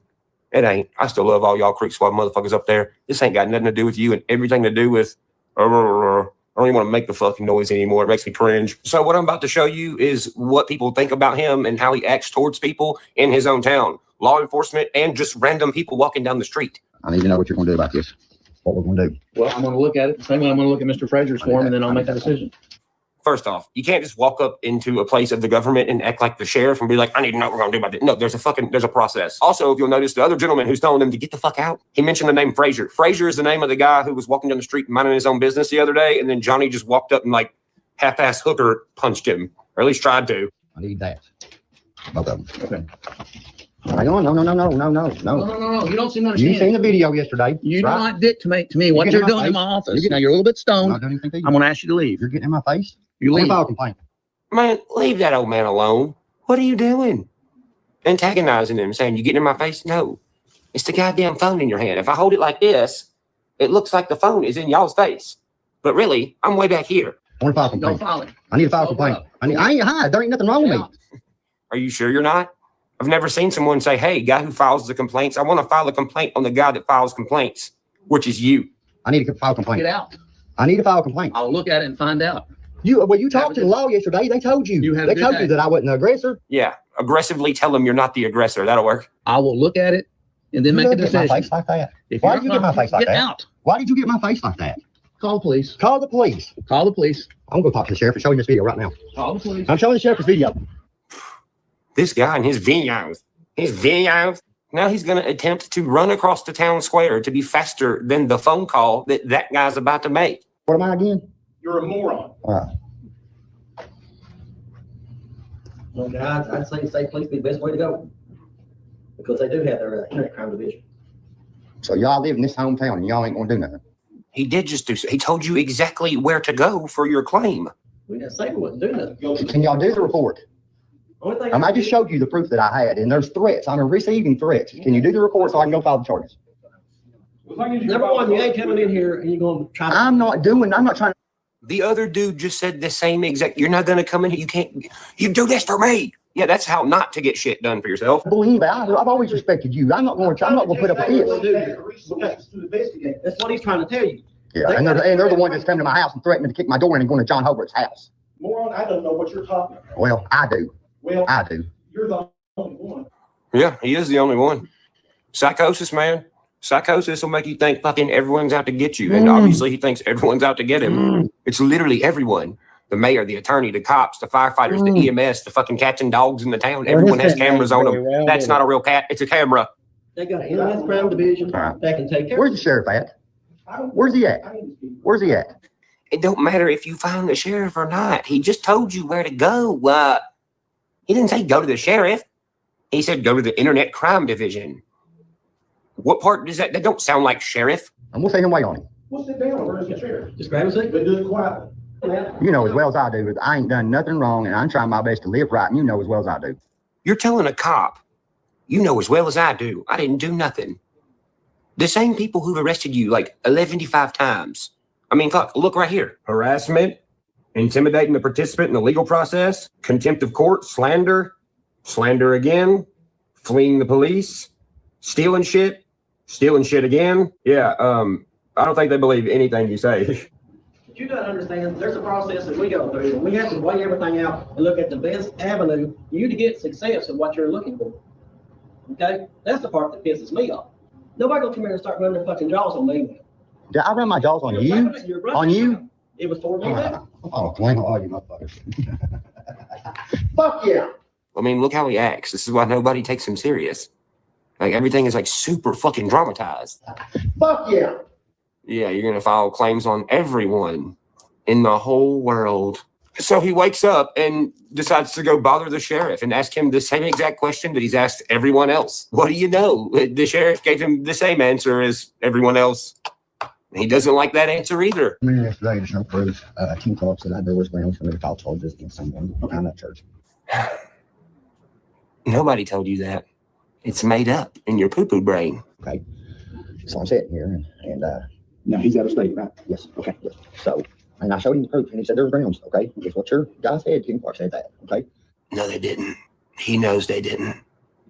Otherwise, he wouldn't give you the answer. He's about to give you in a minute that you're going to throw a temper tantrum about and shake your titties. So I'm sitting here, and Johnny Fish knows this because, man, I'm torn all to pieces, man. This is the part where he starts fake crying because he knows he's about to be in a lot of trouble. A lot. This is crazy what I'm going through. What I'm going through right now is crazy in this tangle, man. Okay. Which is crazy. What did Tim advise you to? He told me to talk to the state police. Okay. I called the state police. They wouldn't do nothing. They got an internet crime system. They wouldn't do anything. Okay.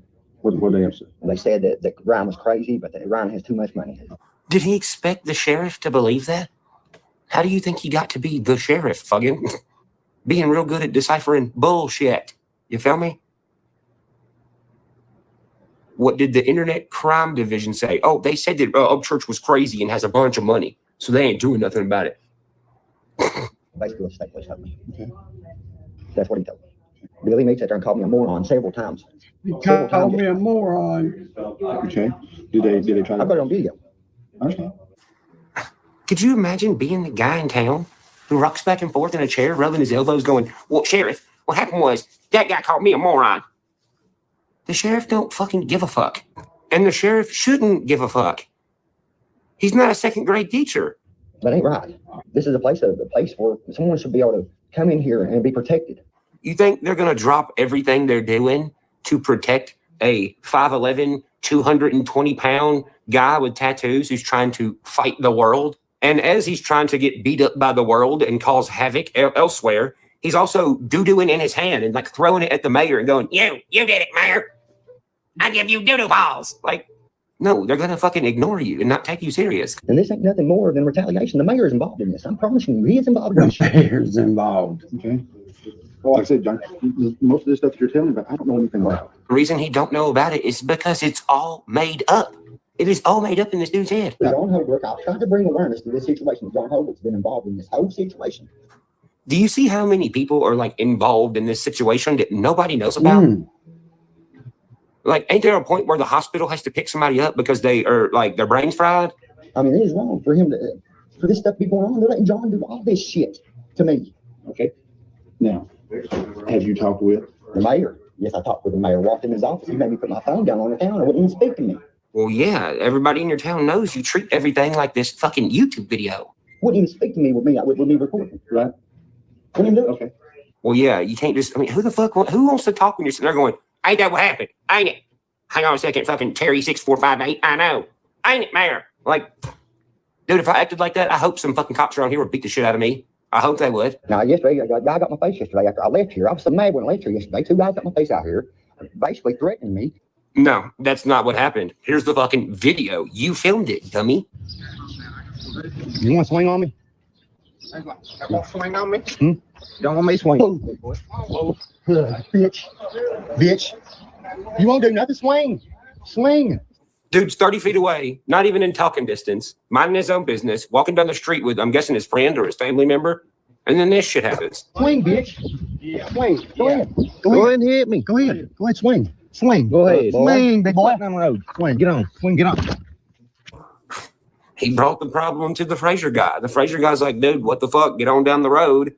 And then Dingleberry's got his fucking phone in dude's face, so dude pushes it back. Dingleberry like throws some bullshit hooker punch and misses, and then he walks away really fast.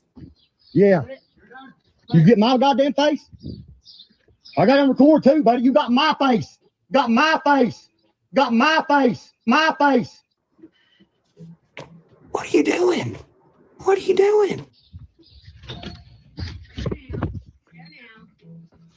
I need to talk to Kenya Mike. Another place of business? Good God, fuck. You can't just walk into a place and go, I need to speak to Kenny Mac to some sweet old lady. You say, excuse me, honey, is Kenny Mike here? You don't walk in fucking demanding something like a fucking toilet licking fucking crazy person. Nobody's here, honey. They've gone to, She's being sweet as can be. He's not here, honey. And what does he do? Fucking ignore her like a rude ass and leaves.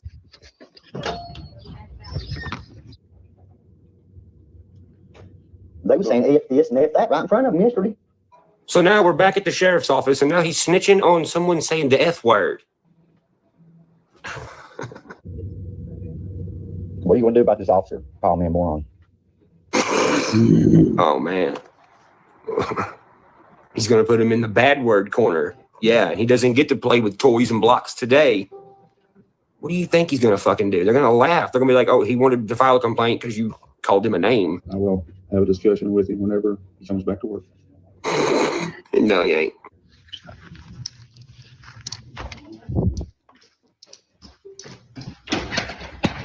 What a fucking little bitch. You're doing great. You're doing great. All right, enough of that shit. Yeah.